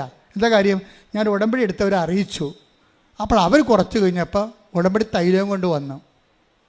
അതാ വിഷയം. ഞാൻ അകത്ത് കയറി നെഞ്ചിൽ പെരട്ടി ഞാൻ എന്നെ നേഴ്സ് പുറത്താക്കി. അപ്പോൾ ഈ വെയിറ്റ് ചെയ്യാണ്. കാര്യം വളരെ മോശം കണ്ടീഷനിലേക്കാണ് ആൾ പോയിക്കൊണ്ടിരിക്കുന്നത്. അപ്പോൾ ഞാൻ പുറത്ത് നിന്ന് ജപമാല ചൊല്ലിക്കൊണ്ടിരിക്കുകയാണ്. ജപമാല ചൊല്ലിക്കൊണ്ടിരുന്ന സമയത്ത് എനിക്ക് തോന്നി, എൻ്റെ ഉടമ്പടിക്ക് ആശ്രയം കൊണ്ടുപോയി അവൻ്റെ കഴുത്തേൽ കൊന്തലിട്ട് കൊടുക്കണമെന്ന് പറഞ്ഞു. അപ്പം ഞാൻ മാതാവേ, ഞാൻ ഇത് ചെയ്യാൻ പാടില്ലാത്തതാണ്, പക്ഷേ എൻ്റെ അവസ്ഥ ഇപ്പം അറിയാമല്ലോ. ഈ ഉടമ്പടിക്ക് ആശ്രയം ഇത് മാത്രമേ അവനെ ജീവനിലോട്ട് കൊണ്ടുവരാൻ ഇത് മാത്രമേ ഒരു ആധാരമുള്ളൂ. അതുകൊണ്ട് ഇത് ഞാൻ പറിച്ച് അവൻ്റെ നെഞ്ചിലുള്ള കിടക്കണ കൊന്തേ കെട്ടാൻ പോവുകയാണ് പറഞ്ഞ് ഇവിടെ അകത്ത് കയറിയപ്പോൾ ഒരു നേഴ്സ് വന്ന് തടഞ്ഞു. നിങ്ങൾ ഇതിനകത്ത് കയറാൻ അനുവാദമില്ല, ഇവിടെ കയറാൻ പറ്റത്തില്ലെന്ന് പറഞ്ഞു. കഴിയുമ്പോൾ ഈ ആളെ ഇവിടെ കസ്റ്റഡിയിലാണല്ല. അപ്പോൾ ഇയാളുടെ ബോഡിയെ തൊടാനോ അമ്മയാണെന്നൊരു കാര്യമില്ല, അത് ചെയ്യാൻ പറ്റത്തില്ല. ഉള്ള കൊന്ത ഊരാനാണ് ഞാൻ വന്നതെന്ന് പറഞ്ഞു. ഇവൻ്റെ കഴുത്തിലെ കൊന്ത ഊരാനാണ് ഞാൻ വന്നതെന്ന് ആ നേഴ്സ് പറയുമ്പോൾ ഈ ചേച്ചി ഉള്ള സത്യം പറയും. നേഴ്സ് അങ്ങനെ ഊരരുത്, അത് മാത്രമേ ഇനിയുള്ളൊരു പിടിവള്ളിയുണ്ട്, അതുമേൽ ഈ ഉടമ്പടിക്ക് ആശ്രയം കെട്ടാനാണ് ഞാൻ വന്നതെന്ന് ഇവർ പറയും. അപ്പോൾ അവർ പറഞ്ഞു അതൊന്നും നടക്കത്തില്ല പറഞ്ഞാൽ അവർ പോവും. അവർ പോയി കഴിയുമ്പോൾ വേറൊരു നേഴ്സ് വരും. എന്താ ചേച്ചി കരയണത്? എൻ്റെ മകനാണ്, അതിൻ്റെ കൊന്ത ഊരുമെന്നും പറഞ്ഞിട്ടാണ് അവർ പോയിരിക്കണമെന്ന് പറഞ്ഞു. അപ്പോൾ ഈ പുതിയ നേഴ്സ് പറയും സാരമില്ല, കൊന്ത ഉരണ്ട അവസ്ഥ വരികയാണെങ്കിൽ, അവൻ സ്കാൻ ചെയ്യുമ്പോൾ കൊന്ത ഉരണ്ട് വരികയാണെങ്കിൽ ഞാൻ തന്നെ ഊരിയെടുത്തിട്ട് ഞാൻ തന്നെ ഇട്ടോളാം, നിങ്ങൾ സമാധാനത്തിൽ ഇരിക്കാൻ പറയും. അപ്പോൾ ഇവർ പറയും, അമ്മ പറയും, ഈ കാശുരൂപം അവൻ്റെ കഴുത്തെ കെട്ടിക്കൊടുക്കാനാണ് ഞാൻ വന്ന് അകത്ത് കയറിയത്, അപ്പോഴാണ് ഇങ്ങനെയൊക്കെ സംഭവിച്ചത്. അപ്പോൾ നേഴ്സ് പറഞ്ഞു അതിനെന്താ, അവൻ കെട്ടിക്കൊടുക്കാറില്ല എന്ന് പറയുമ്പോൾ ഈ നേഴ്സിൻ്റെ കഴുത്തിൽ ഉടമ്പടി കാശുരം കിടക്കും. അപ്പോൾ ഇവർ കണ്ണു നിറഞ്ഞു പോയി ശരിക്കും. അതായത് മാതാവ് മറ്റവരെ മാറ്റിയിട്ട് ഇവരെ പ്ലേസ് ചെയ്തിരിക്കണ്ട, ഉടമ്പടി എടുത്തൊരു മോളെ തന്നെ ആ സെക്കൻഡ് അവിടെ സ്പേസ് ചെയ്ത്. ഇത് ടൈമിംഗ് എന്ന് പറയും, ഇതാ ടൈം മദറെന്ന് പറയണം നമ്മൾ. മറ്റൊരു പ്രശ്നം ഉണ്ടാക്കിയപ്പോൾ തന്നെ യഥാർത്ഥ ആളെ മാതാവ് പറഞ്ഞു വിട്ടിട്ട് അവർ ആ ഉടമ്പടി കാശുരം കെട്ടിവെച്ചും പുറത്തേക്ക് വന്ന് ആ കൊന്ത കാശുരം കെട്ടിയിട്ട് പുറത്തേക്ക് വന്ന് കുറച്ച് കഴിഞ്ഞപ്പോൾ ഒരു വെളുപ്പിന് 3 മണിയായി. 3 മണിയായപ്പോൾ ഭർത്താവ് ഉറങ്ങി. പിന്നെ ഇവർ ആശുപത്രി ജനലിംഗ നിൽക്കുകയാണ്. അപ്പോൾ അമ്മയോട് ചോദിച്ചു, അമ്മ ഇവിടെ ഉണ്ടല്ലോ അല്ലേ? ഞങ്ങൾക്ക് ഒരു മകനേ ഉള്ളൂ, ഒന്നും പറയാനില്ല, എല്ലാം അമ്മയുടെ കയ്യിലാണെന്ന് പറഞ്ഞപ്പോൾ ഉണ്ട് ആകാശത്തിങ്ങനെ വെള്ളമേഘങ്ങളിങ്ങനെ വന്ന് നിറഞ്ഞു. എന്നിട്ട് അവിടെ നീല മേലേക്ക് തെളിഞ്ഞു. അപ്പോൾ അതിൻ്റെ അർത്ഥം എന്താണ്? ഞാൻ കാവലായിട്ടുണ്ടെന്നതിൻ്റെ അർത്ഥം. അതായത് ഇങ്ങനെ ഈ ജനലിൽ കൂടെയാണിത് കാണുന്നത്. ഈ സംഭവം കടൽത്തീരം മുഴുവൻ നിറഞ്ഞിട്ട് അവസാനം വെള്ളി മേഘങ്ങളിൽ ഇങ്ങനെ അമ്മയുടെ നീലമേലെങ്കിൽ തെളിയും. അപ്പോൾ ഇവർക്ക് ഉറപ്പാവും. കാര്യം ഇവർക്കല്ലേ ഈ കോഡ് ഭാഷ അറിയത്തുള്ളൂ. ഉടമ്പടി ഡാമേജ് ആകാത്തവർക്ക് ദൈവത്തിൻ്റെ പ്രസൻസിൻ്റെ കോഡ് ഭാഷ അറിയാം. അല്ലാതെ ദൈവം എന്ത് തലകുത്തി പറഞ്ഞാലും അറിയാൻ പറ്റത്തില്ല. കാര്യം ഫ്രോഡാണ് ഉടമ്പടി എടുത്തിരിക്കണമെന്നുണ്ടെങ്കിൽ അറിയാൻ പറ്റത്തില്ല. ആ കറക്റ്റ് ആൾക്കാർ, ആ വേവലെന്തുള്ള സത്യസന്ധമായ ഉടമ്പടിയിലൂടെ ജീവിക്കുന്നവർക്ക് ദൈവത്തിൻ്റെ സൂചനകൾ അറിയാൻ പറ്റും, പ്രസൻസ് അറിയാൻ പറ്റും. പിറ്റേ ദിവസം ആയപ്പോൾ ഡോക്ടർ പറഞ്ഞ് ടെസ്റ്റെല്ലാം ഓക്കെയാണ്, ഛർദ്ദിച്ചിട്ടില്ല, തലവേദനയില്ല, ഓക്കെയാണ്, മകനെ കൊണ്ടുപോകാമെന്ന് പറഞ്ഞു. അപ്പം ഇതാണ്, അതായത് ഇവളെ സംബന്ധിച്ചിടത്തോളം അവർ അറിവ് അനുഭവമായി, അനുഭവം ബോധ്യമായി, ബോധ്യം സാക്ഷ്യമാകും. സാക്ഷ്യം രണ്ട് തരമുണ്ട്. അറിവാണ് അനുഭവം ഉണ്ടാക്കുന്നത്. അനുഭവം മേജർ ആയിട്ടുള്ള അനുഭവങ്ങളുണ്ട്, മൈനർ അനുഭവങ്ങളുണ്ട്. മേജർ അനുഭവങ്ങളിൽ നിന്ന് മേജർ ബോധ്യങ്ങളുണ്ടാകും. ബോധ്യങ്ങൾ എന്തുണ്ടാക്കും? സാക്ഷ്യം ഉണ്ടാക്കും. സാക്ഷ്യം രണ്ട് തരമുണ്ട്. ജനങ്ങളുടെ ഇടയിൽ ഏറ്റുപറച്ചിലുണ്ട്, സാക്ഷ്യമായി ജീവിക്കണമുണ്ട്. സാക്ഷ്യമായി ജീവിക്കണ രണ്ട് തരമുണ്ട്.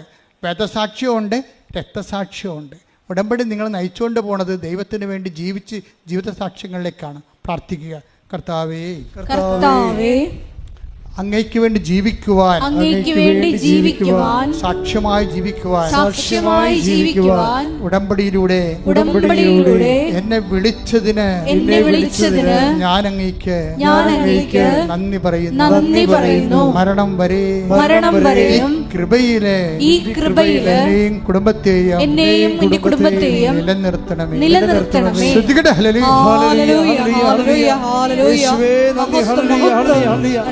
പരമദിവ്യകാരുണ്യത്തിന് രോഗസൗഖ്യ പ്രാർത്ഥനയാണ്. ഇടതു കൈ നെഞ്ചിൽ വെച്ചുകൊണ്ട് വലതു കൈ ശിരസിൽ വെച്ചുകൊണ്ട് ശ്രദ്ധിക്കട്ടെ. ഹല്ലേലൂയ, ഹല്ലേലൂയ, ഹല്ലേലൂയ, ഹല്ലേലൂയ, ഹല്ലേലൂയ. യേശുവേ നന്ദി. ഹല്ലേലൂയ, ഹല്ലേലൂയ, ഹല്ലേലൂയ. മഹത്വം, മഹത്വം, ആരാധന. എൻ്റെ കർത്താവിൻ്റെ ഉന്നതമായ നാമത്തിലെ, സഭയുടെ അധികാരത്തിലെ, കുരിശിൻ്റെ അടയാളത്തിലെ, ദൈവത്തിൻ്റെ ശക്തിയാൽ ഞാൻ മകനെ, മക്കളെ ആശീർവദിക്കുന്ന കർത്താവേ, നിന്റെ തിരുമുറുപാർന്ന വലത്തെ കരം, ആണിപ്പെടുതാർന്ന അത്ഭുത കരം ഓരോ മകൻ്റെ മേലും ഓരോ മകളുടെ മേലും വെക്കണമെന്ന് പ്രാർത്ഥിക്കുന്നു. കർത്താവേ, നിന്റെ ഉന്നതമായ നാമത്തിൽ മാരക രോഗങ്ങൾ, തീരാവേദികൾ, ജീവിത ദുരിതങ്ങൾ, ജീവിത തടസ്സങ്ങൾ, ഈശോ ഉച്ച മുതൽ ഉള്ളംകാല് വരെ എല്ലാ കോശങ്ങളിലും കർത്താവിൻ്റെ അകത്ത് നിറയട്ടെ. എല്ലാ പേശികളിലും കർത്താവിൻ്റെ അകത്ത് നിറയട്ടെ. മാരക രോഗങ്ങൾ, തീരാവേദികൾ യേശുവിൻ്റെ നാമത്തിൽ മാറിപ്പോകട്ടെ. ക്യാൻസർ, സിസ്റ്റുകൾ, മുഴകൾ, ത്വക്ക് രോഗങ്ങൾ, ചൊറികൾ, ചിരങ്ങുകൾ, ചുണങ്ങൾ കർത്താവിൻ്റെ അകത്ത് കഴുകപ്പെടട്ടെ. ഉച്ച മുതൽ ഉള്ളംകാല് വരെ കഴുകപ്പെടട്ടെ. യേശുവിൻ്റെ നാമത്തിൽ സൗഖ്യം പ്രാപിക്കട്ടെ.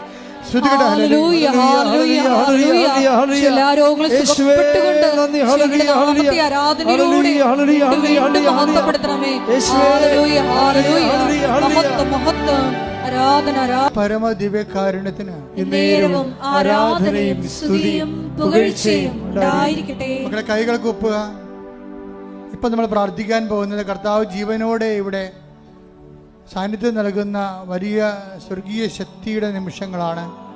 നമ്മൾ പ്രാർത്ഥിക്കാൻ പോകുന്നത് ജോലിയില്ലാത്തവർ, വീടില്ലാത്തവർ, കലങ്ങിയ കുടുംബങ്ങൾ, ഭിന്നിച്ച കുടുംബങ്ങൾ, വഴിപഴിച്ചു പോയ മക്കൾ, അന്യനാടുകളിലും വിദേശത്ത് നിന്ന് അകപ്പെട്ടു പോയവർ, ജപ്തി നടപടി നേരിടുന്നവർ, സാമ്പത്തിക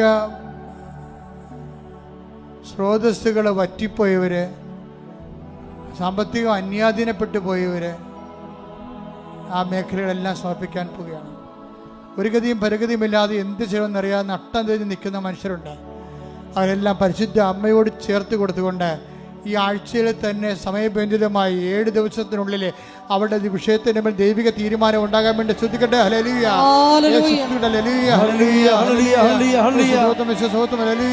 ദൈവത്തിന്റെ കരുണ, ദൈവത്തിന്റെ ശക്തി, ദൈവത്തിന്റെ കൃപ മക്കളുടെ ആവശ്യിക്കട്ടെ. ഈശോ 38 വർഷം ഏർപ്പിച്ച കൃപയുടെ യോഗ്യതയാൽ ഇയാൾ താഴെ നടന്ന 10,000കണക്കിന് ആരാധന ശക്തിയാൽ മാരക രോഗങ്ങള്, തീരാ ജീവിത തടസ്സങ്ങള്, തീരാ ജീവിത ദുരിതങ്ങള് യേശു ക്രിസ്തുവിന്റെ നാമത്തില് മാറിപ്പോകട്ടെ.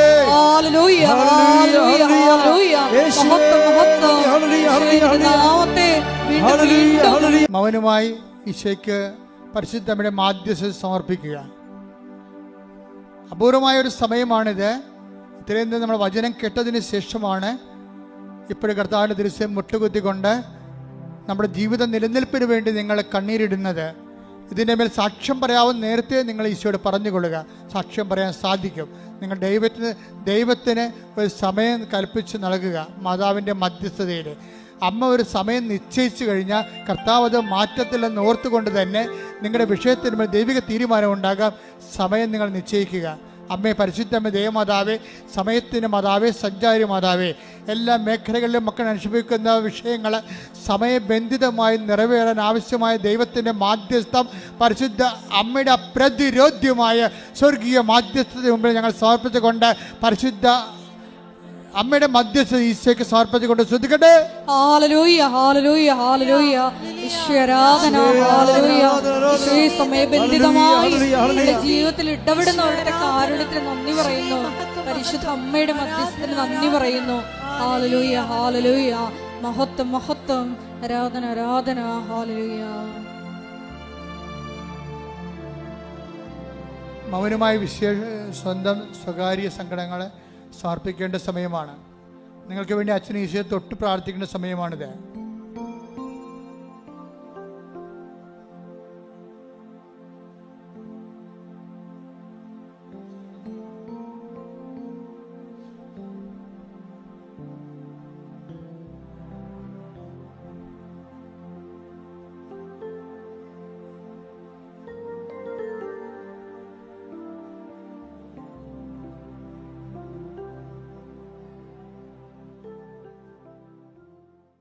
സമാപന ആശീർവാദം. ഒരിക്കൽ കൂടി മരിയൻ ഉടമ്പടിയിൽ സമർപ്പിച്ചിരിക്കുന്ന എല്ലാ വിഷയങ്ങളും, നിങ്ങളുടെ ജീവിതത്തെ നൊമ്പരപ്പെടുത്തുന്ന വിഷയങ്ങളും ദൈവമാതാവിൻ്റെ മധ്യസ്ഥയിൽ ദിവ്യകാരുണ്യ സന്നിധിയിൽ സമർപ്പിച്ച് നമുക്കൊരു നിമിഷം മൗനമായിട്ട് പ്രാർത്ഥിക്കാം. സംശയിക്കാത്ത വിശ്വാസം ഞങ്ങൾക്ക് നൽകണമേ എന്ന് നമുക്ക് വചനത്തിൽ കേട്ടതുപോലെ പ്രാർത്ഥിക്കാം. ഒപ്പം തന്നെ ഞങ്ങളുടെ നിലപാടുകളിലൂടെയും സമീപനങ്ങളിലൂടെയും ആത്മാവിൻ്റെ ഫലങ്ങൾ സമൃദ്ധമായി ഞങ്ങളിൽ വന്ന് നിറഞ്ഞ് എത്രയും വേഗം സാക്ഷ്യം പറയാനുള്ള കൃപ ഞങ്ങൾക്ക് നൽകണമേ എന്ന് പ്രാർത്ഥിച്ചുകൊണ്ട് ശിരസ് നമിച്ച് നമുക്ക് ദിവ്യകാരുണ്യനാഥൻ്റെ ആശീർവാദം സ്വീകരിക്കാം.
അറിയിപ്പുകൾ. ഒന്നാമത്തെ അറിയിപ്പ്, ഒക്ടോബർ 26 ശനിയാഴ്ചയാണ് നമ്മുടെ ജപമാല മഹാറാലി ഇവിടുന്ന് അർത്തുങ്കലേക്ക് 6 മണിക്ക് ആരംഭിക്കും രാവിലെ. ഇപ്രാവശ്യം തിരുദിശ റോഡ് വിട്ടുകൊണ്ട് നമ്മൾ കടലോര വഴികളിലൂടെയാണ് കാറ്റും കൊണ്ട് പോകുന്നത്. വഴി ഇത്തിരി ഇടുങ്ങിയതാണെങ്കിലും ട്രാഫിക് ബ്ലോക്കുകൾ ഒഴിവാക്കാൻ കഴിയുന്നു എന്നുള്ളതാണ് ഇതിൻ്റെ വിജയം. നിങ്ങളതിൻ്റെ വിജയത്തിനായി പ്രത്യേകം പ്രാർത്ഥിക്കുകയും ചെയ്യണം. ഒത്തിരി പ്രായമുള്ളവരെ, അതായത് ഒരു 60 വയസ്സ് കഴിഞ്ഞവർ റാലിക്ക് അർത്തിങ്ക പള്ളിയിൽ വന്നാൽ മതി. അർത്തിങ്ക പള്ളി പടിഞ്ഞാറക്കുരിശിങ്കിൽ വന്നാൽ മതി. ഇപ്പം ഞങ്ങളവിടെ വരുമ്പോൾ അവിടെ നിങ്ങൾക്ക് ഒരുമിച്ചായിട്ട് വരാൻ പറ്റും. അല്ല, ഈ പോണ വഴികൾ പ്രായമുള്ളവർക്ക് പറ്റാത്ത വഴികളാണ്. പിന്നെ ശ്വാസം മുട്ടി താഴെ വീണ് ഞങ്ങളെ നോക്കാൻ ആരുമില്ലായിരുന്നു എന്നൊക്കെ പറഞ്ഞിട്ട് കാര്യമില്ല. പ്രായമുള്ളവരും ഹൃദയത്തിൻ്റെ അസുഖമുള്ള ആൾക്കാരും തിരക്കിൽ വരരുത്. കഴിഞ്ഞ കൊല്ലം ഒരു കാഷ്വാലിറ്റി ഉണ്ടായതാണ് ഈ വിഷയത്തിൽ. ഒത്തിരി പ്രായമുള്ളവരും, അതായത് 60 വയസ്സ് 65 വയസ്സ് കഴിഞ്ഞിട്ട് ആരോഗ്യമില്ലാത്തവരും രോഗികളും ആയിട്ട് ഉള്ളവരും ഹൃദയത്തിന് അസുഖമുള്ളവരൊക്കെ വരേണ്ടത്. അങ്ങനെ വരണ്ടെന്ന് ഞാൻ പറയത്തുള്ളൂ. കാര്യം നിങ്ങൾ വീട്ടിലിരുന്ന് പ്രാർത്ഥിച്ചാലും മതി. ഇത് നിങ്ങൾക്ക് വന്നേ മതിയാകത്തുള്ളെങ്കിൽ തിരക്കില്ലാത്ത സ്ഥലത്ത് അർത്തിങ്കപ്പള്ളി വന്നിട്ട് പടിഞ്ഞാറേ കുരിശിക്ക് തന്നെത്താൻ ജവമാല ചൊല്ലി അകത്ത് കയറിയാലും മതി.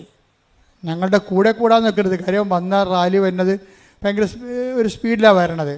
അപ്പോൾ നിങ്ങൾക്ക് ചിലപ്പോൾ അതിൻ്റെ ആ സ്പീഡിനൊപ്പം കിട്ടിയതെന്ന് വരും. അപ്പം നിങ്ങൾ അവിടെ നിന്ന് തന്നെ പ്രാർത്ഥിച്ച് 1-2 പ്രാവശ്യം വേണം അങ്ങോട്ട് വീട് നടക്കാൻ പറ്റും. നിങ്ങൾക്ക് സ്വസ്ഥം നിങ്ങൾ റാലിയെന്ന് കൂടിയെന്നുമായി അമ്മ അത് റാലി കൂടിയ പോലെ അമ്മ അത് വരവ് വെച്ചുകയും ചെയ്തോളും.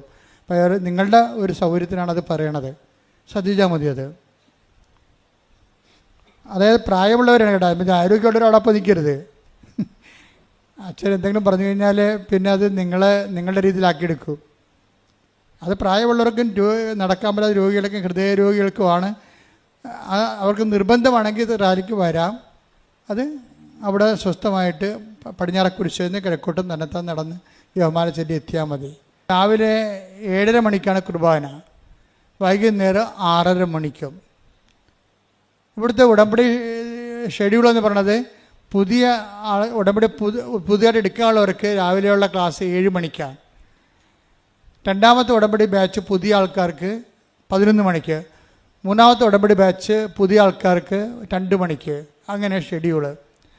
അച്ഛനെ കാണാൻ ആഗ്രഹിക്കുന്നവർ ചെയ്യേണ്ടത് നേരത്തെയുള്ള ഉടമ്പടി എടുക്കാത്തവരാണെങ്കിൽ വെളുപ്പിനെ വന്ന് ഉടമ്പടി എടുത്തിട്ട് റെഡിയായി നിൽക്കണം. കാരണം പിന്നെ വരുന്നവർ ഉടമ്പടി എടുത്ത് പുറത്ത് വരുമ്പോൾ അൾത്താരയിലുള്ള പ്രാർത്ഥന കഴിഞ്ഞിരിക്കും. അത് പ്രത്യേകം ശ്രദ്ധിക്കണം. അച്ഛനെ കാണാൻ വേണ്ടി ഉദ്ദേശിച്ച് വന്നിട്ടുള്ള ആൾക്കാർ ചെയ്യേണ്ടത് അവിടെ ഉടമ്പടി പേപ്പറ്, പിന്നെ അവർ പറയുന്ന വിഷയം, രോഗമായാലും ജെട്ടി നടപടിയായാലും കേസായാലും അതിൻ്റെ എന്താണ് അവർ പറയുന്ന വിഷയം, അതിൻ്റെ രേഖയാണ്, അപ്ഡേഷനുള്ള രേഖയാണ് ഓഫീസിൽ കാണിക്കേണ്ടത്. ഇപ്പോൾ നിങ്ങൾക്ക് വിവാഹം ഒത്തുവരാത്തവരാണെന്ന് വിചാരിച്ചോ, അപ്പോൾ ചെയ്യേണ്ടത് നിങ്ങൾ അതിന് ഒരു അപേക്ഷ എഴുതണം, മാതാവിന് സമർപ്പിക്കാൻ. നിങ്ങൾ എന്ത് രേഖ തന്നാലും അത് മാതാവിന് സമർപ്പിക്കാൻ വേണ്ടി രേഖ ചോദിക്കുന്നതും പിന്നെ നിങ്ങളുടെ കാര്യങ്ങൾ സത്യസന്ധമാണെന്ന് അറിയാൻ വേണ്ടിയാണ് രേഖ ചോദിക്കുന്നത്. അപ്പോൾ അതിൻ്റെ അകത്ത് കാര്യം 100-500 പേര് ഒരു ദിവസം വരും കാണാൻ വേണ്ടി. അപ്പോൾ മാക്സിമം നമുക്ക് എടുക്കാൻ പറ്റുന്ന 225 പേരെ എടുക്കാൻ പറ്റത്തുള്ളൂ. അപ്പോൾ രാത്രിയാവും, വൈകുന്നേരം ആകും. അപ്പം അതുകൊണ്ടാണ് ജെന്യുവിനായിട്ടുള്ള ഏറ്റവും സീരിയസ് വിഷയങ്ങൾ എടുക്കുന്നതിൻ്റെ കാരണം. അപ്പം നിങ്ങൾ ചെയ്യേണ്ട കാര്യങ്ങൾ ആദ്യം തന്നെ, ഇപ്പോൾ വിവാഹം ഒത്തുവരാത്തവരാണെങ്കിൽ അതിന് നിങ്ങൾ ആധാർ കാർഡ് കാണിച്ചിട്ട് കാര്യമില്ല. മറിച്ച് നിങ്ങളൊരു പേപ്പർ എടുത്തിട്ട് വിവാഹിതനല്ല എന്ന് വിവാഹിതയല്ല എന്ന് എഴുതണം. പിന്നെ എന്താ എഴുതണത്? പിന്നെ വേറെ വല്ല കാര്യം ഉണ്ടെങ്കിൽ ഇപ്പോൾ ജീവിത പങ്കാളി ഉള്ള ആൾക്കാരാണ്, അവർ ഉപേക്ഷിച്ചതാണോ, ഡൈവേഴ്സ്ഡാണോ, പള്ളി അറിഞ്ഞത് പിരിഞ്ഞതാണോ എന്നെഴുതണം. പള്ളി അറിഞ്ഞ് പിരിയാതെ ഒരാൾ ഭാര്യ ജീവിച്ചിരിക്കുമ്പോൾ വീണ്ടും വിവാഹത്തിന് ആൾക്കാരെ വന്ന് മുട്ടുകുത്താൻ പറ്റത്തില്ല. സഭാ നിയമത്തിനെതിരാണത്. പള്ളി അറിഞ്ഞ് പിരിയാത്തവരാണെങ്കിൽ അതിന് ആദ്യ വിവാഹത്തിൽ നിന്ന് മോചനം, സഭാപരമായ ബൈൻഡിങ്സ് നിന്ന്, നിങ്ങൾ ആധ്യാത്മിക കടങ്ങളിൽ നിന്നും ബാധ്യതകളിൽ നിന്നും നിങ്ങളുടെ ആത്മാവ് ലിബറേറ്റ് ആയിട്ടില്ലെങ്കിൽ, സഭ അതിന് നിങ്ങൾക്ക് മോചനം നൽകിയില്ലെങ്കിൽ, നൽകിക്കഴിഞ്ഞിട്ടാണ് വിവാഹത്തിൻ്റെ കാര്യം ഒത്തുവരാൻ വേണ്ടി നിങ്ങൾ. പിന്നെ സഭ അത് നൽകണം, അല്ലെങ്കിൽ സിവിലിൽ നിന്ന് അത് കിട്ടണമെന്നുണ്ടെങ്കിൽ നിങ്ങളുടെ അപേക്ഷ സഭ കോടതി കൊടുത്തിട്ടുണ്ട്, അതുവരെ കിട്ടിയിട്ടില്ല. അപ്പോൾ ഞാൻ പ്രാർത്ഥിക്കേണ്ടത് വിവാഹം ഒത്തുവരാനല്ല, സഭാ കോടതിയിലെ പ്രൊസീഡിങ്സ് എത്രയും വേഗം പൂർത്തിയാക്കാൻ വേണ്ടിയാണ് പ്രാർത്ഥിക്കുന്നത്. സിവിൽ കോടതി കൊടുത്തിട്ടുണ്ട്, കേസ് നിലവിലുണ്ടെങ്കിൽ ഞാൻ പ്രാർത്ഥിക്കുന്നത് എത്രയും വേഗം ആ കേസ് നിലവിലാകാനാണ് ഞാൻ നിങ്ങളുടെ അപേക്ഷ മാതാവിൻ്റെ അടുത്ത് വന്ന് കൊടുക്കുന്നത്. അപ്പം മാതാവ് അത് ഒട്ടനെ റിലീഫ് ചെയ്യും. പിന്നെ എപ്പോഴും നമ്മൾ ശ്രദ്ധിക്കേണ്ട ഇതാണ്, നിങ്ങളുടെ കയ്യിലാണ് മിസ്റ്റേക്ക് എങ്കിൽ ഞാൻ നിങ്ങളോട് അപ്പോൾ പറയും, ഇത് നിങ്ങളുടെ കയ്യിലാണ് മിസ്റ്റേക്ക് ഉള്ളത്, അല്ലെങ്കിൽ നിങ്ങളുടെ ഈ മിസ്റ്റേക്കൊക്കെ നിങ്ങളെ കൊണ്ടുവന്നതിൻ്റെ ഏജൻറ്റുമാർ വേറെയാണ്, അതെല്ലാം ഇവിടെ വെച്ച് പറയും. ഇന്ന കേസ് കൊണ്ടാണ്. അപ്പോൾ അതുകൊണ്ട് നിങ്ങൾ അതിൻ്റെ കൂടെ ചേർന്ന് കഴിഞ്ഞാൽ ഈ വിഷയം ടേക്കപ്പ് ചെയ്യാൻ സമയമെടുക്കും. ആദ്യം നിങ്ങളുടെ തെറ്റ് വെരിഫൈ ചെയ്യാൻ, റെക്ടിഫൈ ചെയ്യാൻ പറയും. കാരണം ദൈവമായിട്ടുള്ള കളി നിങ്ങളെ പോഴം കളി കൊണ്ട് നടക്കത്തില്ല. വേണേൽ കെട്ടിയ പെണ്ണമ്മയൊക്കെ വീട്ടിൽ നിന്ന് എന്തെങ്കിലുമൊക്കെ പറഞ്ഞുകൊണ്ട് വിടാം, അല്ലെങ്കിൽ കെട്ടിയ പുരുഷനെ വേറെ ഒരാളെ കണ്ട് അതിനടിച്ചിട്ട് നിങ്ങൾക്ക് ഒഴിവാക്കാം. അതൊക്കെ ഈ മനുഷ്യന്മാരുടെ ഇടയിലും കിളികളുടെ ഇടയിലും പക്ഷി മൃഗാദികളുടെ ഇടയിലൊക്കെ ഇതുപോലെയൊക്കെ ഉള്ള കൂടുമാറ്റമൊക്കെ ഉള്ളതാണ്. പക്ഷെ അതൊന്നും അൾത്താരെ ദൈവം അംഗീകരിക്കത്തില്ല. ദൈവം കൂദാശ ചെയ്ത് വെച്ചതാണെങ്കിൽ അതിൻ്റെ ഗ്രൗണ്ട്, ആ കൂദാശ നടന്നിട്ടില്ല എന്നുണ്ടെങ്കിൽ സഭയാണത് പറയേണ്ടത്, അല്ല നിങ്ങൾ വീട്ടിൽ ഇരുന്നിട്ട് കുത്തിയിരുന്ന് പറഞ്ഞിട്ട് കാര്യമില്ല. അത് നിങ്ങളിപ്പോൾ കാര്യം, നിങ്ങൾ എന്ത് പറഞ്ഞാലും നിങ്ങൾ എങ്ങനെ രക്ഷപ്പെട്ടാലും 70 കൊല്ലമേ ജീവിക്കത്തുള്ളൂ. 700 കോടി നിത്യത വരെ ജീവിക്കേണ്ട ഒരു ജീവിതത്തിന് വേണ്ടിയാണ് നമ്മൾ ക്രിസ്തുവിൽ വിശ്വസിക്കണമെന്ന് ഓർത്ത് വേണം ബാക്കിയുള്ള കാര്യങ്ങളെല്ലാം നിങ്ങൾ ചെയ്യാൻ. കാര്യം ഒന്നുറങ്ങിയാൽ നേരം വിളക്കത്തില്ലെന്ന് അർത്ഥം.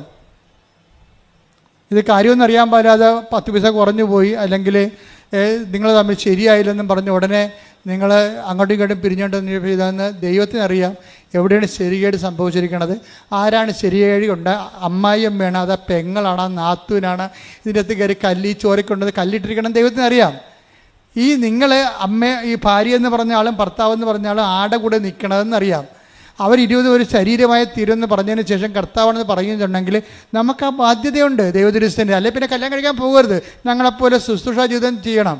നിങ്ങൾ വിവാഹം കഴിക്കാൻ പോയാൽ തീർച്ചയായിട്ടും അതിൻ്റെ ആധ്യാത്മിക ബാധ്യത നിങ്ങൾ വിശ്വാസികളാണെങ്കിൽ ഏറ്റവും. കാര്യം വിശ്വാസികളെ എന്തിനു വേണ്ടിയാണ്?